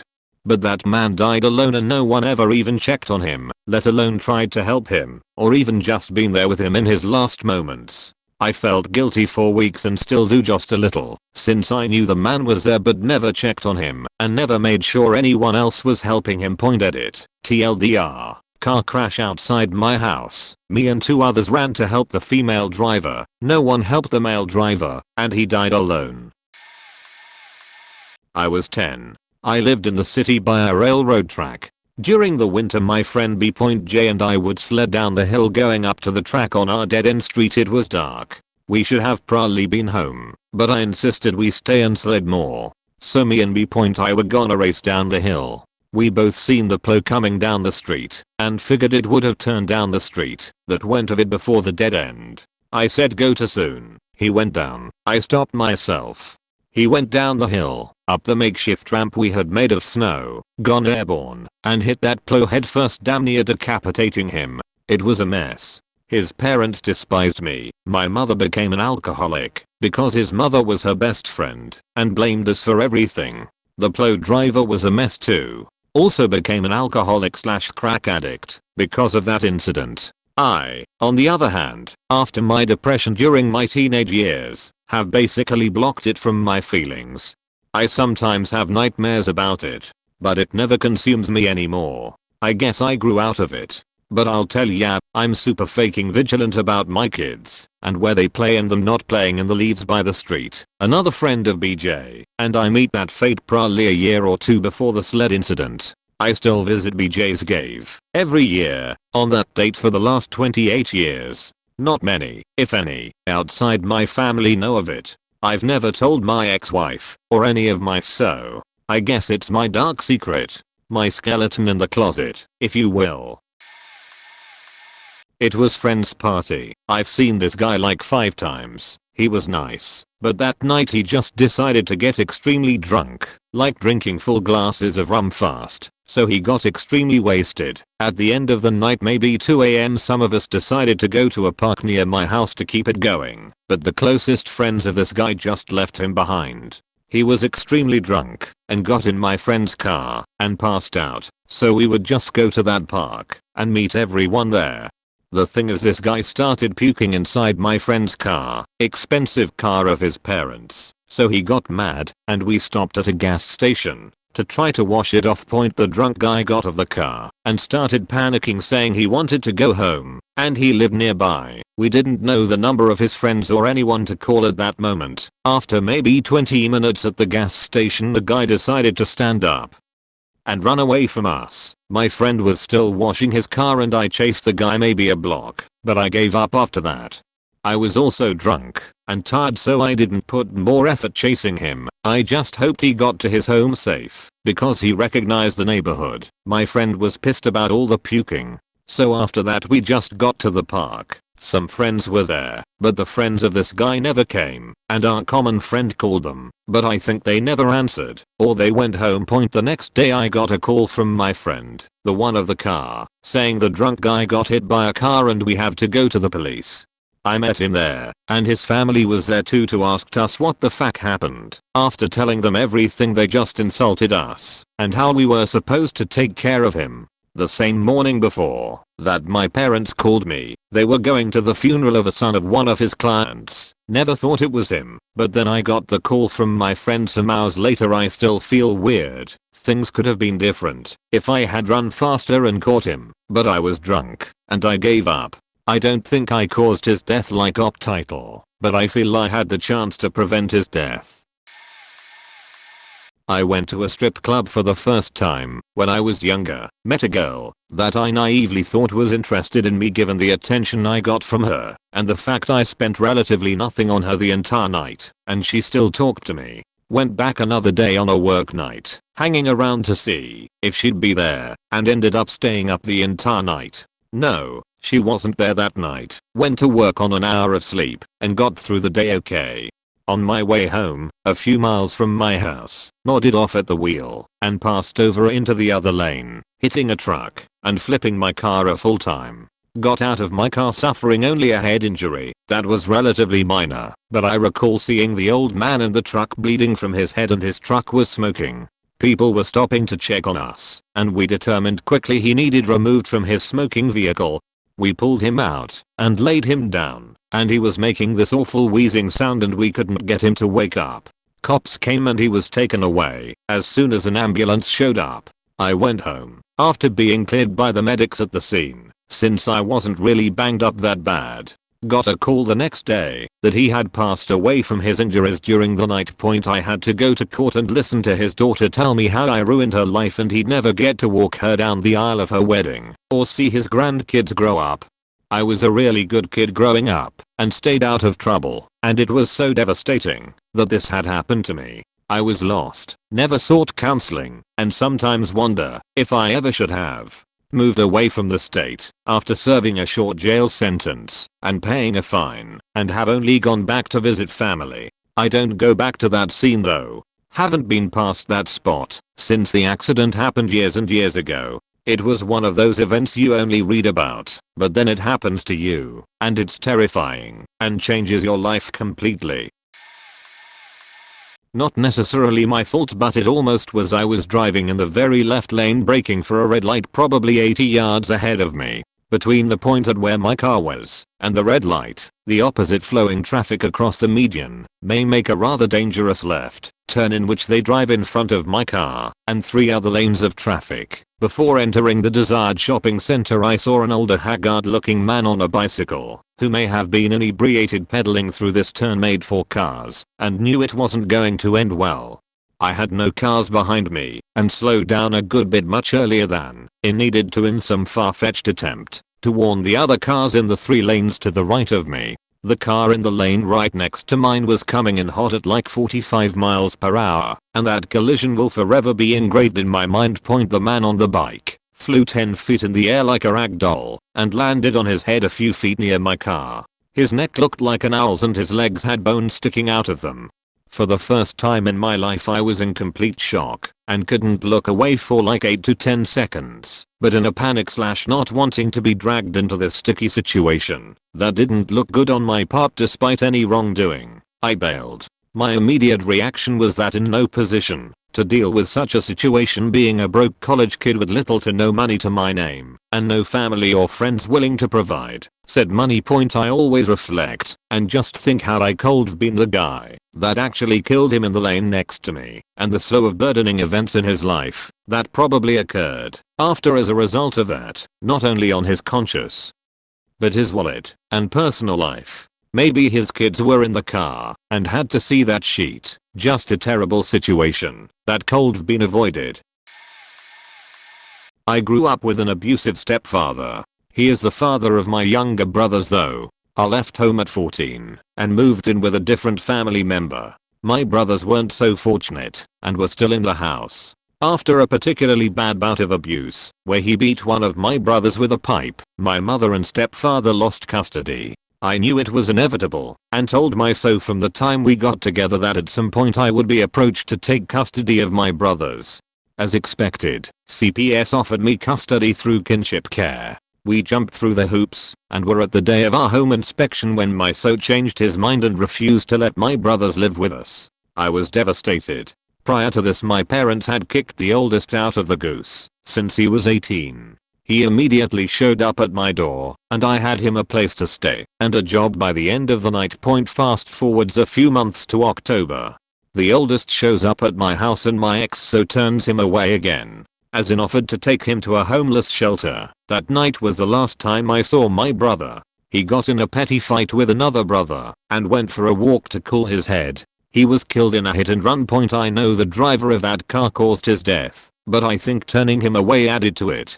I live with that guilt. If he had loved with knew he would not have been in the area to get hit. In the aftermath, the younger two brothers both developed substance abuse issues. The youngest got trashed with his childhood best friend. One of them sped super fast on backcountry roads and the car ended up around a pole. The best friend died on scene. So at the end of the day, my so refusing to allow my brothers to stay with us caused 2 deaths. Throwaway for this: driving home, someone on a moped, not wearing a helmet, pulled in front of my truck. I swerved hard and into oncoming traffic, but wound up hitting them anyway. Later on, they died. I won't get into the gory specifics. The part that stuck with me wasn't the accident or the aftermath. The part that stuck with me was the cop who, after taking a number of statements from witnesses, told me you're lucky this happened at 1 in the afternoon and there were a ton of people who saw what happened.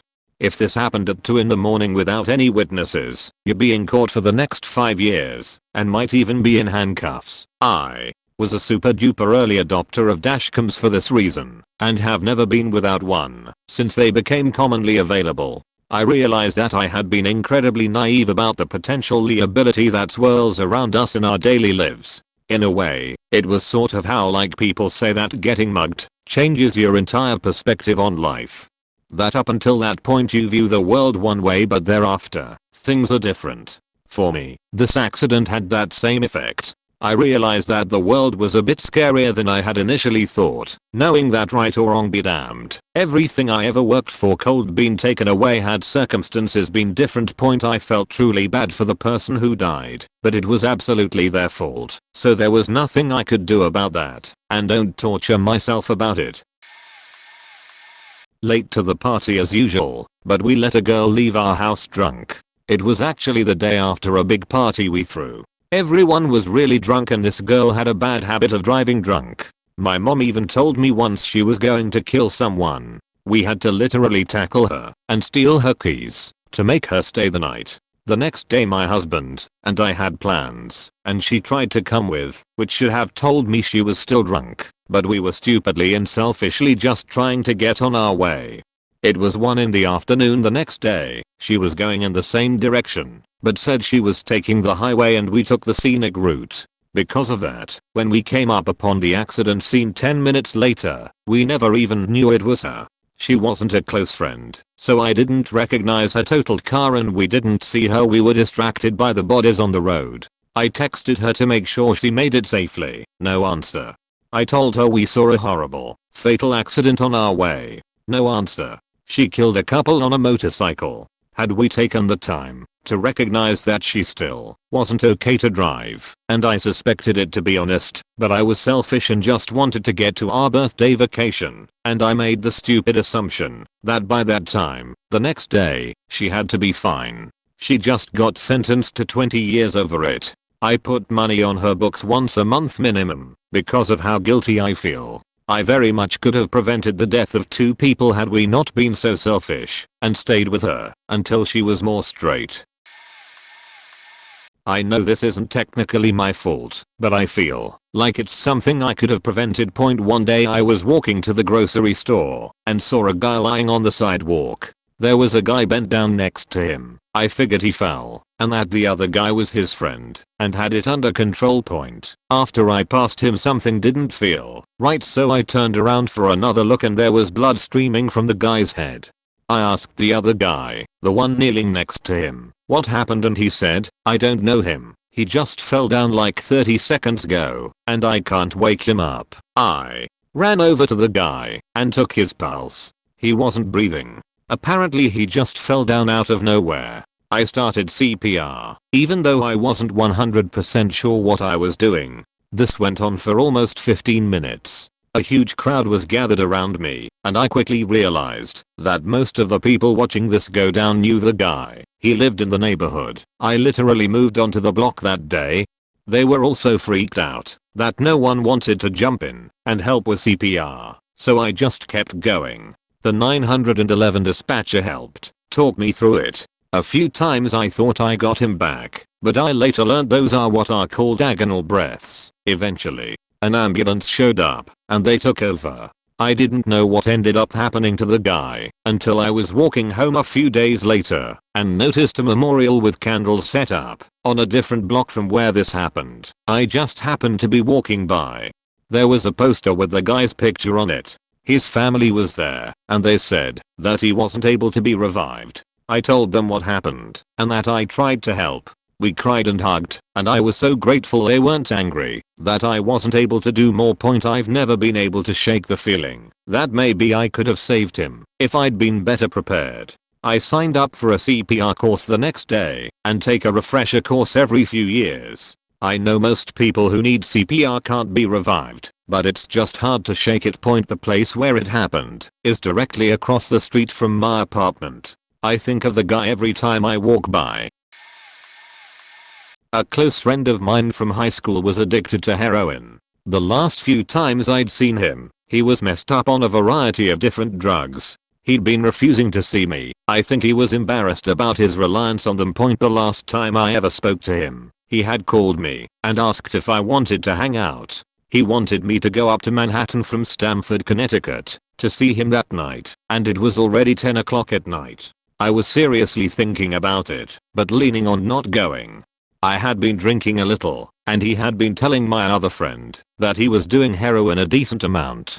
Being the nosy drunk piece of shit that I brought up that I'd heard he'd gotten himself addicted to opiates. He freaked out, told me I was a bad friend, and we got into a huge fight. I got so mad at him that I deleted his number from my phone and pledged to never contact him again. I was so angry. About 2 weeks later I had gone back to Denver, where I go to college, and I found out that the week prior he had overdosed on heroin.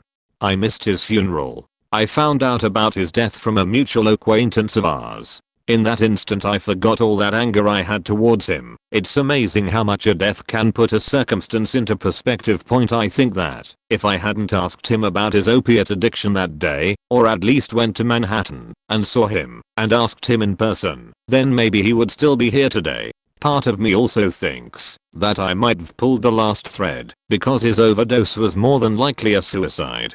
I think that this memory is going to stay with me for the rest of my life, and I'm always going to ask myself why I didn't just go up to see him. I miss him a lot. I still think about him all the time. This happened 3 years ago. At 18 I had gone to rehab for the first time, or a Larxicodone. I was in there for about 3 months, where I had met 2 good friends, Tim and JB. We had all gotten out, and I went home to complete high school, and Tim and JB, who were around their mid-20s at the time. Anyway, I ended up relapsing and got kicked out of the house, so I ended up going to stay with them, whom had been getting high a week or 2 prior to my relapse. I moved in and had cashed a large check from work, roughly $2,000, and they convinced me to try heroin. In reality it seemed like a big deal at the time, but it's the exact same thing as oxy. Anyway, Tim was an experienced 4th user and JB had started a week prior to me. 4th, that is, so he knew what he was doing much more than me. We went to cop, and I gave everyone a 1:1 ratio, so we all did the same. Tim and I went into his bedroom and JB went to his me, and Tim came out after doing it and sat on the couch. About 40 minutes go by, and we were like, where is JB? And we went to check on him. Yeah, he was overdosing. We put him in the bathtub with cold shower water and ice packs. I ran to go dispose of all the evidence of drug use, and Tim called 911. There was no Good Samaritan law at the time in my state. The ambulance and police get there and take him into the bus, and it's not leaving, and I'm screaming at the police as they search the house for anything incriminating. Long story shorter, he died. 4 years I thought it should been me, my tolerance was lower, and we did the same amount. Only until recently did I find out he had walking pneumonia, which exacerbated the respiratory depression. I still am not right and have nightmares, but it has gotten better, and I'm able to continue on in my sobriety. In high school, I had gone to a fairly large party at a friend's house, where the parents were cool with us drinking, but they took everyone's keys to be safe. I hadn't been drinking, because I had given blood earlier in the day, and I felt kinda shaky, but I went to the party anyways, just to hang. One of the kids there, that I wasn't great friends with, but who lived relatively close to me, wanted to leave at like 3 AM for some reason, and I offered to drive his car back to his house, and I could just walk the last couple blocks. We asked the girl whose house it was where her parents kept the keys, and she went and got the kids for us. Because she knew I was sober, I went to the bathroom before we were going to leave, and the kid asked me for the keys so he could start the car and turn the heat on from the window near the driveway. It was late October/early November in Massachusetts, a time of year where it starts getting fairly cold overnight. And I didn't think anything of it because it was like 30 degrees out.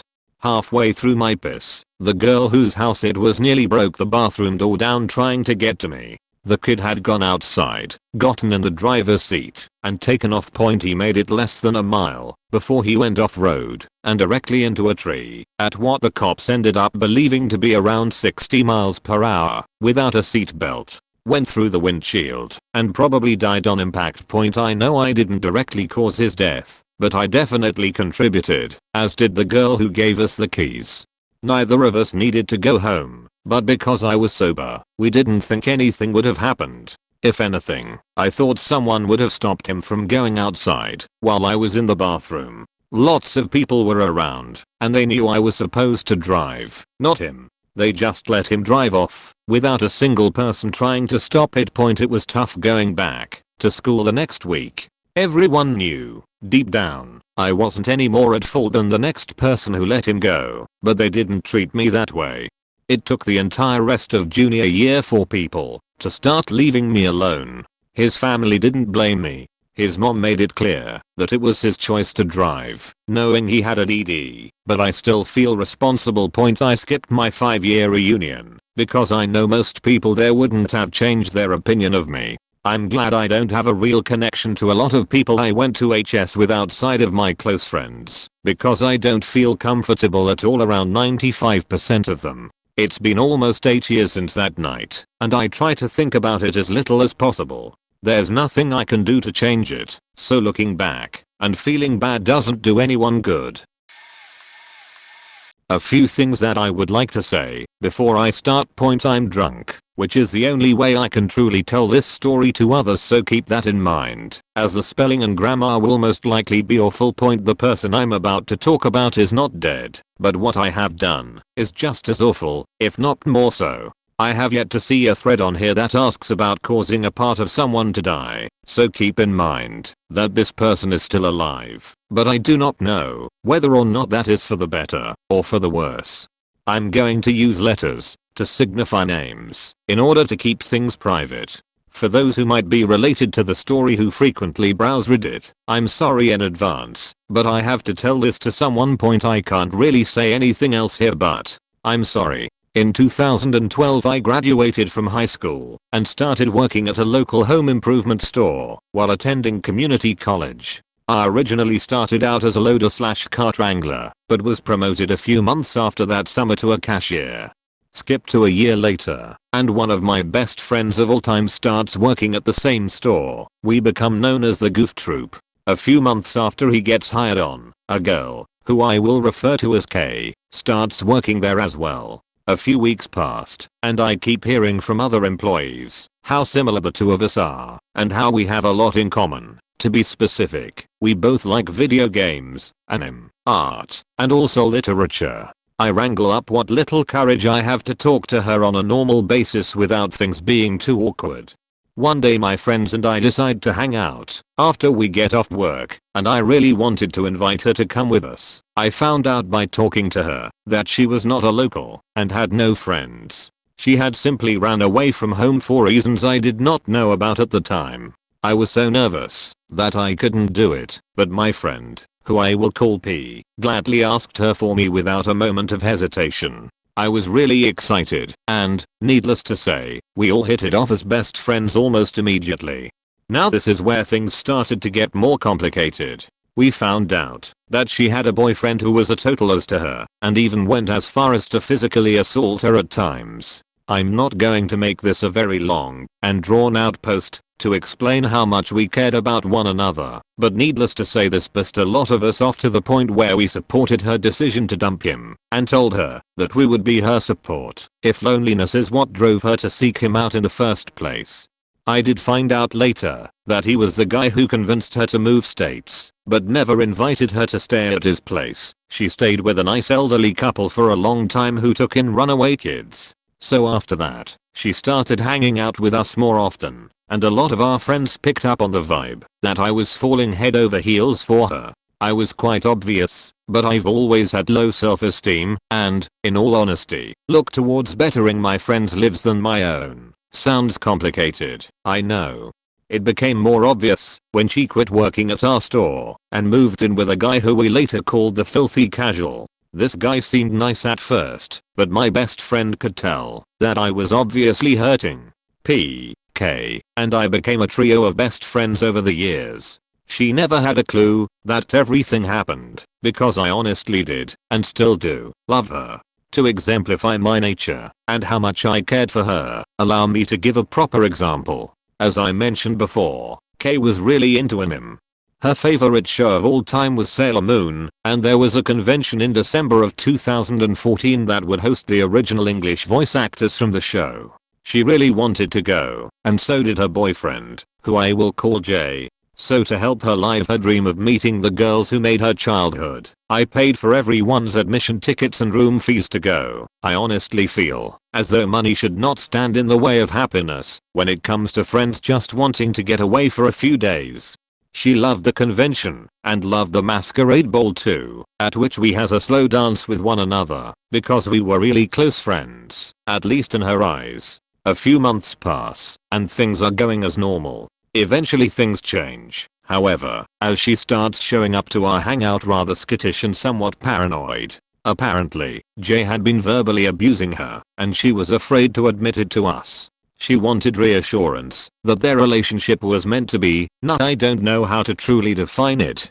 J constantly got into trouble, 3 DUIs to be precise, and relied on K a lot to see him through his rough times. He came back from being locked up an angry man who wanted to curse the world for his pain and suffering and took it out on her. She would call me and text me all the time with questions on what to do and how to deal with this situation. Once again, I've never thought of myself as a great person or even a human being, so I told her that he was being a jerk, but that she would have to choose whether or not to stay with him and see him through these hard times or simply move on. She decided to stay, but kept thinking about other guys who she had a chance with beside him. I'm gonna skip ahead a bit farther to the main issue that arises. One night she locks me in a room with her to talk. She's in tears. He broke a mirror, glass cut her foot, and at work he told people that she was just being clumsy and broke it herself. This got her to think hard about their relationship. She thought about other guys that would treat her nice and as an equal, but they never gave her the time of day. Eventually she broke down in front of me and asked why people didn't love her. I'm aware that some of what I wrote may come off as making her look like a bad person, but trust me when I state that she deserved none of this treatment whatsoever. I eventually confessed that night to her that I've loved her for a long time and that a lot of our friends were aware. We hugged and she felt complete in a way. She, of course, asked why I kept it a secret for so long, and I simply told her that my road does not lead to happiness, and she was sort of confused.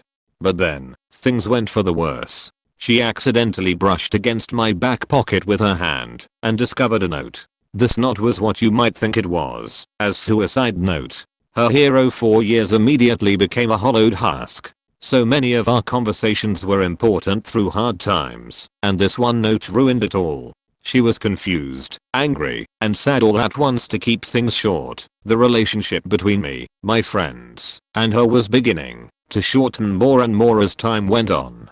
I knew this was inevitable, but I didn't want it to be. I finally felt human for once when I was with them, and I didn't want that to end. Perhaps it was this greed that ultimately led to the end result. One night I drunkenly texted her to help me, which was my cry for I faked up, and I don't want things to change for the worse. All I know that happened after this is that she got into a car accident with Jay in the car, ended up in the hospital, and ran away one day when I came to check up on her. I blamed Jay so much for the accident and even got into a fist fight with him. I've grown more depressed every single day and worry about her all the time. My friends tried to convince me that it wasn't my fault, that she ran away, and that she's somewhere better than here, but I can't help but feel responsible. All she ever wanted was to be a part of a family, and at first that's what we gave her. But then I let my greed get the better of me and tried to convince her that leaving him was for the better, while also making it seem like anyone was a better choice than me, the one who built her up with confidence in her darkest moments.